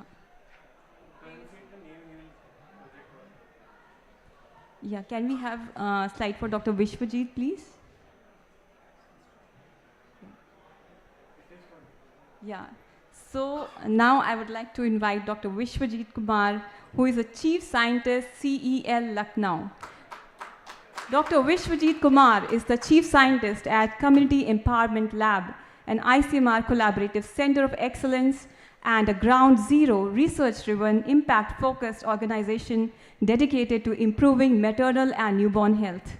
A global leader in neonatal health and health systems research, his work focuses on empowerment-driven, community-based interventions, particularly kangaroo mother care and scaling life-saving innovations within health systems. With over 20 years of experience, he has shaped policies and programs that have improved newborn survival in underserved communities. A former Johns Hopkins University faculty, he serves on ICMR Scientific Advisory Board and Governing Council and actively supports national health priorities research across India. He has published in NEJM, The Lancet Global Health, and contributes to multiple national task forces and health priority projects. So welcome, sir. And now I would like to request N.K. Arora, sir, to hand over a memento to Dr. Vishwajit.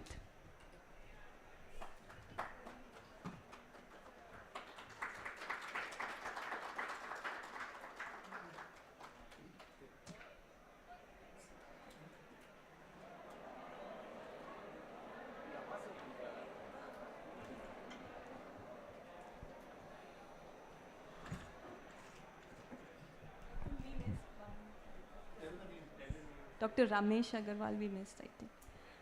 Now I would like to invite on stage Dr. Ramesh Agarwal, who is a professor of pediatrics and in charge of newborn services at AIIMS, New Delhi, where he also serves as the director of the WHO Collaborating Center in Newborn Health. He leads a unit known for its excellence in clinical care, education, and research, developing and disseminating evidence-based interventions such as kangaroo mother care, antenatal steroids, and advanced respiratory support. The unit's long-standing antibiotic stewardship program has ensured minimal antimicrobial resistance, setting a benchmark in neonatal care. His contributions extend beyond the critical care shaping newborn national neonatal policies and guidelines globally.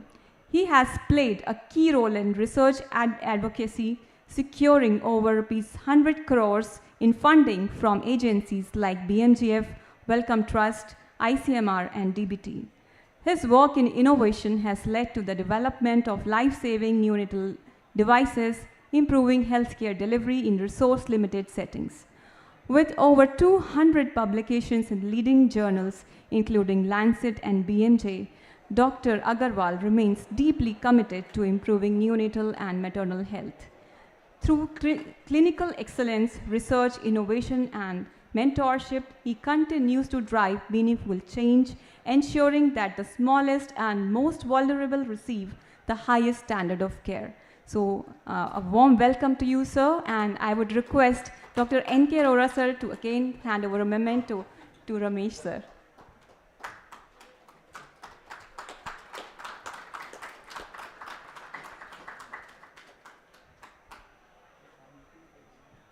Now I would like to invite Dr. Sudha Chandrasekhar. She has 25 years of experience in medical research and administration at national, state, and global levels. She has expertise in universal health coverage, health financing, fiscal space, service delivery, and health systems, including policy development and analysis, implementation support, and performance assessment.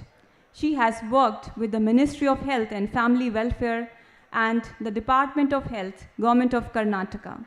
As an advisor, she has provided guidance to several states on universal health coverage with a special focus on Ayushman Bharat PMJ. She has had long-term associations for teaching and research with national and international academic organizations such as NIMHANS, St. John's Research Institute, and the London School of Hygiene and Tropical Medicine, as well as development partners like World Bank.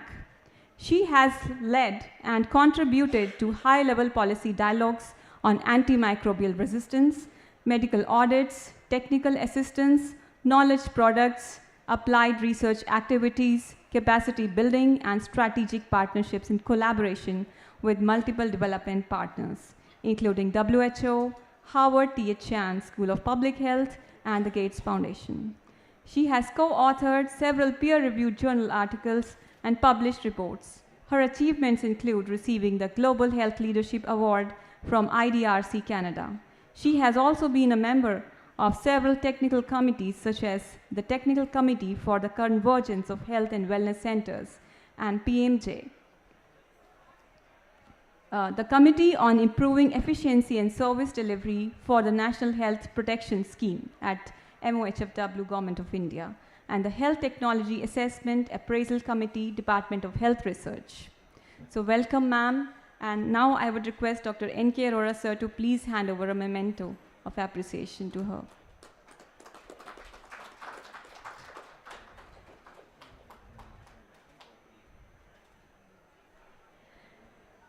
Now I would like to invite on the panel Dr. Deepak Chawla, who is a neonatologist and academician with extensive expertise in neonatal care, quality improvement, systematic reviews, and guideline development. He has over 160 published articles. With an H-index of 35, he has significantly contributed to neonatal research, particularly in randomized controlled trials, observational studies, and implementation science. Dr. Chawla has led multiple funded research projects in neonatal health, including studies on hyperbilirubinemia, neonatal sepsis, and neonatal resuscitation. As an editorial member of the guidelines writing group, he has also played a pivotal role in shaping neonatal clinical guidelines for India. So welcome you, sir, and now I would request Dr. Ashu ma'am to please hand over a memento for appreciation. So we will give some rest to Arora sir now.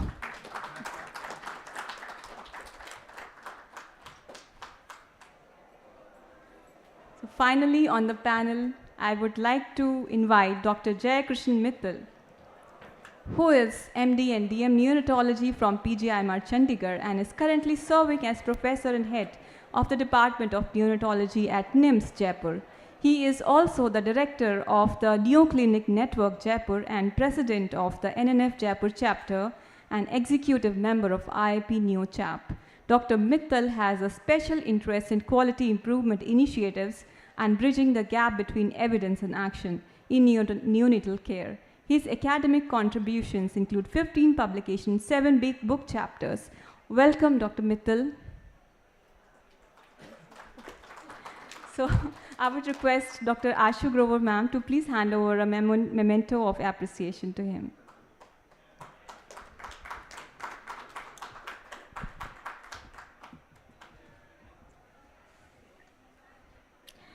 So, without further delay, let us set the stage for change by inviting our chairperson, sir, to kick off this compelling discussion.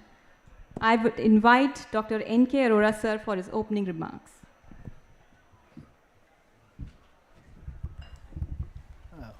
Good afternoon, friends.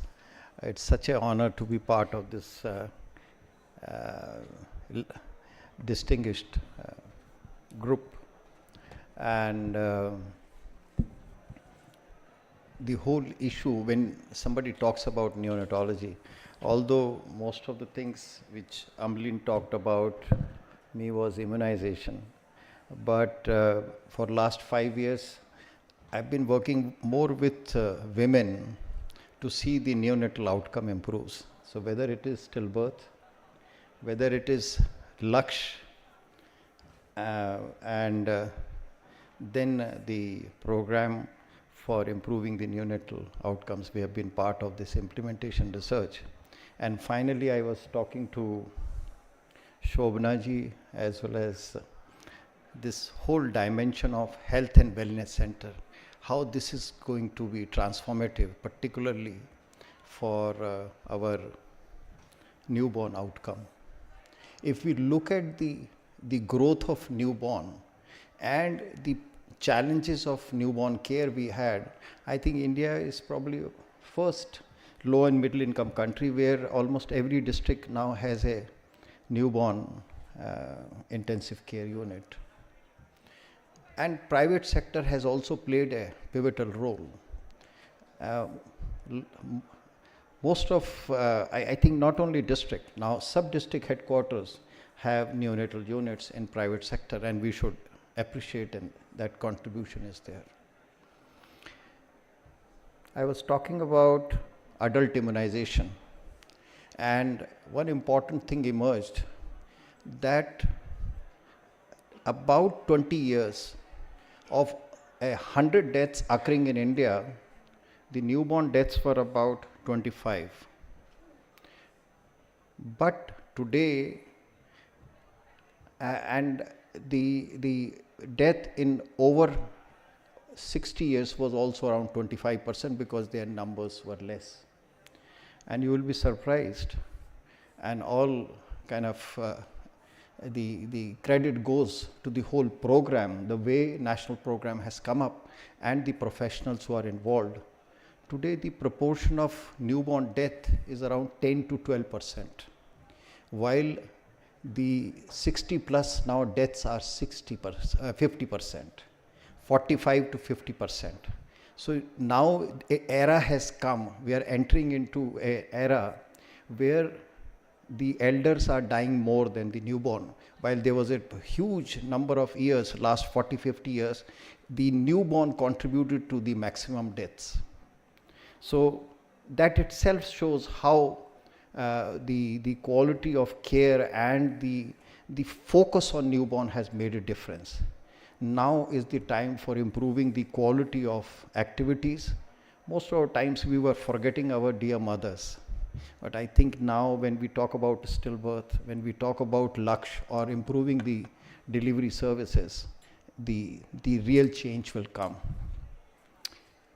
I was sitting next to Shobhana ji and I said, RBSK is very close to my heart because it was started on 6th of February 2013, and because we had done a major nationwide study on neurodevelopment disorders, and that was brought in as that was a key driver of getting RBSK program. But I'll give you another very good example, and Shobhana, I'm sure, is aware of that. For almost 5 years, Kerala was struggling to bring down the IMR below 10. And they could do it only when they started looking at the congenital heart disease at the newborn age. And now they have a IMR of 6. So what I'm trying to say is that a lot of activities are going on. We just need to start getting this convergence in various sectors, as PMJ and HWC is trying to do that. And I'm sure this distinguished panel will bring out a lot of thought process for reflecting that how well we have done on one side, but what more needs to be done, and even if there is need for redesigning. Some of the things like Vishwajit's KMC program and some of the other things which have been occurring, how we can enter into an era that our IMR and neonatal mortality, despite constraints in resources, we are among the best globally. Thank you very much, and once again, Amblin, for a very timely and relevant discussion panel. Thank you. Thank you, sir, for your insights and setting the tone. Our next speaker would lend us the knowledge of how India has traversed this challenge of newborn mortality and how India has shaped itself to reach where we are now. So I would like to invite our next speaker, Dr. Shobna Gupta, Deputy Commissioner, Child Health, Ministry of Health and Family Welfare, for her presentation.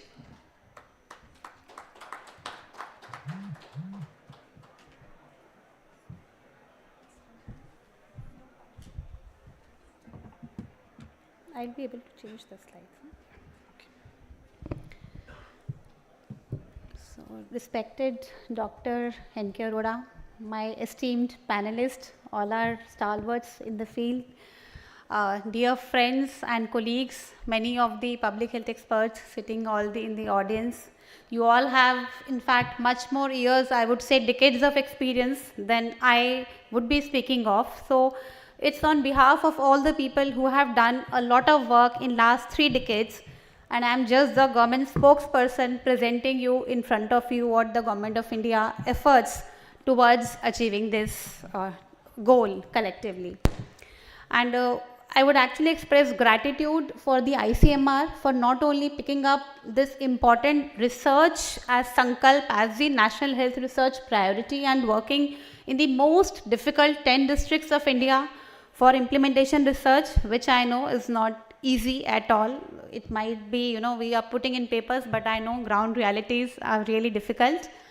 But also arranging a panel of such esteemed people who are actually working on the field, and probably this would actually help us to provide the insights that what can be done better, how we all can collaborate and work together to achieve where we are and where we aspire to. So as we know, this is just a brief that what amount we are talking about, that we have around 29 to 30 million pregnant females is the cohort we are talking about, with 27 million births happening every year. So as we know that the current status as per the latest available data was NMR of 20 per 1000 live birth, and SDG goal says less than 12. But India, being always more ambitious, talks about the single digit NMR, and the latest available UNIG estimates actually show that per se by last year we should be at 17, which is almost equivalent to the global.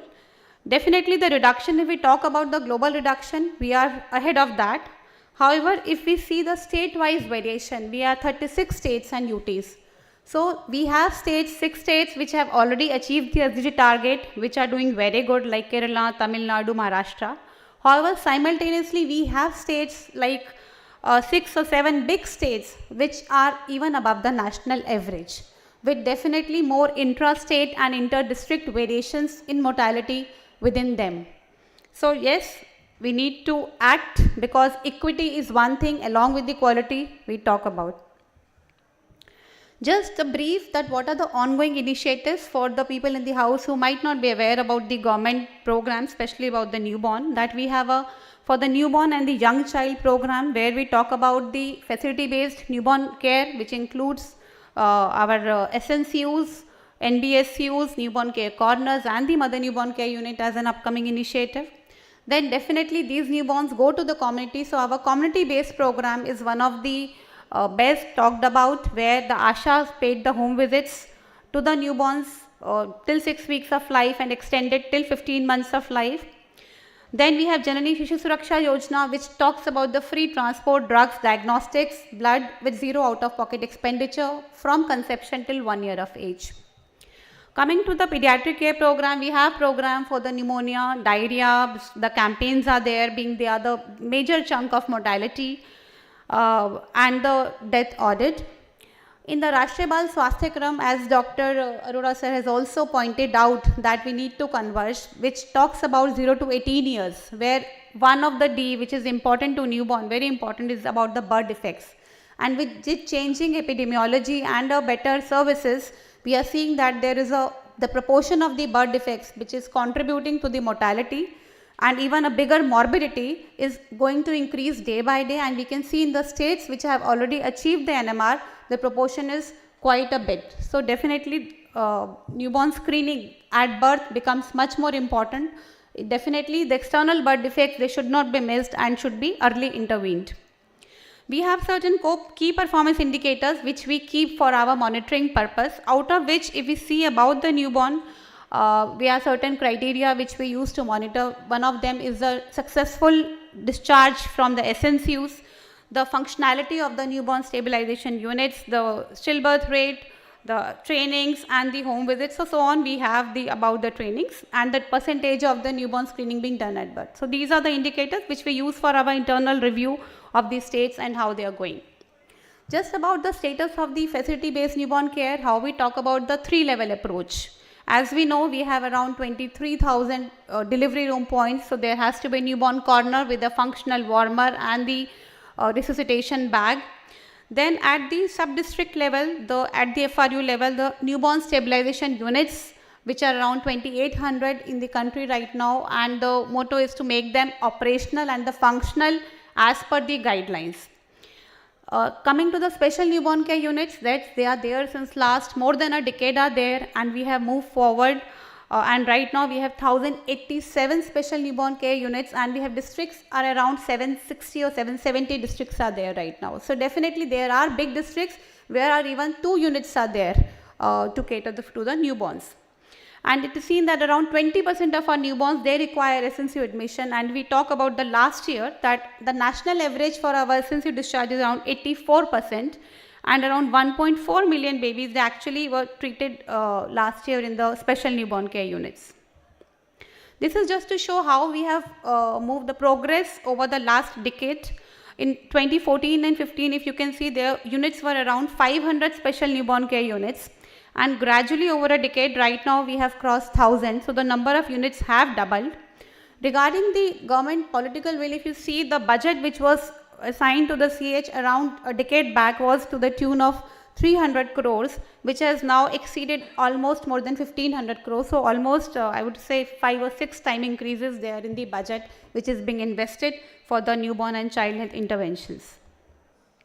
These are the units which you all are aware of. We have SNCU, newborn stabilization units, and the mother newborn care units. The progress is also, as we know, the India had the India Newborn Action Plan, where 4 indicators were taken to assess the progress. And when the review was done in 2021, it was seen the 4 indicators, they started from the preconception care. So out of the 4 indicators, one of them were the 4 ANC, and if we see in the NFHS, yes, very rightly pointed out that for the 4 antenatal quality checkups, we are lagging behind as per the last NFHS, and we hope that in the next survey report, we are able to achieve this. Regarding the institutional delivery by the skilled birth attendant, that we have crossed institutional or almost more than 90%, and the postnatal care of the mothers is also above 70 as per the NFHS. And one of the other indicator was having SNCU in at least 80% of the districts, so that has been achieved. So definitely to achieve all this, it cannot be done by a single intervention. It requires, as we know, that there has to be a standard operating procedures, the operational guideline with details on the infrastructure, logistics and the budget. They were there, they were made. Dedicated funds were established for recording establishment. Then capacity building, extensive capacity building in the facility-based newborn care throughout the country with the training program, the observership program, that was a major push through for that. Then system of having the resource centers which can act as a hub and training, first at the national level and then the regional and the state level. But this need constant maintenance, as we know that the capacity building is one thing which needs a refresher and a constant push and requires a lot of effort of the champions at the local level. Then another thing important was our SNCU portal, the facility-based newborn portal. So we do not get any manual reports. All the reports are totally on the portal. So this portal is actually a lifeline of our SNCU reporting and monitoring mechanism. And then definitely supportive supervision through our KPIs and the reviews and the meetings. A lot of guidelines have been released in last 1 decade, which includes the antenatal corticosteroid for the preterm delivery, the home-based care guidelines, the facility-based newborn guidelines, and the updated versions have also been released. Like for the facility-based newborn care, initial guideline was in 2011, and last year we released the updated guidelines with all the new components which were evidence-based. Coming to the investment in the primary care, which also elaborated that yes, primary infrastructure is one thing which needs to be strengthened for the newborn care as well. And Ayushman Arogya Mandir, being more than 1.7 lakh in the country and they are nearest to the home, they play a lot of role to ensure quick access to the home services. Apart from that, the referral transport under JSSK and the mobile medical unit in the tribal areas, they are there for improving access to the care. And extensive capacity building in the skilled birth attendant package, NSSK package for the newborn and the IMNCI, they are there for the primary care level workers. At the secondary and the tertiary care, we have, as I elaborated, the training packages, especially for the high burden states, there is relaxation of norms so that more budget can be given as for those targeted sites. Human resource deployment, I think that is the biggest challenge we are facing at the obstetrician and pediatrician, especially in far to reach area. And some of the states have come out with some innovative approaches, but I would say even after that, it is a challenge for the remote areas. Additional resources have also been given to hire specialists in the aspirational blocks with the additional provision of additional budgeting. With a special focus on the MCH services, as we know, newborn alone cannot be done, so you need to take the maternal component along with it. So the other initiatives of Government of India like PMSMA and EPMSMA for the high-risk pregnancy tracking, the postnatal care, especially the use of mother and child protection card by the ASHAs and the ANM while performing home visits, which talks about antenatal care, safe pregnancy, the delivery part, and after that, not only about the breastfeeding danger signs, but talk about the wash and the developmental delay and the early childhood development components along with immunization. Then community engagement is one thing which we are focusing on, because as we know, it is really important to engage the parents and the community when it comes to the simple interventions like enhancing breastfeeding, kangaroo mother care, community KMC. So a lot of work we are already doing it to enhance the community engagement in the care of the baby. Other quality initiatives apart from the NQAS is the Lakshya, which is especially for the delivery room quality services, and the Muskan for the newborn and the pediatric.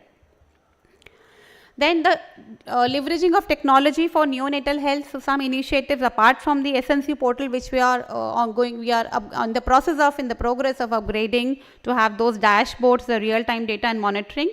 Another thing is the tele-ICU and the remote monitoring, but I'm sure which we would be discussing further in detail during the upcoming panel discussion. Some of the newer interventions are the mother newborn care units, which we are working, where the mother and the baby can be kept together with concept of zero separation, so that the mother is not only a caregiver, but she's not only for breastfeeding, but she's also a caregiver. And for that, these units are being in place. So, and along with that, the concept of the CPAP, which is already there in many units. However, there is a need for capacity building, the safe use of oxygen, and building the capacity for the timely intervention for these things. So these are some of the upcoming strategies we'll be building. So I think newborn is very vast and very difficult to actually concise in 9 or 10 minutes or even 90 minutes. But yes, I'm hopeful that with better convergence, and only government cannot do anything, it requires the support of all, from the experts till the public health interventions, from the community workers, parents, community engagement, and a lot of awareness. So definitely the partners, they all have to come together to collaborate, and then we can move beyond numbers and shift the focus. So I'm hopeful, and I hope all of you are too. Thank you.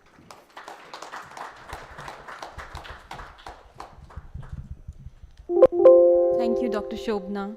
And now we embark on this critical and engaging panel discussion, which will involve 2 rounds. In the initial round, we'll focus on the challenges. What the challenges the teams are facing, at the policy level, at the ground level, what challenges researchers are facing, what are the challenges at community level. Then in the second round, if we get enough time, so we'll focus on solutions and innovations. So it was really heartening to know about the advances in the policies, in the SOP development, infrastructure advances, and guidelines development, quality initiatives, and process and technology initiatives, which were informed to us about by Dr. Shobna. So my first question now is for Dr. Shobna.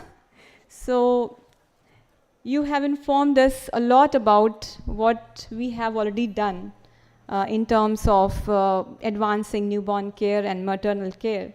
So my question to you is, what are the policy level gaps in the care of small, vulnerable and high-risk babies which can be focused on as we race towards single-digit neonatal mortality?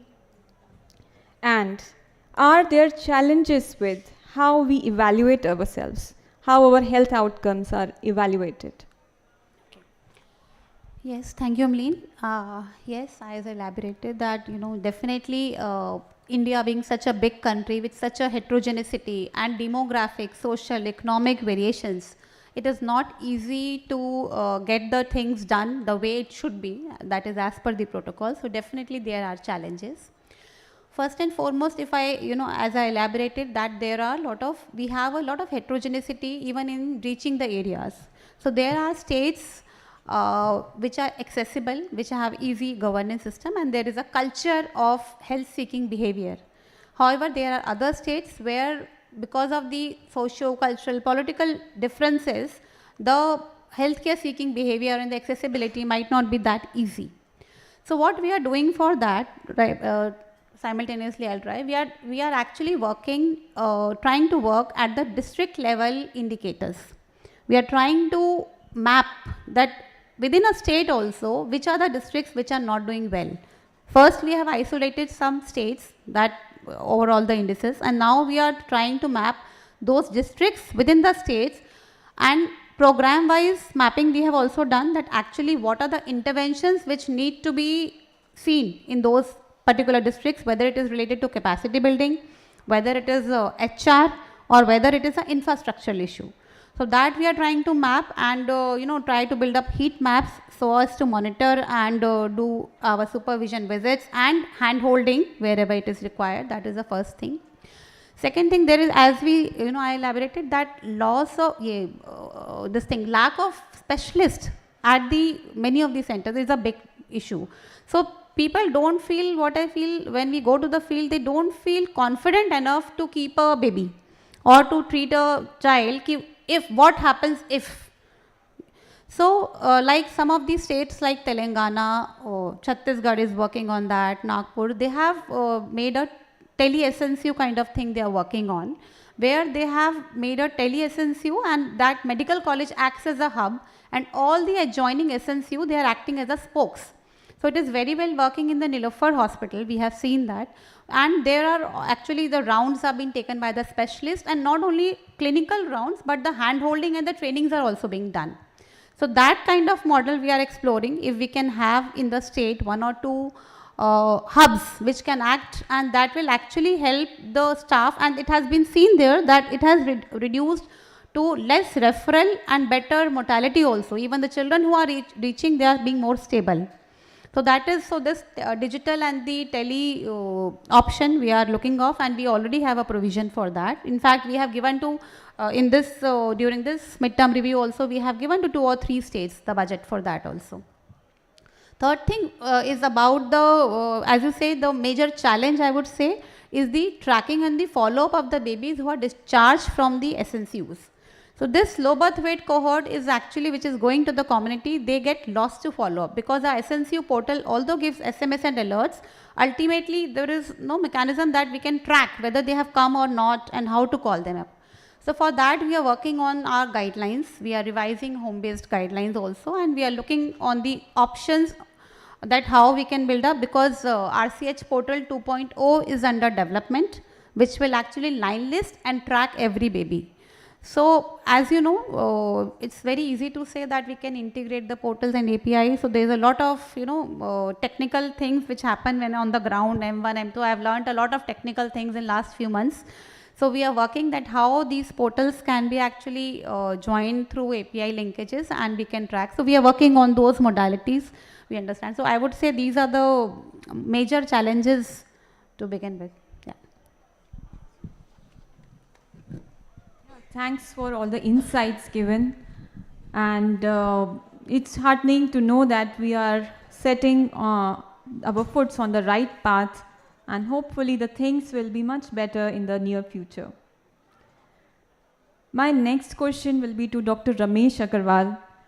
Sir, you have been working as a clinician, a neonatologist for decades, and you have also undertaken a lot of research work. You have worked at the ground level in many SNCUs. You have helped people, the human resource development, and you have helped in institutionalizing guidelines and SOPs in the SNCUs that you have worked with. So my question to you is, what do you think is the reason for low compliance of healthcare staff to guidelines and SOPs which have been clearly laid down? Right now, Dr. Shobna told us about so many guidelines and so many revised guidelines that we already have. What are the drivers, motivators, and demotivators of work culture in a health facility? Yeah. Thanks, Amlin. I think first thing first, that India has done exceedingly well as far as the policy development is concerned, guidelines are concerned, and the SOP making is concerned, and you can see the plethora of documents that Dr. Shobna had shown, and that's one part of the. And I was looking at Dr. Grover's intro. So ICMR produced some 150 STPs.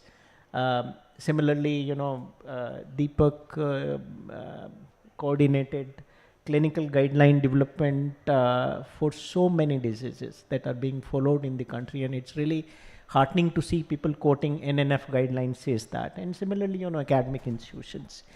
Then, the issue of compliance comes. I think one that, again, it's a variable story. We can see a lot of uptake of many of the evidence-based guidelines. Skilled birth attendance has increased to almost 90%. There are many states that are doing exceedingly well. Of course, there are variations with respect to the uptake rate, and more importantly, the quality of the implementation of the interventions. We can do things, but if the requisite quality is not there, then it's unlikely to change the outcomes. So there, we do face challenges, and why, when it comes to the issue of why, then I would say that I think it would be good to examine the quotation that someone gave, that these systems are perfectly designed to get what it gets. So therefore, it's not the individual's responsibility alone to follow the compliance, and it's not actually a function of the individual responsibility. If the compliance is not there or quality is not there, it's actually a systems function. And I'll just quote one real life example. So we were working with one of the units that how to increase the CPAP rate. And when started working, then we realized that the first thing was that the facility staff was not skilled enough or the competent, comfortable enough, confident enough to be able to start CPAP. And then we tried mobilizing some training through Nurse Mentor, through medical college faculty, and then CPAP started occurring. But then the next challenge came that they were not starting CPAP early enough, because the facility team, though guideline was there that use early CPAP, but were not convinced enough that early CPAP would make a difference. So therefore, they needed to see the real life experience to be able to get convinced.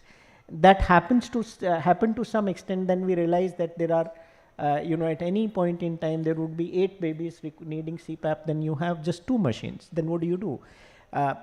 And then there is third machine that is lying, is not working. Despite having mechanism, they cannot get it repaired because there are several issues, and then you sort out that issues that you have 3 machines. Then there are layers and layers of things that are related to the system that we need to examine in a very systematic manner and need to sort them out. And the facility team needs to have the right kind of support, the knowledge, skill, mentoring, and the appreciation also, I would say. When we talk of accountability, we cannot hold individuals accountable. It is the team that is accountable to a system. And it would be greatly motivating for to see if they are performing well, some kind of appreciation. And I was talking to the Rajasthan team, and then they do some kind of benchmarking. And the best 3 performing team, the secretary or NHM MD would appreciate and then exhort the other units that why can't you do as well as the others are doing? What is that you need? So, that appreciation, that motivation and support, particularly the support from the local facility team, would also be very critical.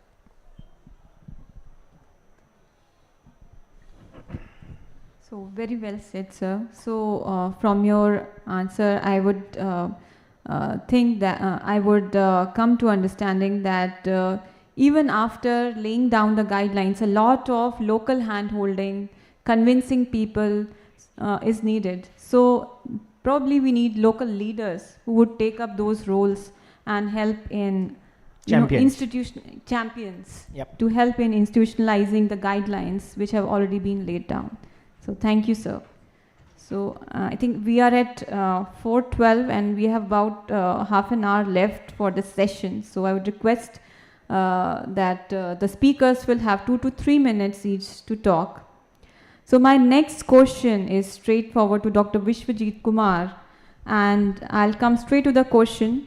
What are some of your insights from the ground, both in terms of challenges and opportunities at the level of community and community health centers? How can we make ASHAs more effective for home-based care? What has been your experience in scaling of kangaroo mother care? Any insights from possible serious bacterial infection management from your recent studies? Thank you, Amlan. Out of the 3 minutes, let me take a few seconds off to thank Amlan, because she can even make a villager like me with the shortest accomplishment feel like a rock star. That's how well she introduces. So thank you very much. Now, let me begin by let's go back to the village. Let me for a moment become the voice of a mother. She could be in a village in Varanasi, for example. Now, the first thing that she would be extremely grateful to all of you, the Government of India, Dr. Shobna, all the researchers, for having prioritized saving newborn lives. I think I'd be very grateful as a mother that you also have taken a sankalp of reducing neonatal mortality to a single digit. But then the journey for a single digit actually cannot begin either from Geneva or from New York or even from New Delhi. It has to begin from the mother, from the family. So, for instance, for us, all of us here, that sankalp could be 9 would be an accomplishment. But for every mother inside this room and outside, for her, the number is not 9, not 8, not 7, it's 0. A mother would do everything possible to save the life of her baby. Now that's, when you see what a mother is capable of, and then when I see how I'm looked at, then I see that I'm the first line of protection. I'm the first responder. But yet, many a times I feel that I am being just seen as a beneficiary, not as a partner or a protector. I am being talked to. I am being given instructions, information, and knowledge. But what I also need is confidence, is agency, is the capability so that I can actually act when my baby is not well. So I would say that the system looks at me as the last mile that you want to access.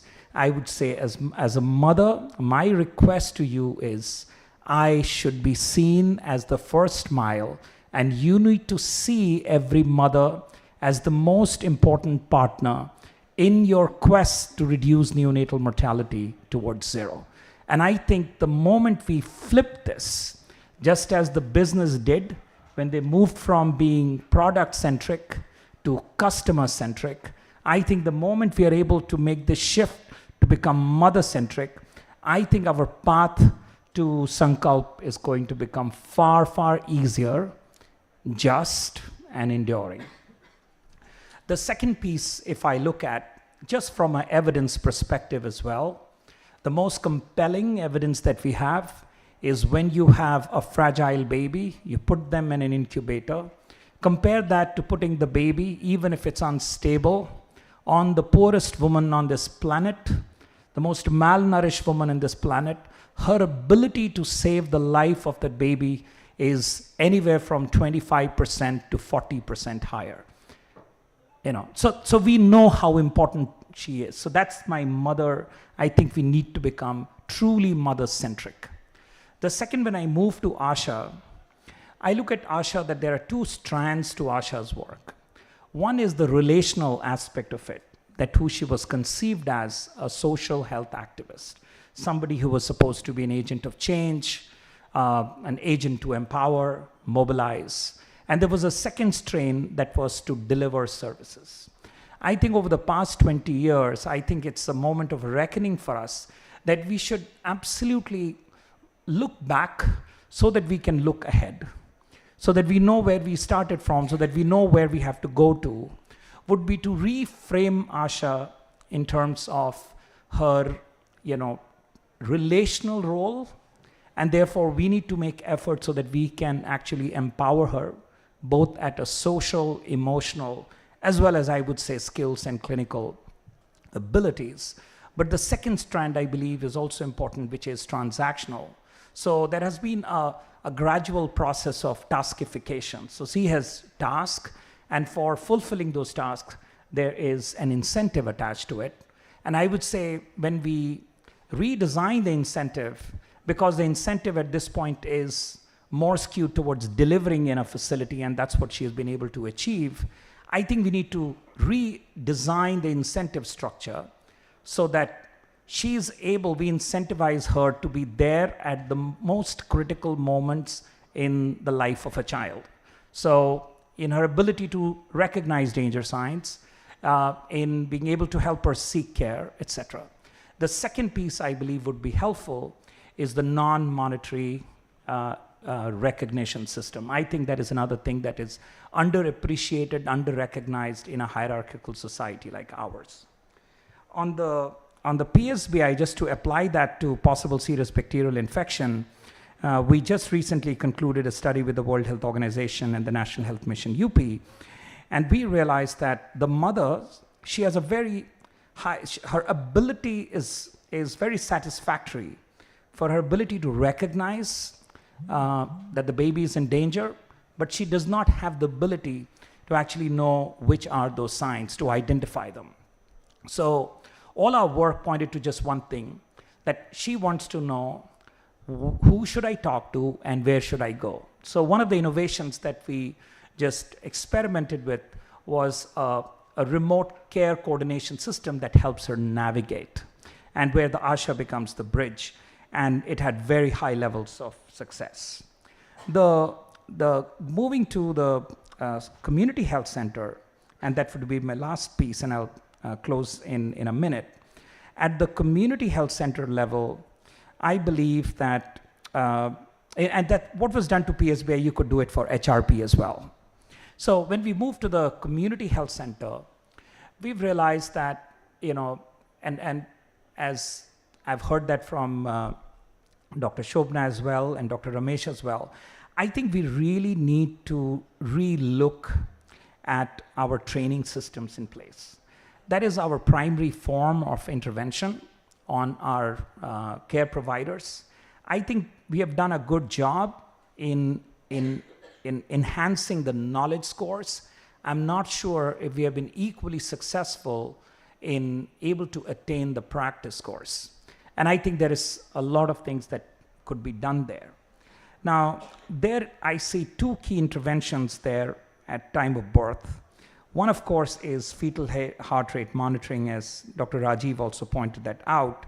But the other is also do no harm, at least when it comes to augmentation or unnecessary augmentation at birth. What we realized that, because of both a combination of community as well as facilities, what should be fast needs to become slow, and what is slow needs to become fast. So delivery, for example, it's almost like desired to be fast, so they want to come.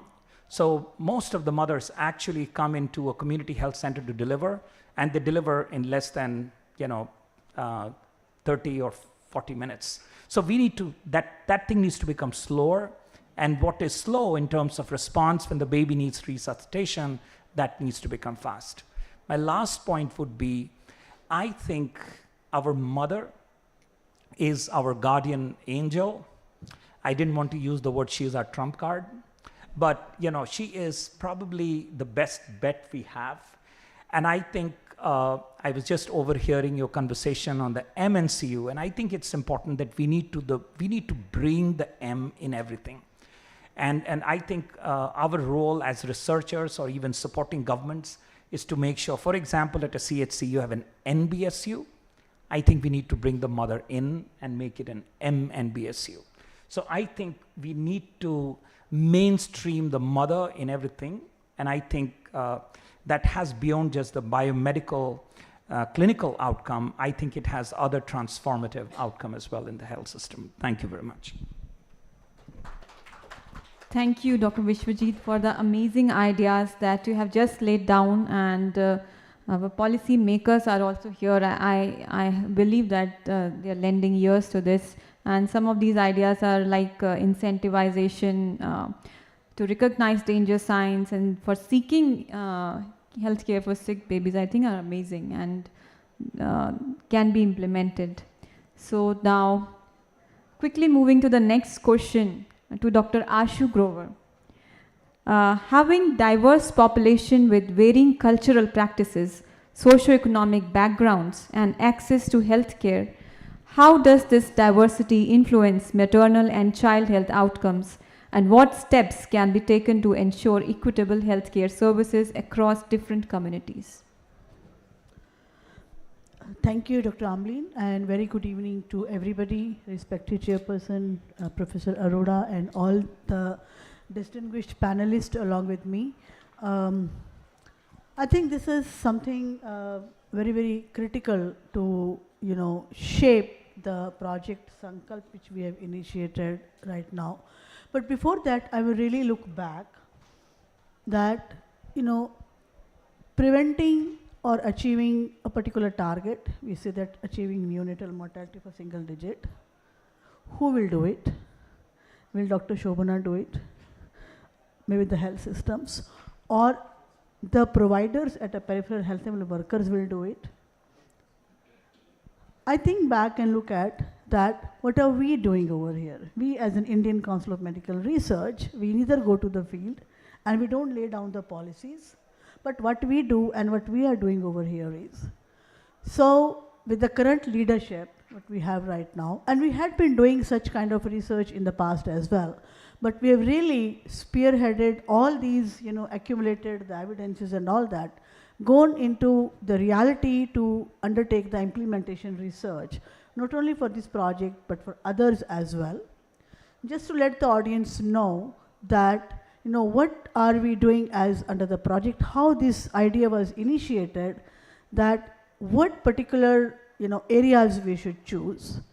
So we started having the National Health Research Priority Projects with the Government of India, with the Department of Health and Family Welfare, and this was one of the idea and topic which came across all of us, and we all sat together with the experts, implementers, policymakers, that how do we go about it. So that is how we are here. We chose the 10 districts to undertake. So that's a very small background that how did we started coming up, and we took the maternal experts and the neonatal experts and others as well on board. Now, when we go to the ground realities in the field setting, we have one of the state like in Madhya Pradesh, we have Uttar Pradesh, we have the Uttarachal, many other states are also there. As she said that we have a cultural diversity, we have a different leaders, we have the different stakeholders. So how to overcome all these things? So I was in my previous panel where I was talking about the public health diplomacy. So here comes the role that how do we as a researcher behave like when we are talking to the chief secretary of a government, of a state, or when we are talking to the ASHA workers, making the co-development, co-designing the interventions. So like when they say that this is cultural differences in our nutrition, these are the cultural practices as the child is born, and these are the variations. So how to address all these challenges, diversity, topographically, geographical challenges. So this is how when we go, that we can't do all these challenges addressing sitting at a Delhi or sitting at the All India Medical Sciences, PGI, Chandigarh. So really need to go down the level to the village level to talk to the mothers, do talk to the communities, do talk to the local people that what are your practices, what do you think is important for all of you, and then make the government little bit more convincing about that this is what is being happening in the state of West Bengal, be it Murshidabad, and it doesn't know that that only represents the same district. The same topography applies to the whole state, and the state represents the nation, and the nation represents the global scenario. So this is that what we are trying to represent and take up certain solutions. And when we say that what the scientists are doing, we have the experts in neonatology. So when we talk about implementation research, this is what we do.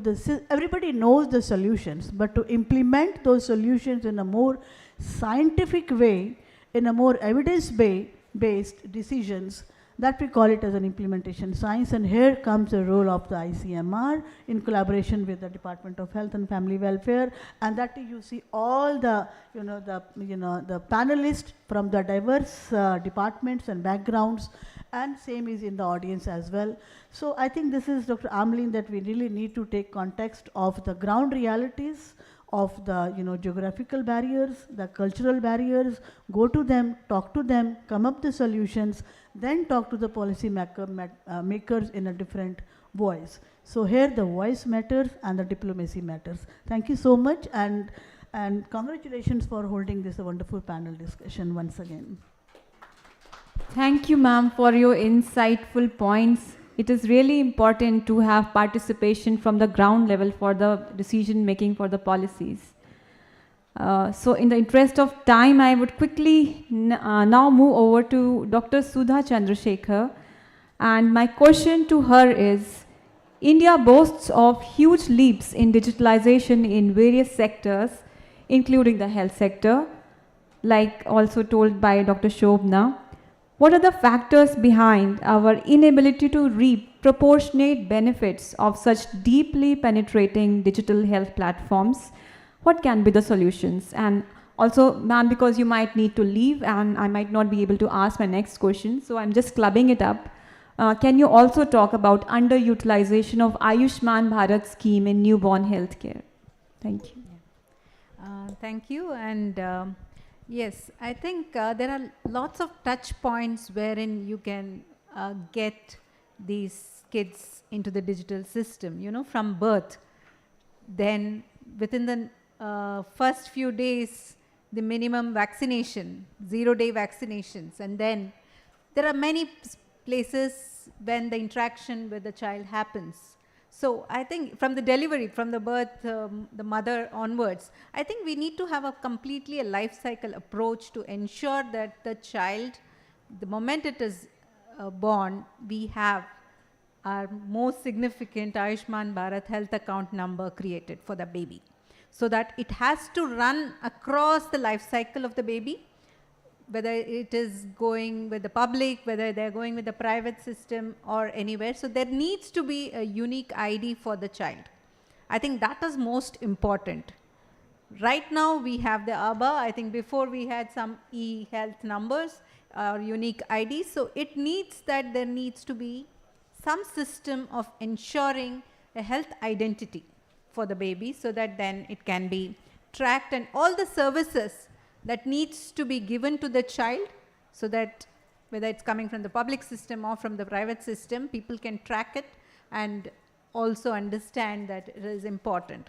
So that is one area. And also when we are looking at, as ma'am was saying, there are a lot of health schemes programs for the babies that are happening, whether the children are utilizing those services or not, where are the gaps, can you at least track them and make sure that that is one way of looking at also the efficiency of the service being delivered under those, because otherwise how will you know exactly that the same child has received all the type of services that are required. So that is one area in terms of making sure that we need to have that. We are not able to reap that because our health system is not yet ready. ABA is one part. Yes, that is an idea that has to be done. But are our health systems ready? Are our health facilities registered? Are our health facilities into the digital system where you can track across? I'm sure that I think there might be many hospitals here. How many hospitals are on the system? I think there's still a lot of gap that is still there. I think digitization is a process, a journey. We have begun that journey. I would say there's still lots and long way to do it, but we might leapfrog it if we all come together to make sure that that is something we will really need to have. And that will give us the actual, continuum of care for the child. Whether it is from the primary system to the higher care system, we need to be able to provide that care to the child and ensure that that is there. With regard to the utilization of services, Ayushman Bharat, I'm sure it's like almost now moving into the 7th year, 2018, say now we are in 2025, right? So there is still a lot to do there. One of the reasons why the utilization is still low is because, again, we have limited packages for the services. We have critical packages for neonates, actually, for a basic, from basic neonatal package to advanced, to critical, to intensive, and to special care packages with varying rates for per day charges that are provided. So that based on the birth weight, the complications that the child may have, so these packages have been designed. And one of the key things that happened during the 2022 package revision was also the, I think somebody was talking about whether the follow-up packages for the neonatal care, because the moment they are discharged from the neonatal or NICU units, they need to be also followed up. So that is again another link that has been built in. So there are, but the problem is again awareness and utilization of these packages at the hospital level, ensuring that the beneficiary is aware that they can be covered under these packages. And hospitals are also, because neonatal care is highly expensive, and many hospitals who have those services to a large extent may not be part of the system in terms of empaneled with the PMJY system. Because again, we have both public and private hospitals as part of the PMJY, and public hospitals apart from the SNCU and they're very high-end critical, maybe for less than 1,200 gram babies, the kind of facilities that you need, to what extent that would be available in every district of facilities in the public system, we need to look at. So then the private becomes a very key partner, and private sector participation also is very key in our journey towards the single digit reducing that mortality among the neonates. And one of the reasons why the utilization is low also, because some of these packages in many states are also reserved for the public sector. So private sector to some extent, you know, especially the delivery packages for the child, delivery care is not part of the, you know, purchasing for private sector. It is limited because government has invested a lot in maternal and child health hospitals and district hospitals. But the problem comes when is the delivery is happening in a public hospital, but then the child needs to be taken to a private hospital, right? So then again, they have to be managed very differently. So that kind of, you know, operational challenges are also there. So how do we ensure that that is also seamless? And for high-risk babies, especially because as Sir was saying, in the community when we are doing the things, we know that there are high-risk mothers. That means that babies would also a lot of times be high-risk. So we need to be very aware of how do we link that information and ensure the best care for the baby. Whether it is public or private, it shouldn't matter, but we need to ensure that the services needs to be done. So I would say that some of the states did take it up very seriously, like when we did not, some of the packages were reserved. They identified the district where they wanted to open it up to the private sector. So it is possible in the IT system. The digitization helps us within that. So even though you don't have to open your whole state or a district for a private sector for certain conditions, you can actually do this kind of a mapping system and identify which district we don't have facilities at the public sector level, and can we have or proactively empanel a private sector and open up certain packages for them. So as I remember when I was in NHA, we did it for Nagaland, we did it for some districts in MP. So we could open that up. So it's not something that, you know, not possible. It's only a policy decision on how you handle these. As she said, we need to also look at solutions. There are solutions available. And as we say, when we are moving with such level of digitization, many things could be streamlined. And the referral protocol, again, one of the things what Karnataka has done is have an online referral system. Though it is only forward referral now, I think the most important would be the backward referral linking with the Ayushman Arogya Mandirs. That is again a very critical step which we need to work it out.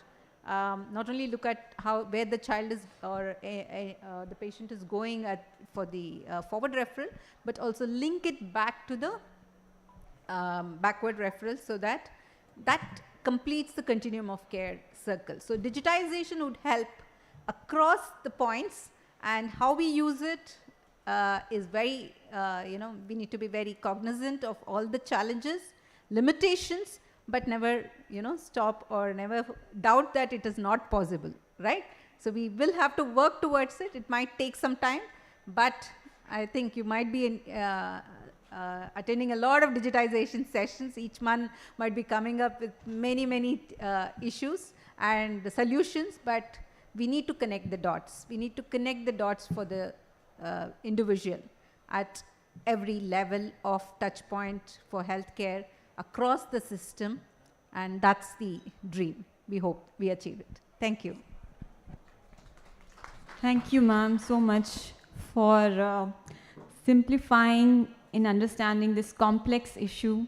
And I think the points that are emerging are that awareness is very important about what the rules, what the policies are there, what packages are there. So one thing is awareness, and context is very important. Which districts have what kind of facilities in public health care, and which of them need actually setting up packages in the private health system when they are not available with the public health system.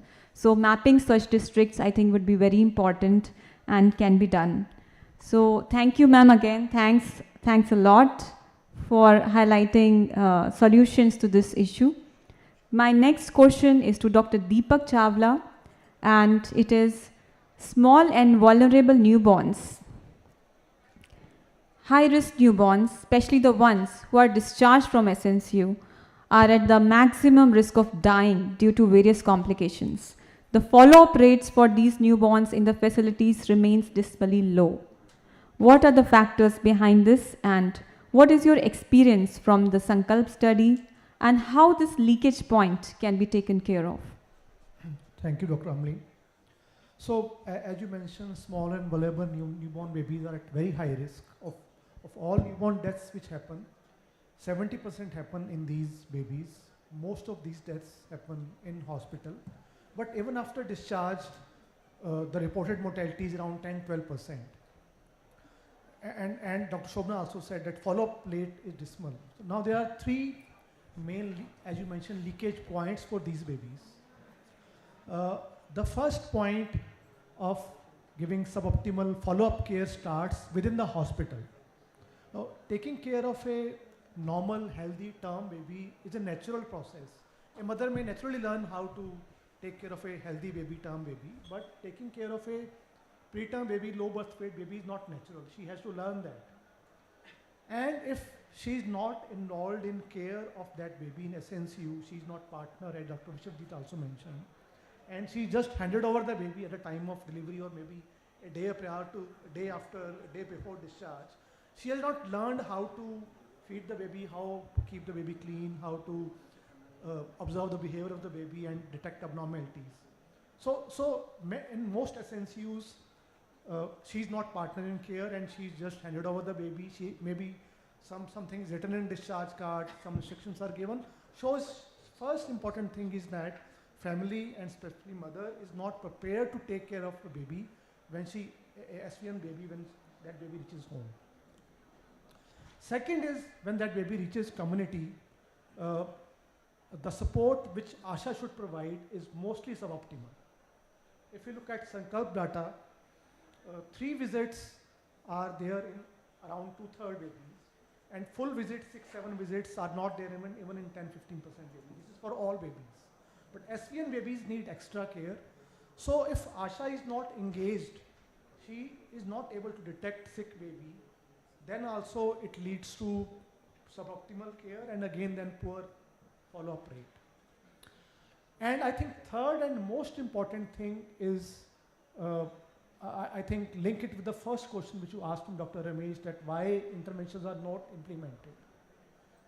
And Dr. Ramesh said that there are many reasons for different interventions. And in my viewpoint, the most important reason is suboptimal monitoring at the level of level 2 leadership at district level or state level, or even if you look at health system of India, how it is emphasized, the lowest level of PSC where the responsibility is given to a medical officer of PSC. And if you go to medical officer of a PSC and ask him to produce a list of HRP in his area or a list of SVN in his area, he has no idea. And now, if there's no one monitoring ASHA worker or ANM, that how many SVNs are there, how many visits you have done, what is the state of health of these, then SVN follow-up rate is going to be poor. So to summarize, three points where leakage happens and where the suboptimal care happens, follow-up is poor. That is, first is how mothers are handed over the baby is suboptimal. Second, ASHA is not engaged even for term babies, and SVN needs extra care so that extra input is needed. And third is monitoring of these activities. So these are 3 reasons in our viewpoint if you look at the Sankalp learnings. Thank you. Thank you, sir, for the wonderful insights. And we are running out of the time, so I would just ask a quick question. So Dr. Jayakrishan Mittal, would you just in the shortest way possible talk about some innovative strategies that there can be for improving access and coverage of life-saving newborn interventions for small and vulnerable newborns? Yeah, so you want me to discuss how can we use AI technology to increase the access and coverage to improve the neonatal mortality. And we can utilize, and we have been discussing since morning, we can utilize AI in a multi-pronged fashion. The first and foremost is identifying babies and creating predictive risk model analysis, which have been proven technology worldwide, a hero risk prediction analysis has utilized heart rate variations to pick these small babies if they are at risk of sepsis before even the clinical features present. In our own setting also, AIMS has produced a model for early detection of sepsis. And there are other studies from Nigeria which have utilized cry characteristics to diagnose whether the baby is asphyxiated or not. So using AI modeling for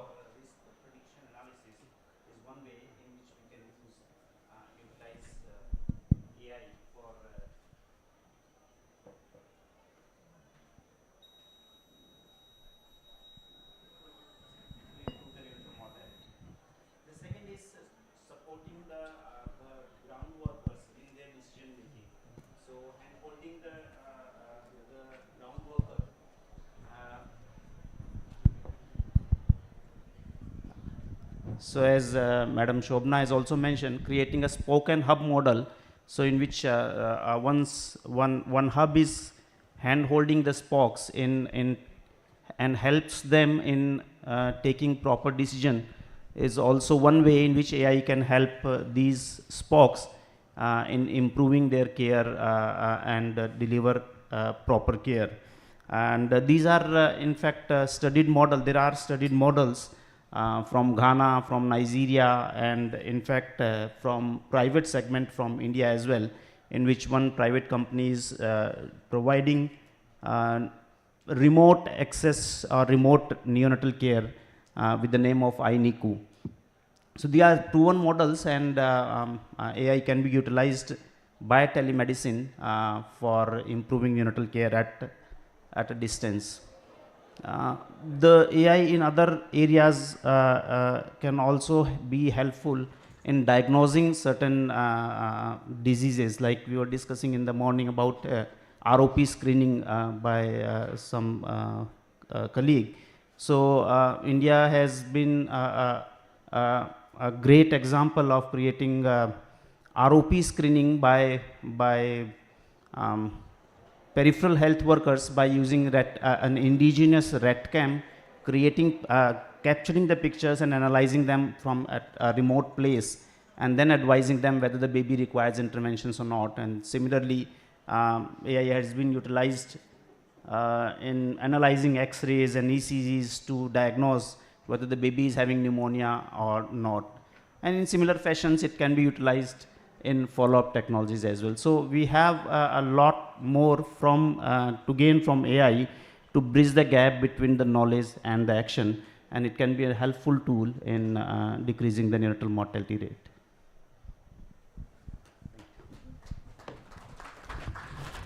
So I think unfortunately we cannot go to the round 2 session. But before I request our chairperson, sir, to summarize the key takeaway points, can we have two quick questions from the public? Yeah.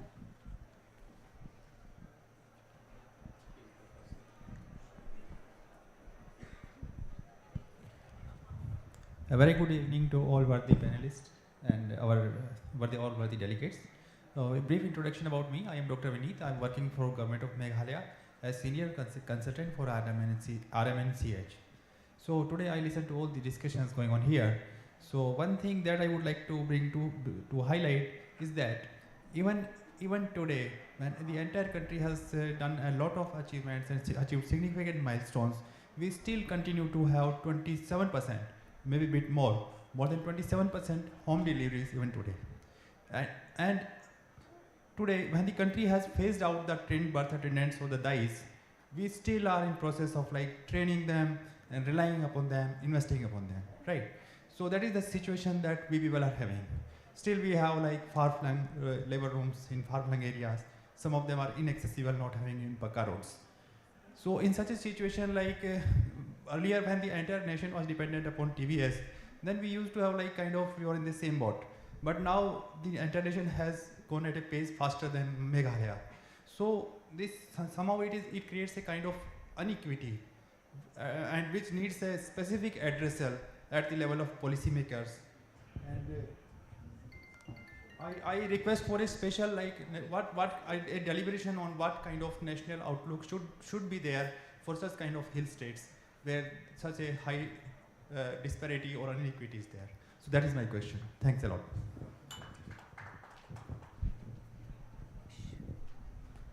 You want me to respond, Emily? Yeah.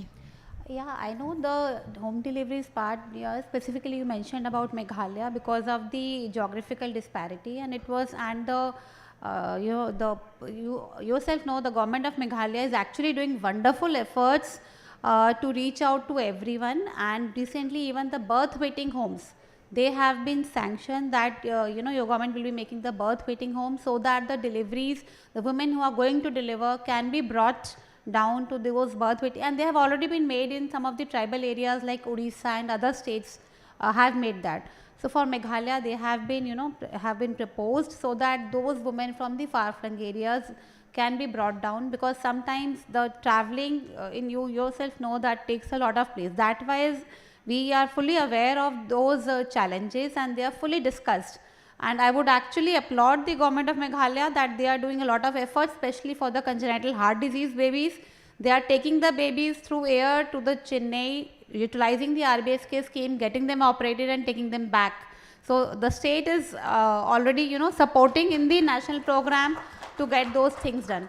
So I'm sure with those innovations like birth waiting homes, these things, and even the midwifery program that is being there. So some things have been sanctioned more for the state of Meghalaya forever. Ma'am, this is Dr. Akhileshwar Reddy, third year postgraduate. I would like to ask you the question.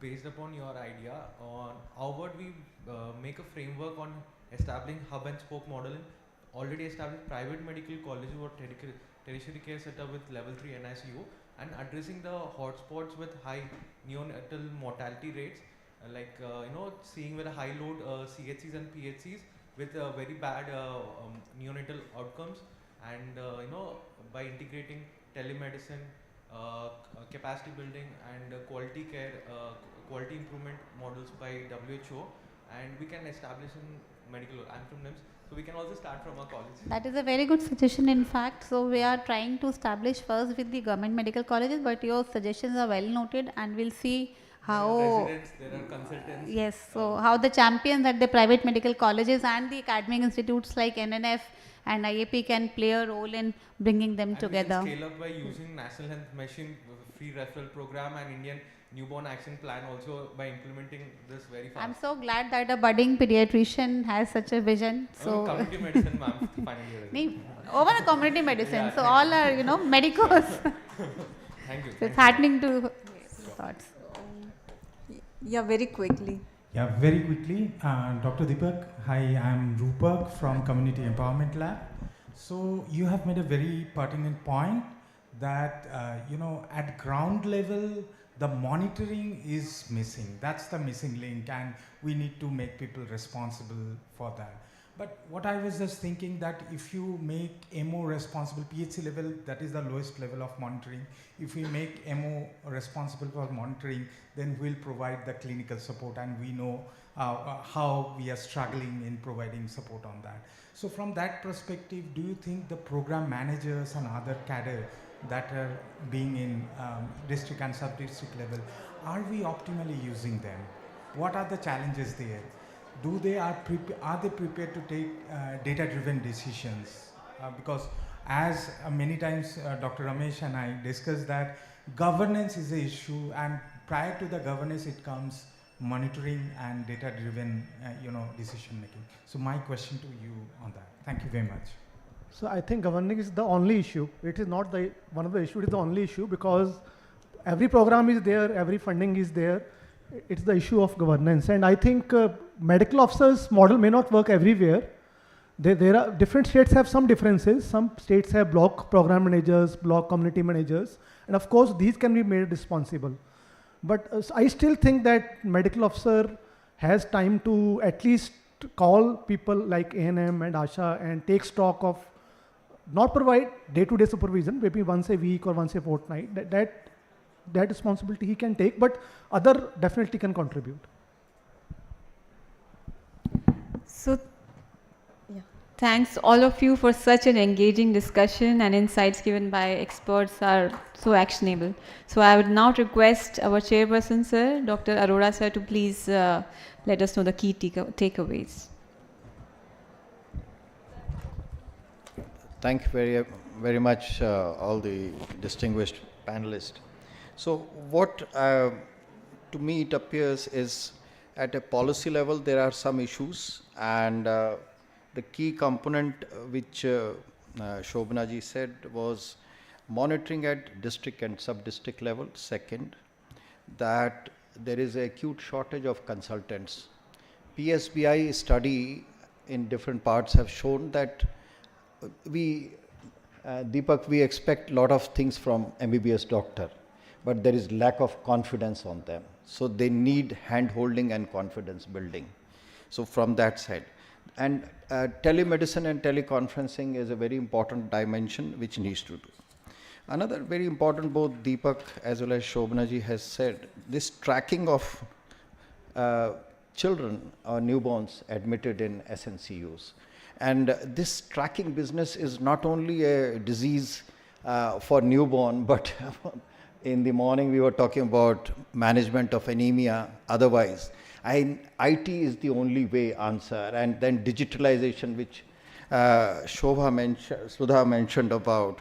So right at the birth, if Abha ID is prepared and then some kind of IT mechanism is there, that is required. The other important point which Ramesh has said is this issue of applicability of the guidelines at the field level and the wherewithal which is required. And again, this needs intense hand-holding, and this is linked with telemedicine issues, so that people get the confidence that things can be done within the constraints. And if there are innovations or alternate processes are there. Ashu made a very important point, the importance of contextuality of management. And this implementation research is teaching us that contextuality. And I think we need to develop a broad framework where quickly we can adapt the context and provide better quality care.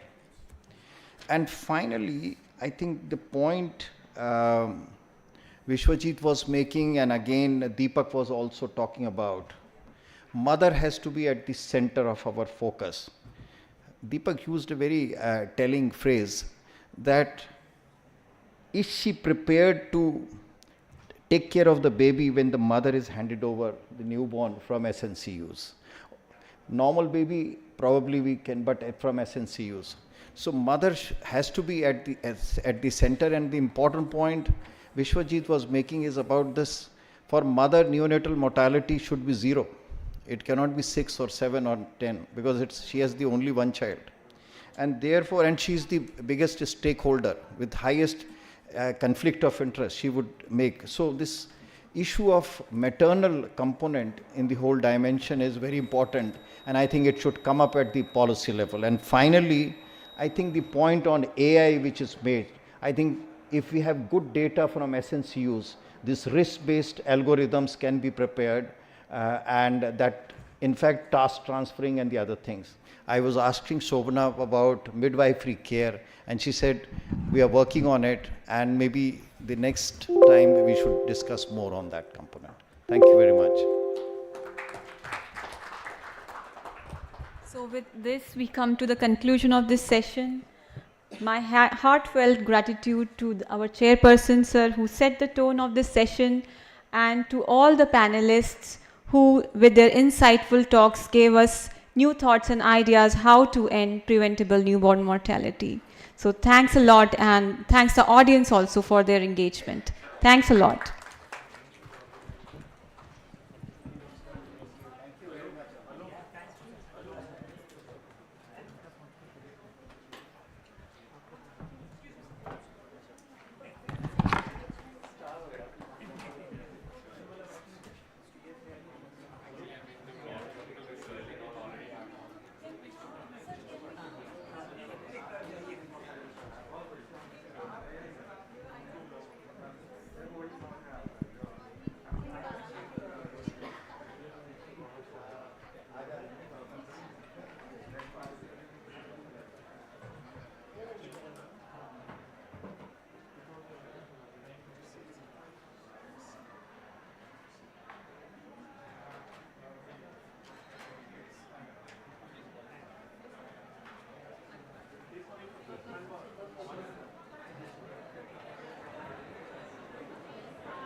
So we have a session starting in 1 minute. If the previous session can let us not sleep here and stay here late, that'd be great. I'm hoping somebody's listening. So you do not want us to sleep here, right? That's what I'm hearing.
So let's check.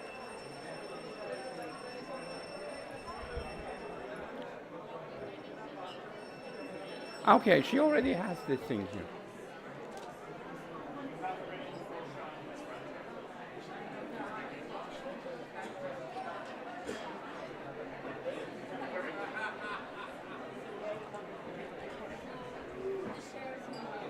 Okay, so did you put this here?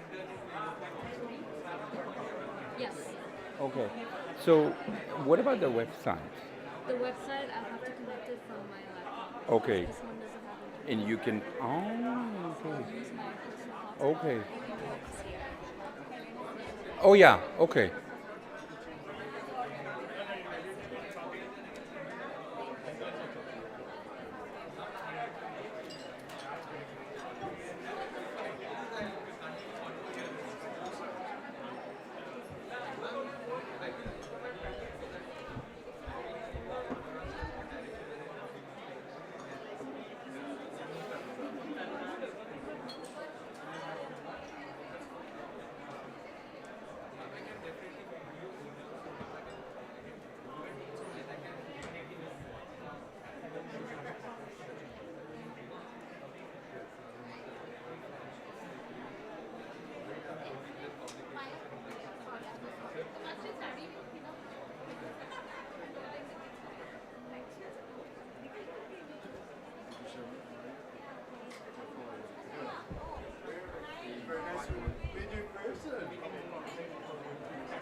Helen went to the washroom. Okay.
because he needs to show something, I think. Yeah.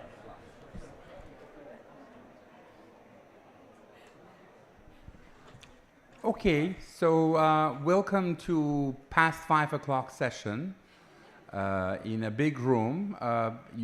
We are going to promise we're not going to bite, so you can come closer. That's fine, but let's get started. So thanks for joining us. This is going to be quite interesting, timely, and along the way, please keep notes, questions as we explore. So maybe I'll start by introducing myself. My name is Gary Aslanian. My day job is I work at Special Program TDR at WHO. I'm also an adjunct professor at the University of Toronto in Canada. And I'm part, because of that, of this institutional network on global health diplomacy. And in fact, this group, different universities that do training or teaching or research in global health diplomacy, put together this session. And we've been doing this in the last couple of years at different venues, different big conferences such as this. And we had one at PMAC in this region in Thailand earlier this year. And we were very excited. We had a focus on AI. What does AI mean for health, for diplomacy, and how we should use diplomacy to deal with the rise of AI and its use and its promise and its challenges. So that was in January. We thought we were really doing something interesting, and this is an important topic. And then more stuff came when it comes to global health, obviously, bigger than AI, or we'll see how it is. Hence this session.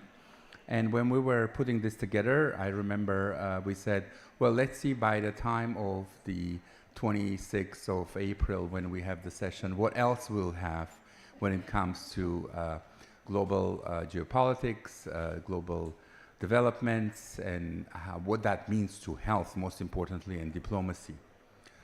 So that's the genesis and the story, how we got here. And would like to maybe say a few other words.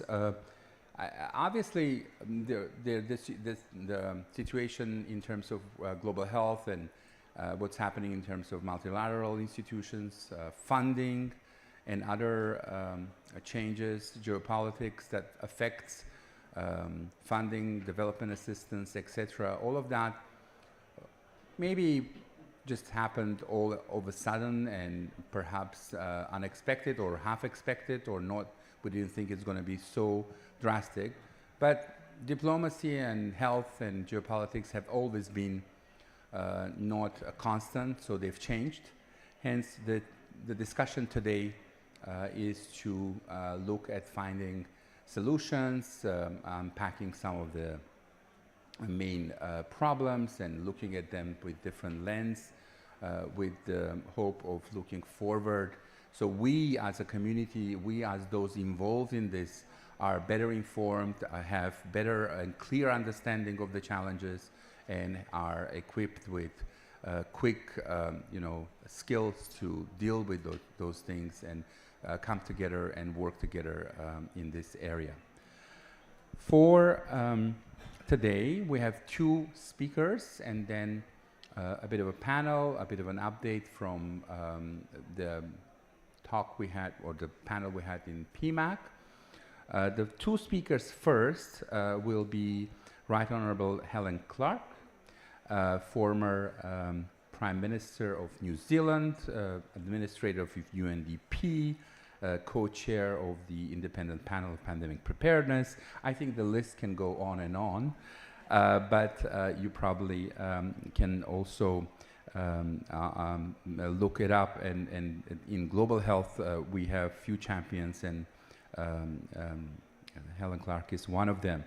So, and then we'll have a second speaker, that's YY Teo from Singapore. He is the Dean of School of Public Health at the National University of Singapore. So Helen will set the stage, frame the stage of today's discussion, today's geopolitics shifts, what they mean for global health. So let's really listen and reflect on this, and then YY will give us a bit of an opportunities, reframing, reimagining, and how can regional leadership be stronger in that area. So without further ado, I'd like to invite Helen Clark to the podium.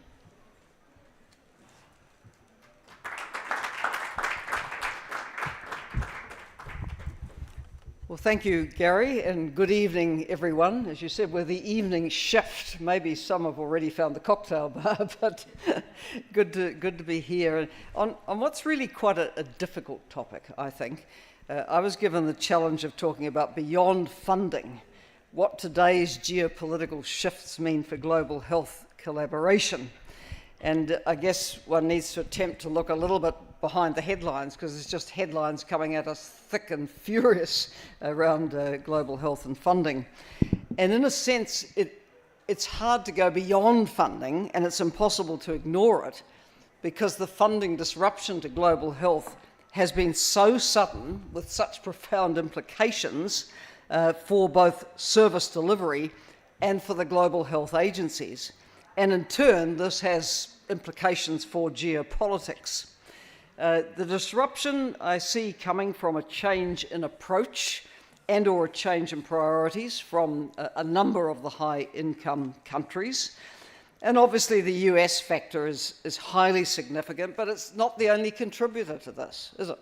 The UK announced a cut of 40% to its overseas development assistance to fund stepped-up military spending. And then if we unravel that a bit, why is there stepped-up military spending? Because the US has changed its approach to Ukraine. So what can start off as being an approach to a conflict has implications all the way down the line to whether the UK continues its level of funding for global health and other areas of international development. And it's not the only European country obviously thinking in this way. Some are thinking in this way of cutting or have cut for ideological reasons, because populism, again, is not unique to the United States of America. It can be found more broadly. So, you know, we're really in a perfect storm, I think, with global health. We have huge uncertainty rising out of the US. Will PEPFAR funding continue? In what form? To what extent?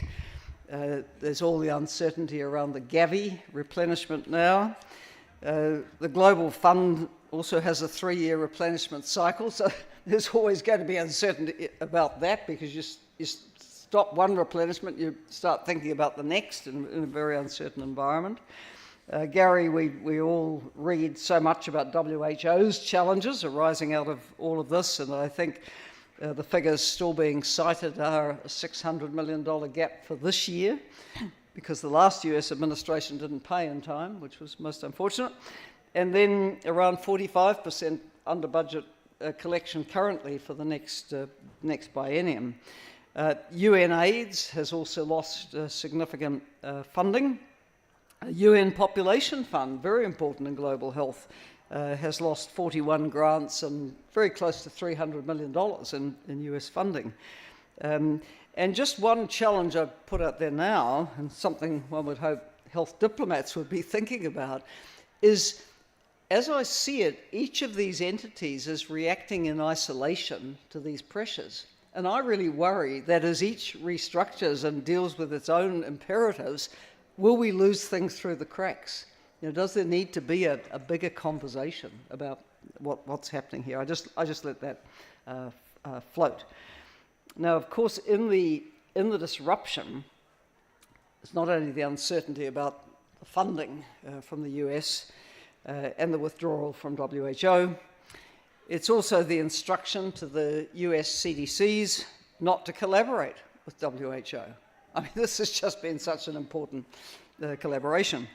It's the impact more broadly of cuts to science and research funding and pressure on universities to comply or lose funding in the US. It's the vaccine skepticism coming from the highest levels of the Secretary of Health and Human Services. You know, the US has been such a major pillar of global health that when it opts out, there is significant impact, and it has geopolitical impact. For example, the current administration has announced it does not intend to implement the revised international health regulations due to come into force in September this year. And one also has to raise the issue now of whether it will be a reliable reporter of its own disease risks, take H5N1, which appears to have spread through the country. So we're faced with a world where we'll have to move on in global health without much, if any, US engagement for now. Now, a different administration might in time change that, if there is one, but the precedent is set for unpredictability, for unreliability, and it's very hard to plan a global health infrastructure around this. So we have to assume that maybe the money won't come back, maybe the engagement will, maybe it'll be on-off, but it's very unpredictable. And I think the same is true for a number of the other high-income countries, broadly in the West, where domestic priorities have pushed global solidarity aside. So where now? Well, on the optimistic side, against this background, I have to say that while not everyone got everything they wanted, it was a phenomenal achievement to conclude the pandemic accord negotiations. Almost unbelievable, actually, against this charged background that we're in. The US was not a player, obviously, since the current administration came. That might have helped to conclude it, who knows? But you know, these have been 3+ very tough years of negotiation, and success was never guaranteed. I mean, failure would have been disastrous. If you can't collaborate around an existential threat like pandemic threats, what can you collaborate around? So we've come back from the brink of that to have an accord. Of course, there's still, for the diplomats, the World Health Assembly resolution to negotiate, and you know, I sense some attempts perhaps to relitigate or reword some issues in that, but one hopes that this will come through. Then, of course, there's the pathogen access and benefit sharing annex to be negotiated, and I understand that the whole agreement won't be open for ratification until that annex is agreed, and that's at least another year away, so we're still a little way from, you know, just dotting all the I's and crossing all the T's on this, but let us hope for the best.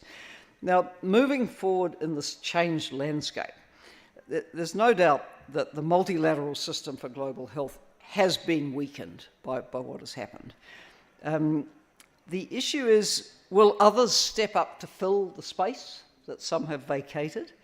Will the regions step up? You know, we have a diminished multilateral system. It will need to be much more strategic around its core functions. And for WHO, obviously, the normative, the policy guidance, the convening, the ability to strike conventions through the convening process, this is extremely important. But I think we will be seeing other groupings and the regions do more in a range of ways. Now, you know, regions like Africa with the CDC of relatively recent years definitely have stepped up a lot. We have PAHO with its history predating WHO, always a force in its region and bringing countries together. We have the European Union with its own health emergency and preparedness plan. For other regions, it's not necessarily so clear who does step up.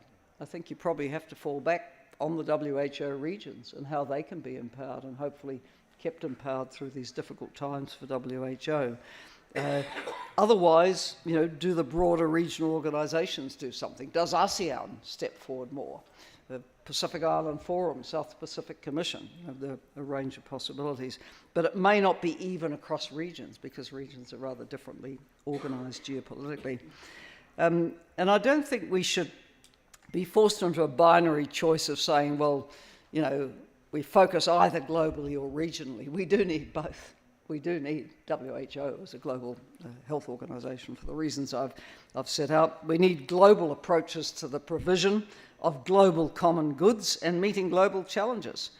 Those challenges do not stay compartmentalised in regions. Now, I think in funding, which is impacted by all of this, new ways of funding global common goods also need to be explored. Some of you will be familiar with the global public investment concept, which has quite a lot going for it, but it lacks country champions at the moment. I can elaborate more on this if people are interested. I'm a little bit sceptical about the potential of, quote, innovative financing like airline taxes. Will you ever get agreement on it? Who collects it? Where's the money go to? It becomes quite tricky. Now, on leadership from the global south, I think this is really likely to expand. Take the role of India, for example. You know, huge vaccine manufacturer, huge biotechnology sector. A lot of experience on how to go from where health was to where it is today. Real results in health status improvement in India. Often achieving a lot with a little, you know, making resources go a long way. And the experience sharing, I think, from countries like India with so much to their credit for what they've achieved is going to be increasingly important. South Africa has set a very ambitious health agenda for the G20 this year, quite a number of very active working streams. And Brazil set a very active G20 agenda last year on health. And from its presidency of G20, you had that coalition launched to strengthen local and regional production for equitable and affordable health products and technologies. So I think for health diplomacy, G20 has become an increasingly important focus.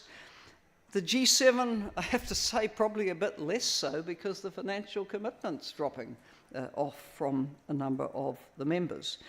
One then needs to raise the question, as India, South Africa, Brazil are all in the BRICS, which is also expanding as a grouping, is this going to become more significant in health? It has a health agenda, but will that become more significant as a grouping for the health diplomacy focus? And then I think we can reflect on, you know, as the grant money from the global north recedes, what will the role of the international and regional development banks be? You know, the ADB, for example, is a sponsor here. Will the regional development bank role become more important? What about the Asian Infrastructure and Investment Bank? Will it come into this space? What about the BRICS Bank, et cetera, et cetera? So overall, I think, Gary, what I'm seeing is there's new and expanding areas and possibilities for diplomatic engagement of health. And I think we need to see through the noise and the catastrophe, really, and look to, you know, what opportunities can we take from this? Because things are not going to go back to the way they were. I think we're all realistic enough to know that. So what new shaping will come out of this period of disruption? Thank you. Great. Thanks for those reflections, Helen. Let's go to YY, and then we can entertain some questions and have some discussion. Thank you very much, Gary, and thank you very much, Helen, for setting the scene. And I was just commenting to her that, wow, she has basically set the scene so well that now I'm struggling to think about what I'm going to talk about.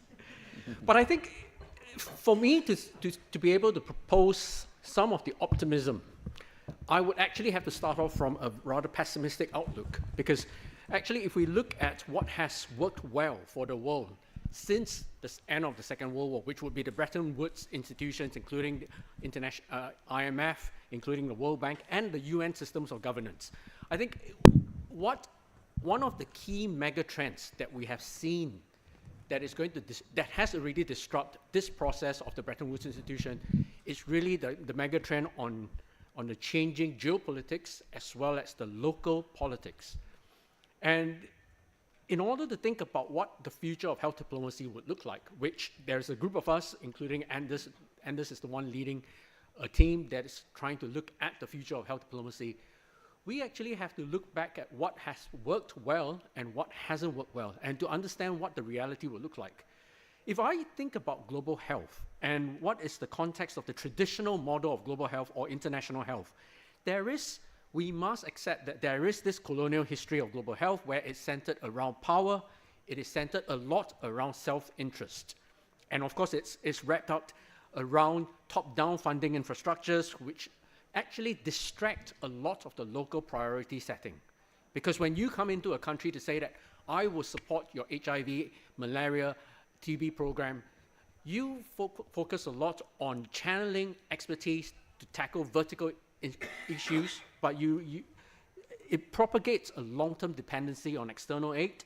There is a long-term reliance on external technical expertise, and that means that there's very little local capacity building, local horizontal strengthening. Then, in the past 15 years, we were very fortunate that there was this decolonization agenda that came in. That meant there was this new vision towards allocation of developmental assistance, focusing and prioritizing what is needed locally on your local health agenda. But there are challenges as well, because there's the challenge of really, do countries have the capability to develop their own local health agenda prioritization? It's easy for us to say that now a lot of your ODA is going to be channeled around local health priorities, but if the ecosystem within a local country is not developed to tackle corruption, tackle wastage, tackle inefficiency, the local governance system, it needs to be established around regulatory capacity, around the ability to monitor and evaluate, around transparency and accountability. And it's not just an overnight change to suddenly say that because of the decolonization agenda, we will now shift the way that global aid agencies are providing funding support. Now, that then brings us to this context of local health prioritization. Because when we think about local health prioritization, there's a lot that it's on the responsibility of the politicians as well as the policymakers. And that is where comes back to this earlier comment about the mega trends on changes in local politics, because increasingly we are seeing that politicians are making certain decisions that doesn't necessarily compel them to do the right thing. In fact, I would say that it's increasingly challenging to expect politicians to do the right thing. And if we now put a lot of our faith in funding health on how local health priorities are identified and supported, there's a real risk that very bad decisions in local health governance can be made. And I think that's the context that I actually want us to think about. And Helen, earlier on, you reminded us there is this new normal about the fall in ODA financing. And I think we had the privilege to see some data from the World Bank. Interestingly, the fall in ODA financing has happened for the past 8 years. But really, the international community actually only started making a lot of noise this year. And I think we need to reflect on why. But what Helen has highlighted is actually what has happened this year that is very different from the past 7 years is the suddenness of the transition in aid, the suddenness in the cut in developmental assistance, the sudden withdrawal of technical assistance. So if we see this new normal, that external aid financing for local governments is falling, that means that locally, how do we encourage governments to become more efficient in the use of limited resourcing? And I actually put forward this thesis that it is now so important for local governments to be able to develop local capacity to measure outcomes, to understand concepts of trade-offs, that if I'm financing a national milk scheme program, to what extent would I lose financing to fund certain medications that may be tackling cancers? The second new normal that we see is that the global consensus model will increasingly be challenged by rogue countries. And Helen painted a very optimistic view towards the pandemic agreement. And I've always been reflecting, how would a pandemic agreement work in a WHO where a major country like the United States is actually not in WHO to ratify the pandemic agreement? Would that lead to subsequent countries thinking that, well, if US can pull out and not keep to some of the rules that we have in the pandemic agreement, what does that mean for other major countries? So this is where the concept of that regionality that Helen talked about becomes increasingly important, because if we start off with this global architecture, because I think the world likes to talk about global architecture, global data sharing, global consensus, and then we get all frustrated that why isn't it happening, why isn't it working? And I think that this is where having a much more practical and realistic lens towards what's happening in the world right now and what will work feasibly becomes important. And I was given the task by Gary to talk potentially about 3 ways that we can think about. I think the first, it's this concept of regionality. And even within this regionality concept, we have to be also very practical, that what are we talking about? Even in ASEAN, which is the region that I'm from, would the whole ASEAN ever come together to think about a joint regulatory framework towards vaccine, approving vaccine, financing vaccines? Would we come together on a joint negotiation, pool procurement approach on vaccines, essential vaccines? I think it will be challenging, but if we start off from a very practical perspective, I don't need all 10, if I include Timor-Leste, 11 countries in ASEAN to come together, but I'm happy to work with willing partners, perhaps Thailand with a very solid foundation for negotiating with the pharmaceutical industry, bringing in Laos, a very small country, Cambodia, Brunei, jointly negotiate their demand for vaccines, for antimicrobials, for medicine for rare diseases. That would be a very important start. At the same time, I think even within this definition of regionality, I think it's important to think about whether the world can actually start off by building a series of bilateral relationships that is functional, which build trust, genuine cooperation to show that mutual benefits. It sounds slow, but actually I think that in the world right now, if you're able to have a bilateral relationship between 2 countries and a series of bilateral relationships, that might be an approach towards joint priority setting, helping countries to establish the priority setting that we talk about. The next, I come from a university, and I've always been very taken by the role of academia, because in a world where you have leaders of a country setting very short-term targets, the academics are the ones that have the privilege, the bandwidth, and the luxury to think long-term. And we are the ones that can provide the data, the science, to convince the leaders, the politicians, why it is important to set a lens perhaps on a problem like demographic transition, a problem like climate, because we are able to provide the data that is able to translate not just the health impact, but the impact to human capital development, fundamentally to the impact on the economy. And that translation is exactly the kind of conversations that professors would be able to guide the discussion on. But of course, when I put forward the role of universities and academia, I've always highlighted that even amongst our own domain in academia, there needs to be a decolonization applied to it, that we shouldn't now just be focusing a lot on rankings, but really on impact. And then the last is around financing. And I think the world needs to start thinking about moving closer towards local financing.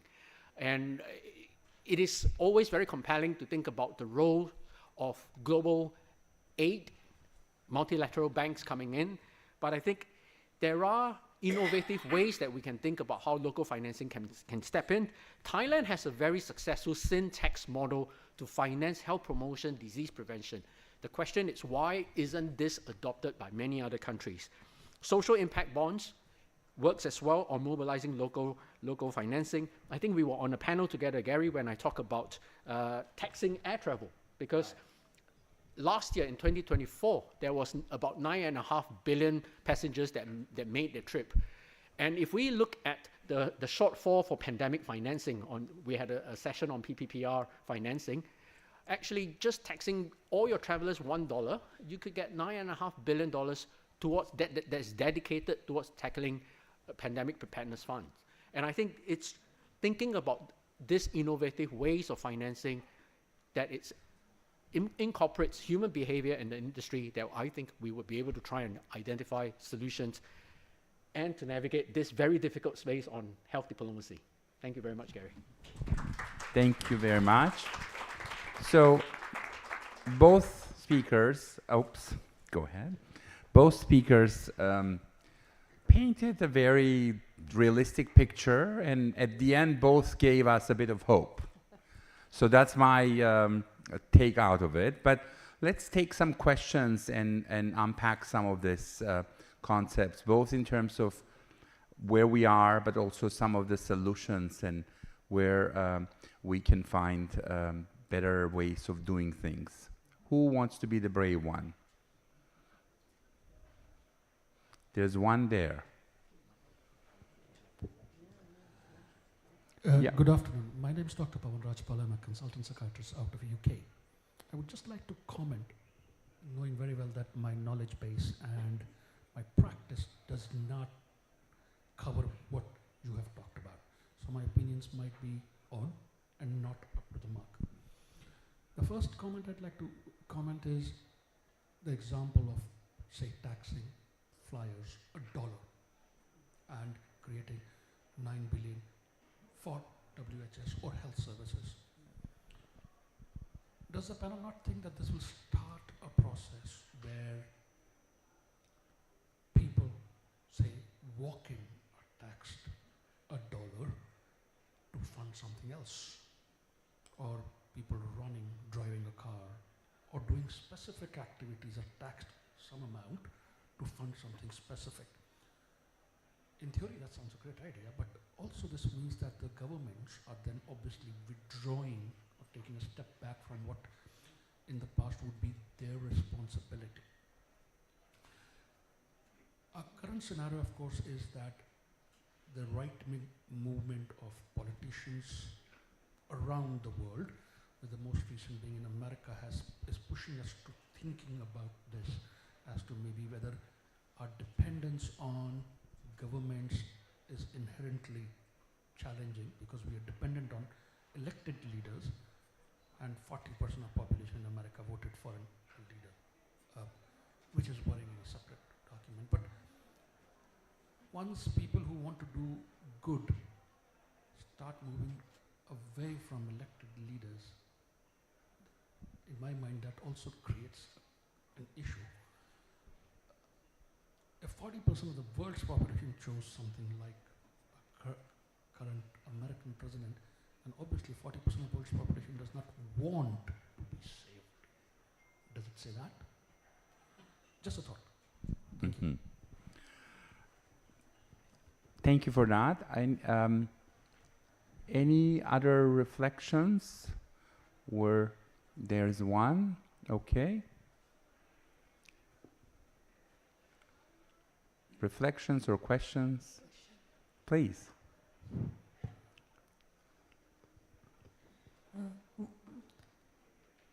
Good evening, one and all present here. My name is Anika Ruman Rahi, and I'm a first-year MBBS student. My question is that we all are aware that how deadly radioactive wastes are. So my question is that how can world leaders and what will be the take of diplomats on that in combating the radioactive wastes using diplomacy and geopolitics? Right. Yeah. Is there no other hand? Okay, there's one there. But I think on the radioactive waste, there are multilateral agreements, and I think it's the Atomic Energy, what is that? IAEA, which actually regulates radioactive waste of countries who actually have atomic energy as a source of energy. So there already is a global system. I don't know if it's perfect, but I believe there is an actual multilateral system that monitors that process. Maybe you can look into that. Yeah? I think there's one here. Good evening, everyone. My name is Aarti Shukla, and I work for a non-profit, Delhi-based non-profit in India. The question I wanted to ask was that now that we are in the situation where global organizations like WHO are sort of struggling to provide the support they need to the world, in looking towards the future, would there be merit in sort of decentralizing or making such global organizations federal in nature, where there's an Asia Health Organization, the Africa Health Organization, so that they can take on the batons when a global structure comes under such stress, and the kind of regional capacity building that you're talking about, could that also be institutionalized, is what I wanted to ask. Thank you. Okay, let's take one more and then get some feedback. Thank you very much, esteemed panel of judges. I'm Dr. Srishti Mohapatra, and I'm completing my MD in internal medicine from UK, also a part of Royal Society of Public Health. My question is an array of questions, so it might be having 2 or 3 components, since this forum, the World Health Summit, and actually every other forum that I attended in Geneva as well, the Youth Forum as well, they're talking about AI and digital health, and apart from that, sustainability, climate change. Since AI requires a good infrastructure, and that would have a lot of electricity and the kind of infrastructure we might want, computers and all the technologies, how is WHO going to tackle the kind of waste, electronic waste, like vapes, for example? It's an electronic cigarette. We have 5 million tons of vapes in UK, which is disposed every week. So how is WHO going to tackle that? And apart from that, when the US has actually taken, their foot back, the UNSEDS or the other association that US was actually funding to a lot of other, countries, how is WHO going to pave their path forward? Thank you so much. Okay, great.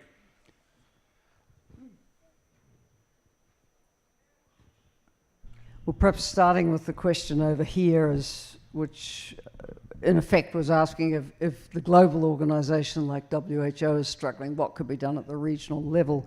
I mean, WHO does have regions, but some regions have their own structures for regional public health. And so you have the African Centre for Disease Control, which, thank heavens, it was invented before COVID, because it was there, ready to, rise to the challenge and give regional leadership. And then, as I said, actually the region of WHO in Latin America and the Caribbean has a very long history and is strong and has strong support from the member states. Yeah. So, but not all regions are configured in this way. So that's why I came back to the question of if we want more done at a regional level and more member state ownership at that level, do you look to strengthen the regional infrastructures of the WHO? But currently they're funded out of the same pool as the global organisation, and there's not enough money to go around everything effectively at the moment. So this is a bit of a conundrum, I think. I mean, on the innovative financing, like the airline tax, it means nothing to most travellers to pay $1. The question is, who collects it? It needs a global agreement. Where does the money go? There'd be years of negotiation on this, I would think. It would be a salvation for WHO if there's $1 on every airline ticket and it went to support it. But in the current circumstances, you're going to get to agreement on that. So that's why I say I'm a little bit sceptical that these things can bear fruit in the short term. They would need country champions from across regions to get out and bat for them and take them forward. We actually have already a tax on airplane tickets for few countries. I think Brazil, France, and that goes into what is called Unitate, that's specifically focusing on neglected diseases and malaria, TB. Obviously, it's only few countries who collect that, but we do have a small example. So it's not completely new, but probably there is a bit of a tall order to get this at a global level. That's where probably we need to also be realistic about that. Wai, do you want to reflect a bit more on Yes, any? because I think the gentleman over there also mentioned about the importance of local financing as well. And I think we have to be very clear. Financing, the priority must be about how do we help countries increase their local financing towards health. And it might be tempting to think that this is a problem that is isolated to the low and middle income countries, but actually it's not, because even in the high income countries, there is a big health crisis that is definitely happening. It's called demographic transitions.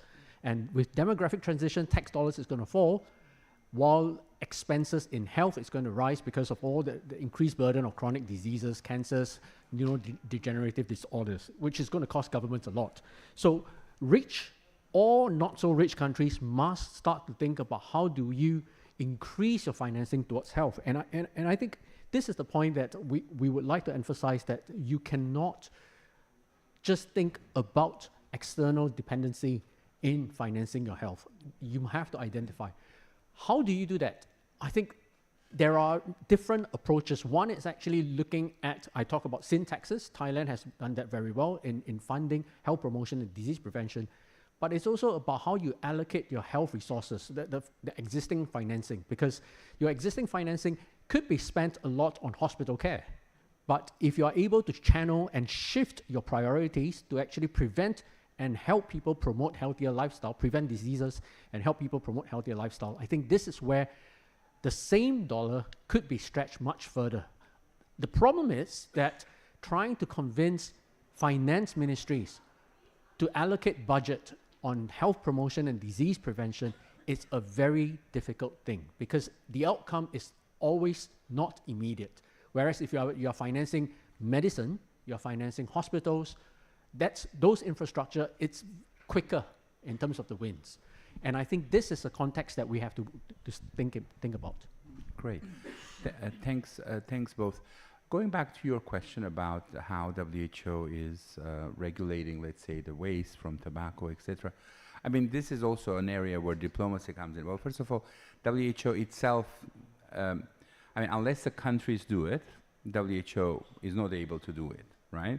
So it comes down to the country and implementing. So here, and we'll need to double check whether or not that particular part, and maybe somebody can help me, but there is a framework convention on tobacco control that might also include some of those things.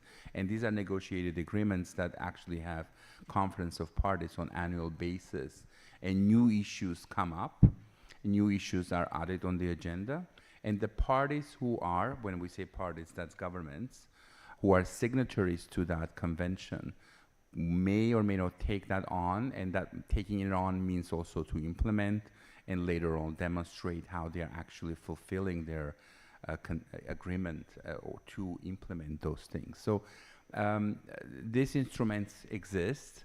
They may not be as fast or as immediate as you would think, but diplomacy of negotiating through those conferences of parties on annual basis, we have those great examples like the FCTC, and hopefully when the pandemic agreement comes in, we will have similar things there over years. Although we want them to be done today or tomorrow be implemented, but these things take time as well. I mean, when you have 190 something countries, you are going to have it a couple of years, few years before you actually get it rolling. So let's conclude on that first portion and quickly hear from Brian on the discussion outcomes from last time at PMAC, and focused on AI and diplomacy, or diplomacy for AI. Brian, over to you. And if you want to download the paper that he will speak to, there will be a QR code, so get your phones ready so you can basically look it up right away. There will be one more time at the end you may need your phones, so keep them close. I know everyone keeps phones close by. Over to you. Great, thanks Gary, and thanks to Helen and YY for setting the stage. So my name's Brian Wong. I'm a global health advisor, or I should say health diplomat, working at the intersection of digital health and currently also with on vaccine manufacturing. So really interesting to hear a lot about this kind of regionalization, because that's a lot of what I've been doing in my day job. But I've been asked today here to kind of reflect on our discussions and continue our discussions that we had at the Prince Mahidol Award Conference in Bangkok earlier this year. So we had a session on AI and health diplomacy. And over the last few years, we've seen how rapidly technology, particularly AI, is transforming the way we approach health systems, governance, and diplomacy. And I think this transformation brings both great promise, but also new challenges, as we've heard. I'm also part of this, I was part of the first Global Health Diplomacy Fellowship that Anders Nordstrom founded, and as well as I'm a member of this Global Health Diplomacy Institutional Network that many of us up here on the stage are a part of. And we've had the privilege of discussing a lot of these themes over the past few months. So at PMAC, we delved into a couple critical issues. So the first, I think, was around equitable AI governance. And I think the consensus was pretty clear. AI has tremendous potential to transform health systems, but its integration into global health governance really does need to be guided by principles of equity. If we don't ensure equitable access to AI technologies and data, we risk exacerbating the health disparities that we've worked so hard over the past decades to overcome. The second, as we've heard from Helen and YY, was around global cooperation versus national interests. AI is not just a tool, it's shaping the geopolitical landscape. We're seeing shifts in the global power dynamics, as we've seen with the US withdrawal from WHO, which really complicate traditional health diplomacy. And these geopolitical factors really do impact how AI will be used to address global health challenges, as well as how we govern these technologies. The third was in trust and ethics in diplomacy. So we discussed how AI can potentially undermine or build trust. And if AI is not transparently governed, if data privacy is compromised, or if biases remain unaddressed, it could really reduce trust in global health institutions and hinder diplomacy. So as we gather here in Delhi, I think let's continue this conversation and examine how the shifting geopolitical landscape intersects with AI and health diplomacy. So I think first, AI presents this really unique opportunity to improve health systems, whether through enhanced disease surveillance, resource allocation, or accelerating progress on UHC. But as much as AI can bring efficiencies, it can also bring disruptions, particularly for countries with limited digital infrastructure. We're also seeing AI rapidly reshaping multilateral negotiations. It can improve transparency in policy discussions, enable real-time data sharing, and help policymakers better understand trends in global health. But this does need to be done responsibly, with clear governance frameworks that ensure that the technology serves a common good and not just commercial or political interests. So as we heard in our PMAC discussions, AI can be a powerful tool for transparency collaboration, but it does need to be governed in a way that builds trust and addresses ethical considerations. And one thing is clear, AI alone cannot replace human interaction and diplomacy. We do need this trust-building, empathy, and a human element in negotiations going forward. So I think there's some key challenges that I'd like to kind of put on the table, and I think will be picked up by the panel. The first is on the digital divide. So we must acknowledge that the digital divide does persist, particularly between the global north and global south. Dr. Ricardo Baptista Light from Health AI pointed out in Bangkok that whoever leads in AI will lead in many other places and any other areas, from security to climate to health. But the global south does risk being left behind if we don't ensure that AI is developed and deployed with equity at the core. The second is in trust and governance. So trust is critical. AI can help us analyze political landscapes and negotiate more effectively, but it can also undermine trust if transparency and data privacy are compromised. So we need governance frameworks to evolve to ensure that AI is being used responsibly. And the third is, as has been picked up, is on sustainability and environmental impacts. Dr. Jamila Mahmood from Sunway Center for Planetary Health highlighted that while AI can improve health outcomes, we must ensure also that its development does not contribute to planetary harm. We need to incorporate environmental considerations into AI governance to really ensure that the technology supports planetary health as well as human health. So as you'll see if you read our paper, we have a few calls to action, which again I'll pose to the panel to reflect on moving forward. So the first is that health diplomacy does need to evolve to include technical fluency in AI and data ethics.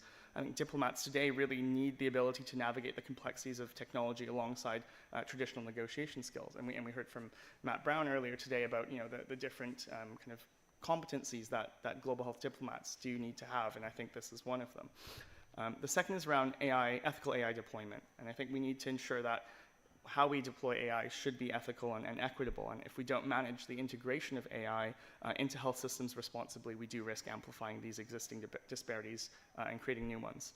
And the third and final one is on building inclusive partnerships.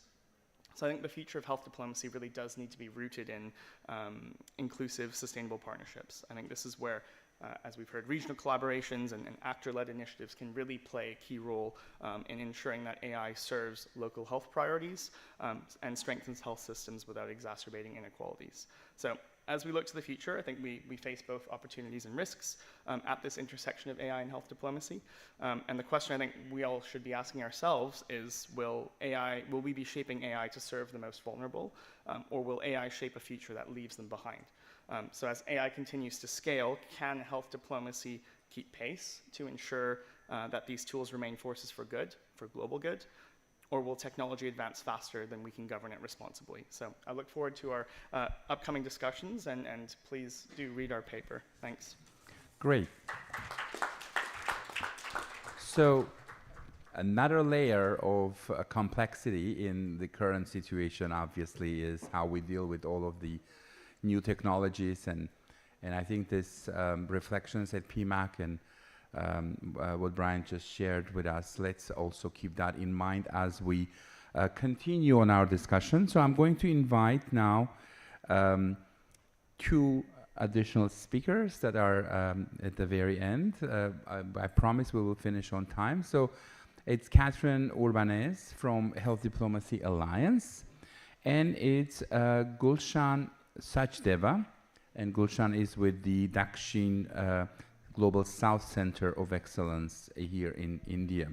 So for both of you, perhaps you can reflect on the discussion so far, the different complexities of the current situation and options for the future, both for funding and diplomacy, as well as this overlaid issue of AI and technology and its appropriate use and its force for good, as looking into future cooperation, future multilateral cooperation, diplomacy for health, and what kind of new tools we need and how we'll deploy them. So perhaps, Catherine, you can start, and then Gulshan will go after. Yeah. Yeah? Yeah, super.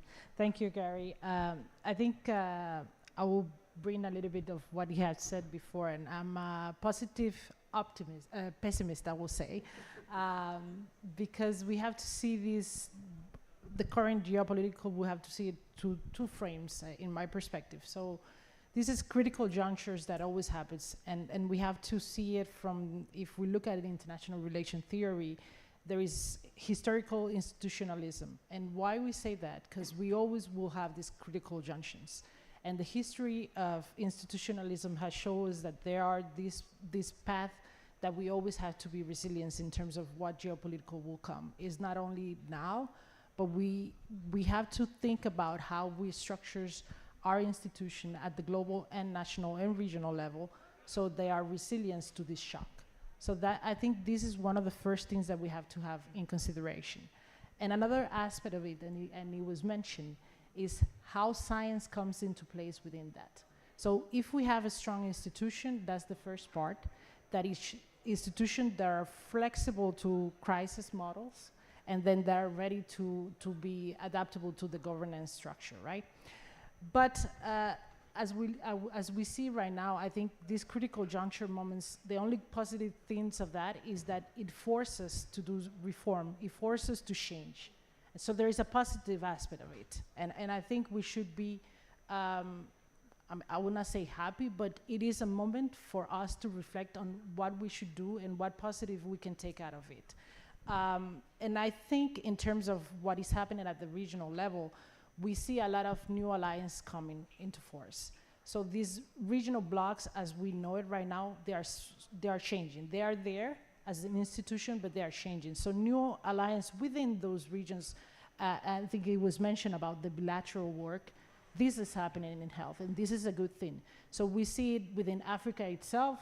Countries with bilateral are having a good advance in terms of technical transfer, One Health approach.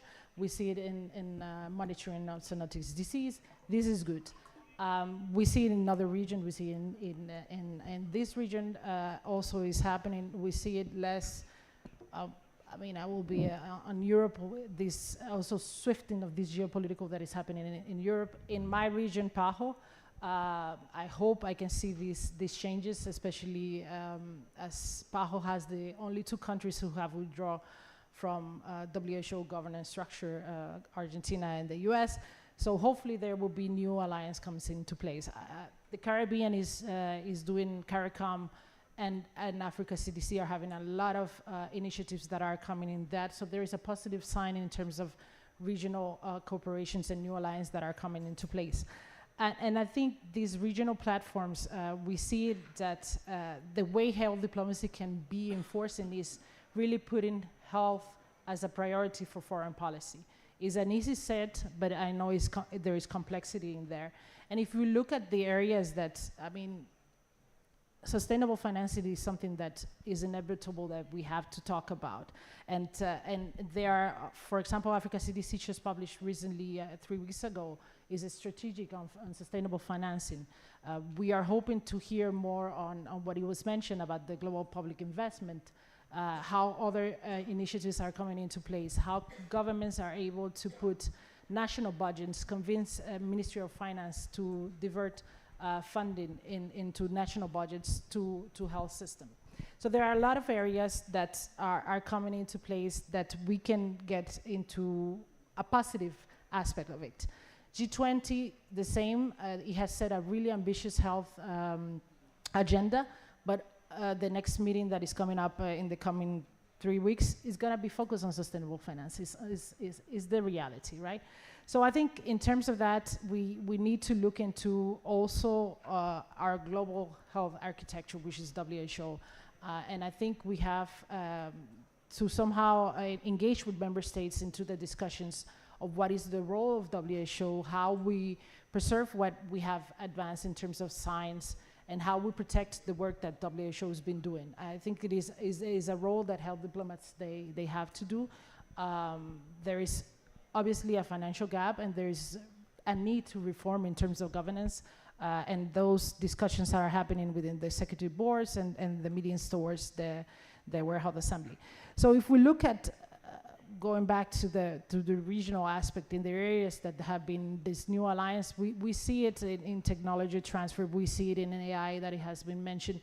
We see a lot of commitments in terms of antimicrobial resistance, One Health approach, and the involvement of the private sector, which is something that we cannot take for granted. So I think there is a lot of opportunities to take this critical juncture to make it a positive way. So I'm not so negative, positive pessimist in that sense. But I can go a little bit more in details in the areas that I think there are good opportunities. Great. Thanks for that, Catherine. Let's also hear from Gulshan.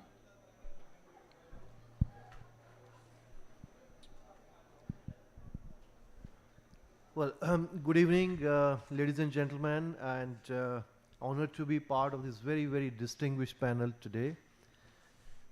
You know, I'm a professor at the School of International Studies at Jawaharlal Nehru University, and also now the chief coordinator of Dakshin, which is a Global South Center of Excellence.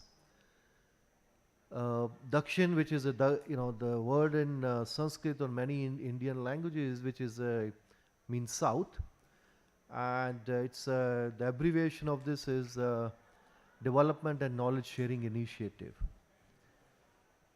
I'll come back to this Dakshin in a minute, but you know the topic today about navigating health diplomacy in shifting geopolitical landscape. Now this is huge shift which is taking place. It was happening for quite some time. We had many things happening. Then, of course, it was pandemic and others. But in the last 3 months, we have a new gentleman in the White House, and many things have changed. The whole transatlantic alliance is in serious trouble. All the institutions of global governance, you look at UNSC, you look at WTO, you look at WHO, you look at many other, the whole climate negotiations, everything is so uncertain. And that's the point actually I think many others have made here. And within that, suddenly you find that, particularly when the funding is cut, the DEI is such a bad word now. So, the foreign secretary didn't even attend the meeting of G20. We mentioned about G20 because he said, what is the logo of G20 of South Africa? This is just DEI. So this is what the situation in which we are today, and then we are talking about many things. And I was also in the earlier session, which was on South-South thing, and here, I'm anyway in the Global South Center of Excellence. So who is going to fill up this space? I think that's the question I think many of you asked. I think there is some answer from the Global South. I saw many of the speakers in the earlier panel also were saying about very small things about Global South, that still things are in the North. Things have shifted fundamentally, I would say. I don't have the time to go into all the numbers, but the Global South today is not the Global South of 20, 30, 40 years ago. We are not talking about bunch of few developing countries. Here we are talking about heavyweights, politically, economically, strategically, and even intellectually, I must say. Now, within that, of course, there is also struggle, I would say, or competition for some kind of influence, leadership within Global South, which is natural. Many people would say, what is Global South? Is China is a part of Global South or no? Many people will say, even India also, they'll say no, because that's something different. But to us, any country which consider itself to be Global South is Global South. So long as you are willing to consider and willing to share your knowledge, your expertise, your resources with the fellow countries of the Global South, you are Global South. And to my understanding, China still consider itself to be Global South. So, within that, what we are doing in Dakshin, which is Global South Center of Excellence, this was, the product of G20. Not exactly the product of G20, but when India has G20 presidency, the Prime Minister also had meetings with all the countries which are not at the table of the G20, with the Voice of the Global South Summit. So in the very first Voice of the Global South Summit, he announced that India is going to set up this Global South Center of Excellence, and the second meeting, this center was set up. And since then, what we have been doing, I've been there only for the last couple of months, but first we are trying to connect to all the think tanks of the Global South, particularly those countries with the Voice of the Global South, smaller countries, because the big Global South countries anyway have in G20 and many other forums as well.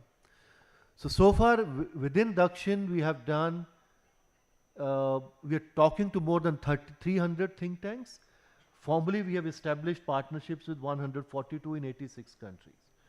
So within that, few areas in which we are actually working with them: agriculture, health, digital, connectivity, education, women empowerment, and of course climate technology. But for the last 2 years, health has been one of the leading sector. My colleague Dr. Monica is here, she is our advisor of health. So we have been working with many countries, specifically in the areas on healthcare system strengthening. We are working on simple and scalable digital health solutions.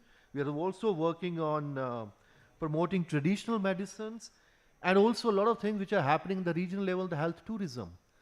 So, I mean, first we are just having conversations with them, large number of conversations with them together and also bilaterally. And then ultimately we are coming up with specific projects which many countries from the global south are coming. We have got a project from Armenia. They want to set up in the human milk bank. We have something from Bolivia. They want to have the digital innovations, everything they want to use within their own systems.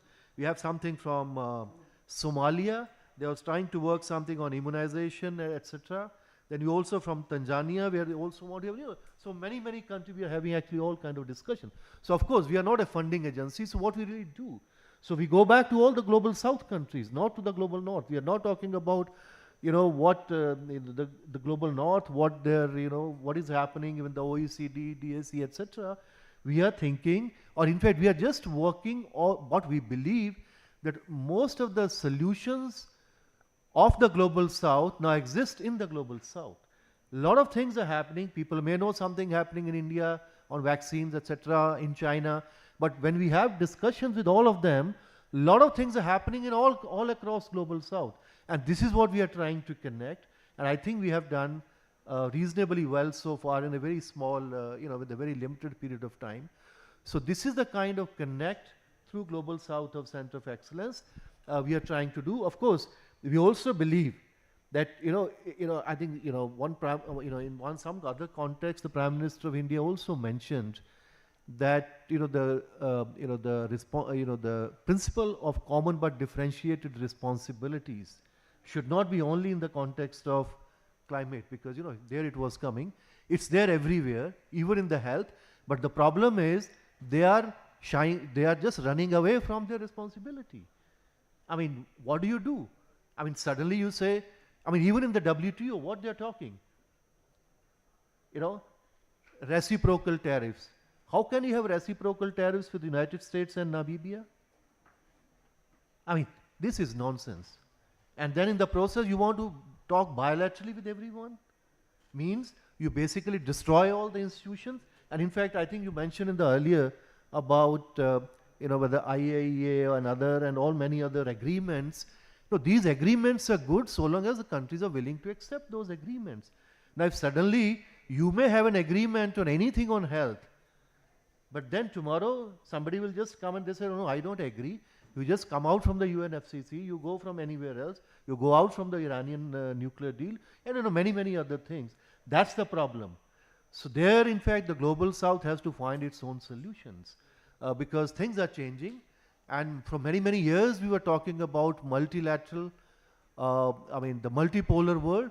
And I think the multipolar world is already here. I mean, since, a few months back, you were talking about, in the global north, strategic defeat of Russia. Now they are just talking directly and doing something very different. So, things are changing so fast. And within that, I think the global south has to find its own solutions rather than looking. But I think those solutions have to be found with full confidence, because there are a lot of resources, a lot of expertise, a lot of technologies. And in fact, you talked about AI.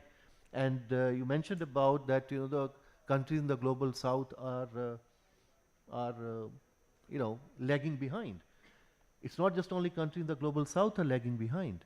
At the top you have the US and China, and then you have many others which are just very far behind. So is China is not global south or south? I don't know. But if this is global south, then why are we saying that far behind? They are not. They are at the top. So things are very different. We are talking thank you. Sorry. Thank you both, Catherine and Gulshan. And what I hear, at least from both of you, what we call global south, or countries who may have been really or are being affected with a lot of these changes, but are also a lot of things are happening in terms of finding new ways and finding solutions as well. So let's hear from some of you also here with questions or additional reflections.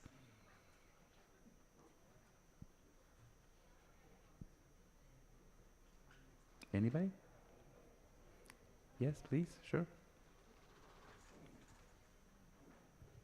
Thank you. I'm Neeti Rao from the Center for Social and Economic Progress here in Delhi.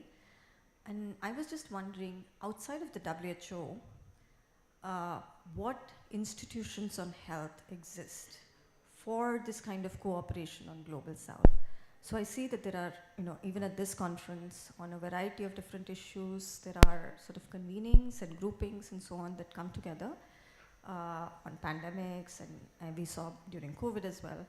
But what's a sustainable institutionalized model for Global South countries to engage on to present an alternative to towards breaking down right now? Well, we can spend the next day going through the list of those institutions, obviously. And it's a good question because sometimes they are not known. I mean, just to take a couple of them, and I'll ask others as well to add. And let's say in Africa, when you have economic cooperation or regional organizations, West Africa or East African Community, they also have health organizations. So you have the East African Health Community Organization. And in fact, the Director General or the director of that organization is here at this conference. He came to an earlier session, and they are based in Arusha in Tanzania. And it's a regional organization of only those countries of that region, and they are outside of WHO, and they find their own solutions. I mean, they probably are a bit underfunded. They don't have maybe as many sort of list of things that they do, and they're only focused in their own region.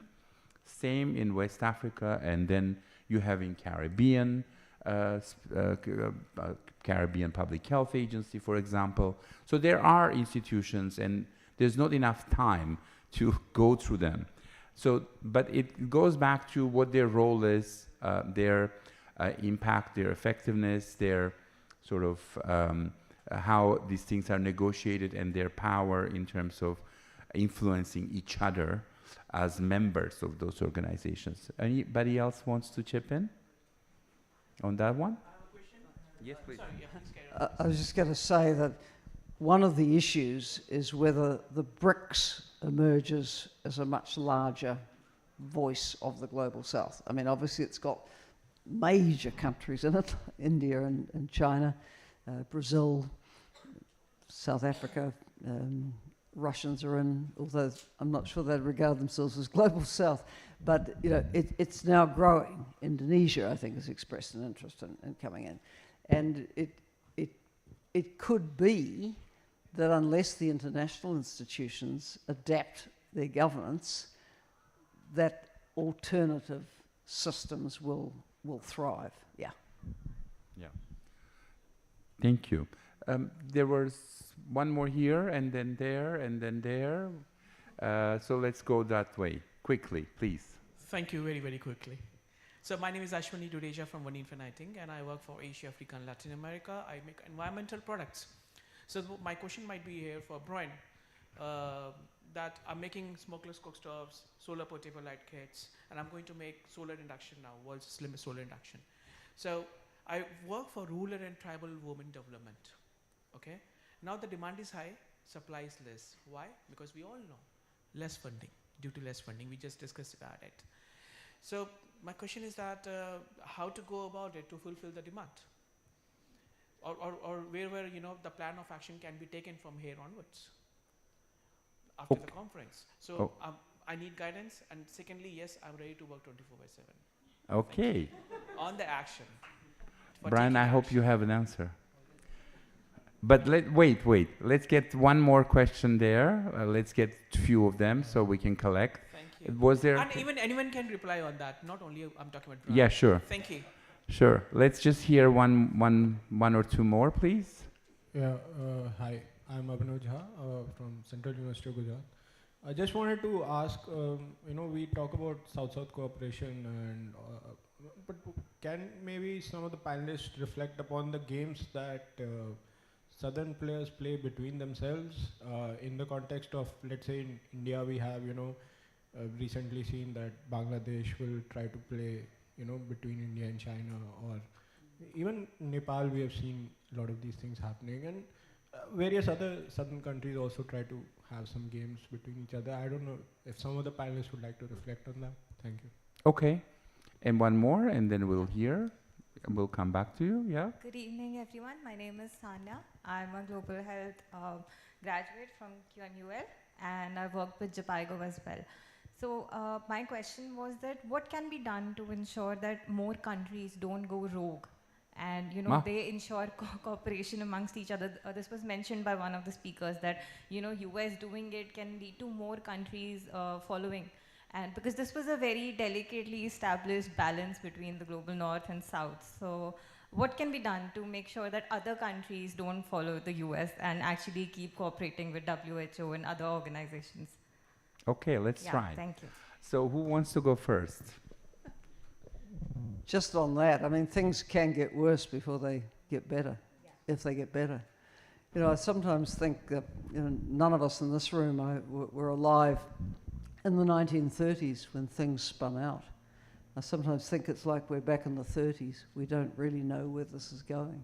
I mean, we could see a lot more of the far right and populism through the governments of Europe.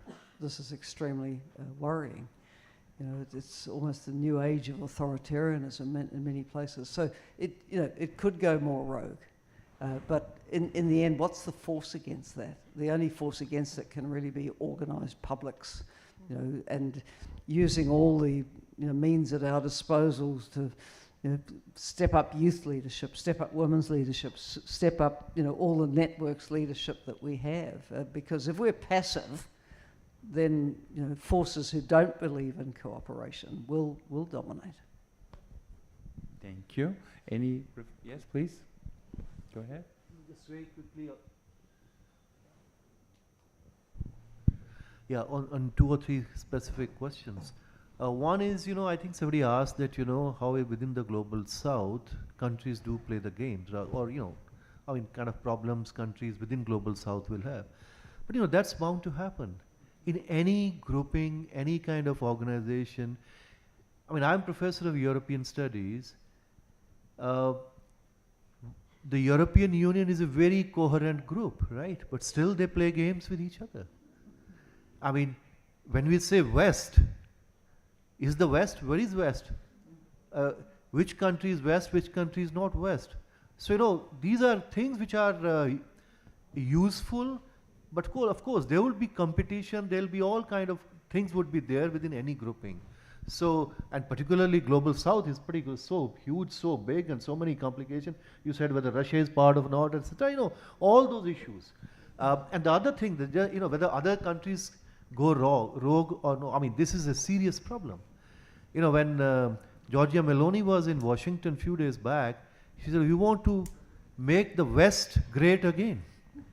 So, so this is the problem, and all across Europe, all across many other countries, you have different kind of rogues are coming of it, smaller rogues or big rogues. So there is a serious global problem. So major churning is happening. Now, only thing perhaps good is that many people would think that even, they had difficulties from the existing institutions of the governance. So maybe out of this churning, something good may come out, or maybe we'll have a very difficult phase ahead. We don't know. But I would say still, if the countries from the global south, which has become very important, if they can play their game, the game relatively better, there is a possibility that you can create certain alternative norms of governance. Thank you.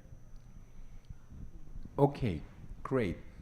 One more, 1.5. You've already used a couple, but we'll see. But we need to do this quickly because we're coming to the end.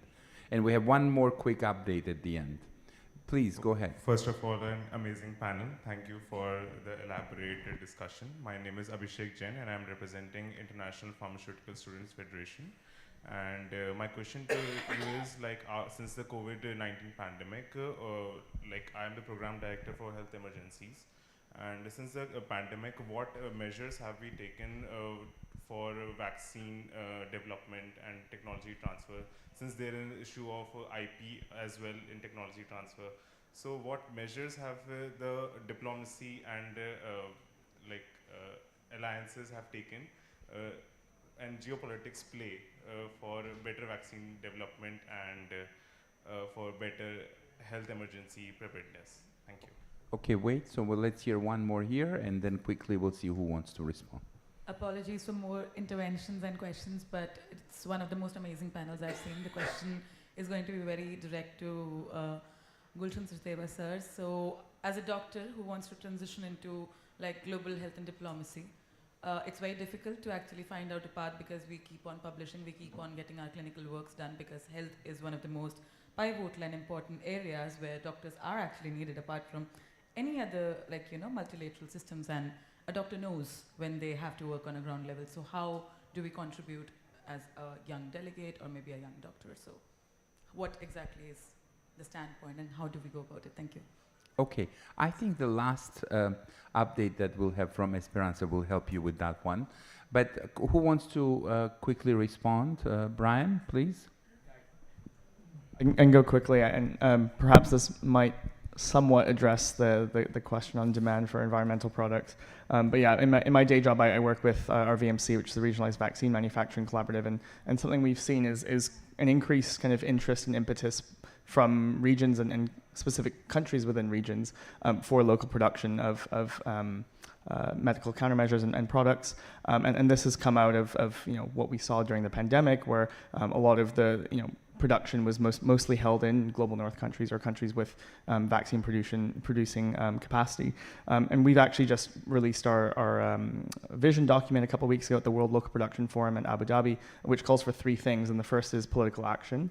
The second is predictable demand. And the third is for regulatory harmonization and strengthening. And all this needs to be underpinned by financing.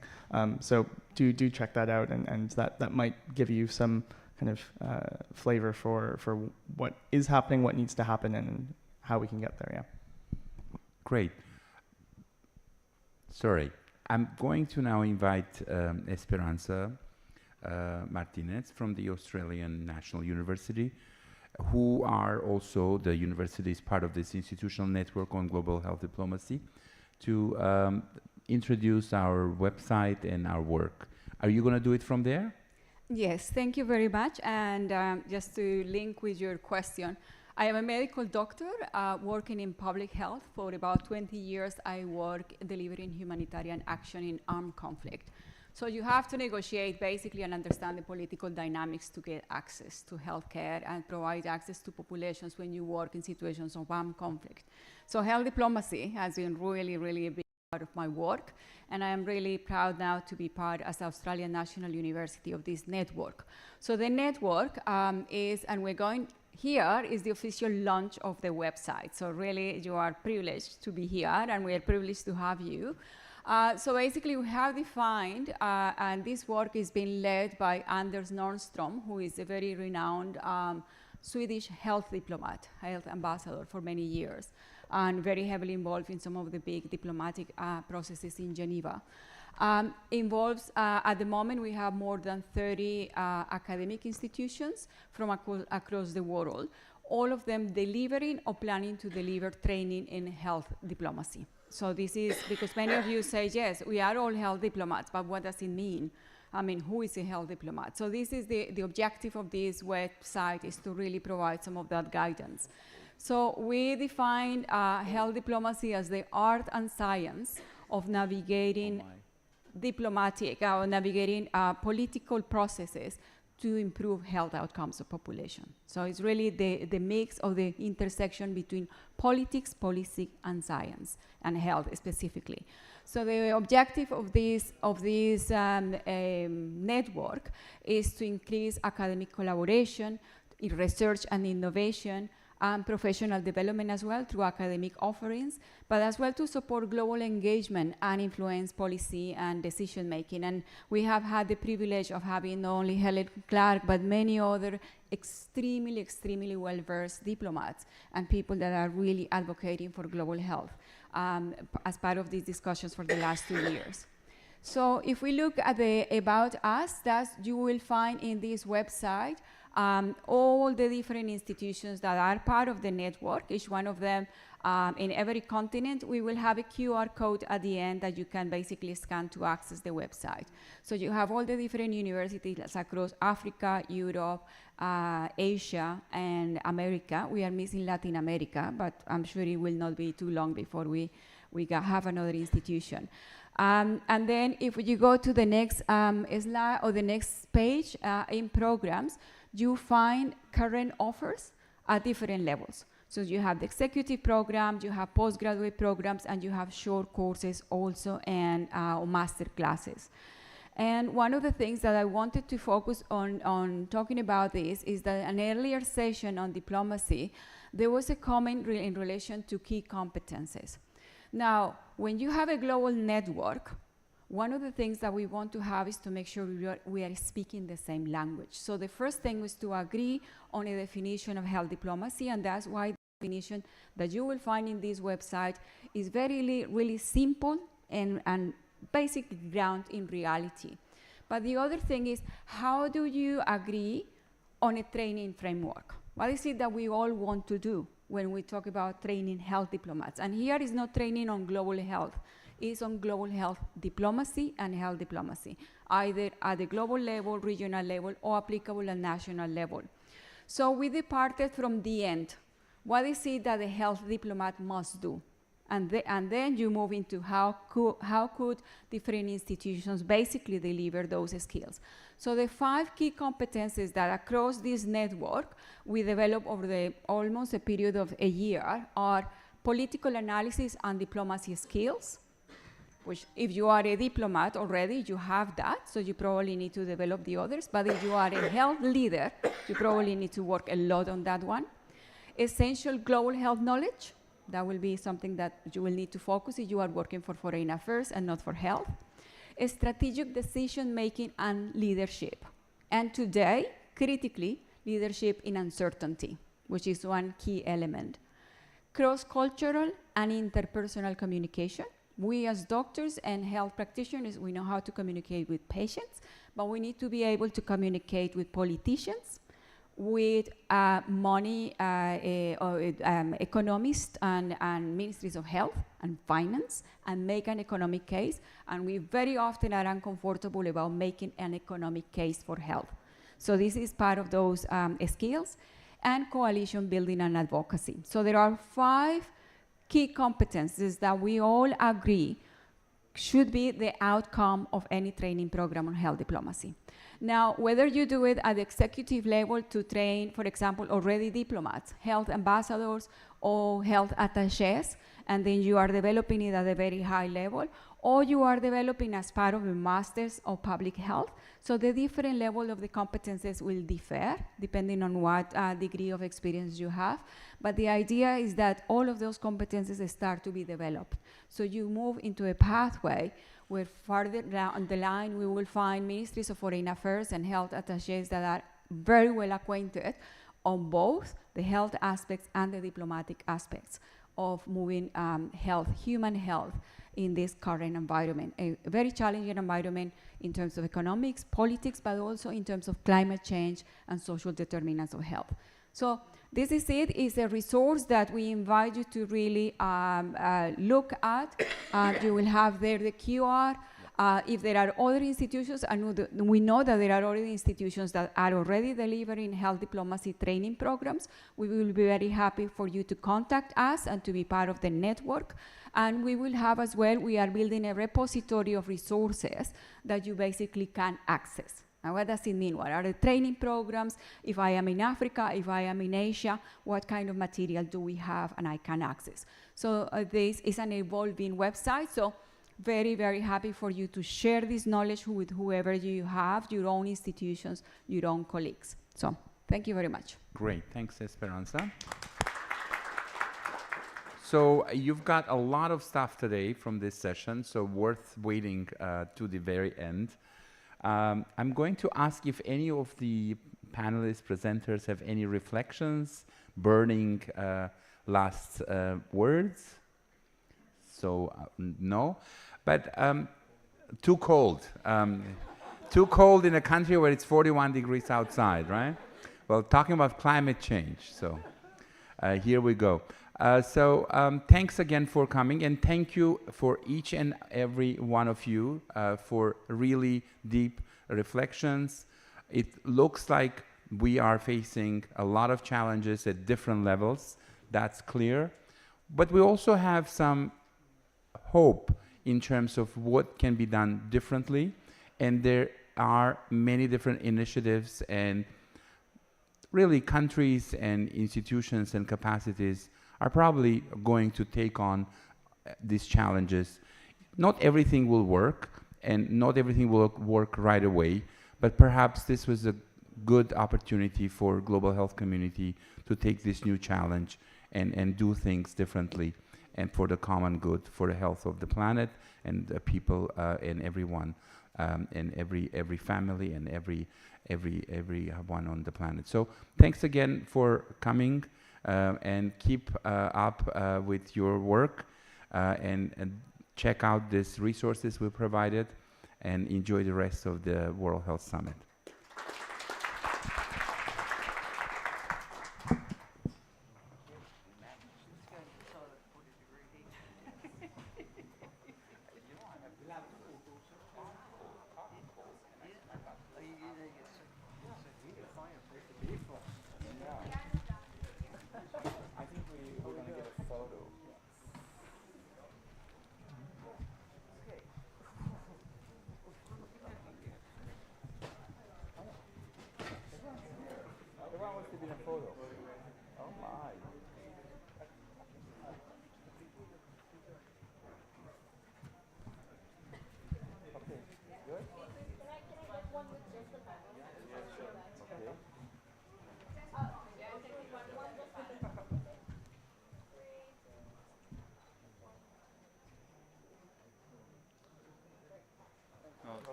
Yeah, well, I mean, we're still an hour.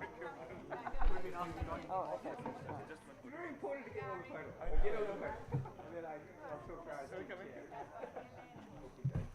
Okay, photo. One more. Oh, okay. Back.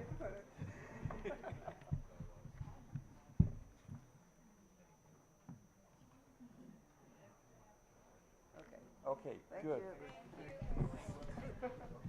Sorry.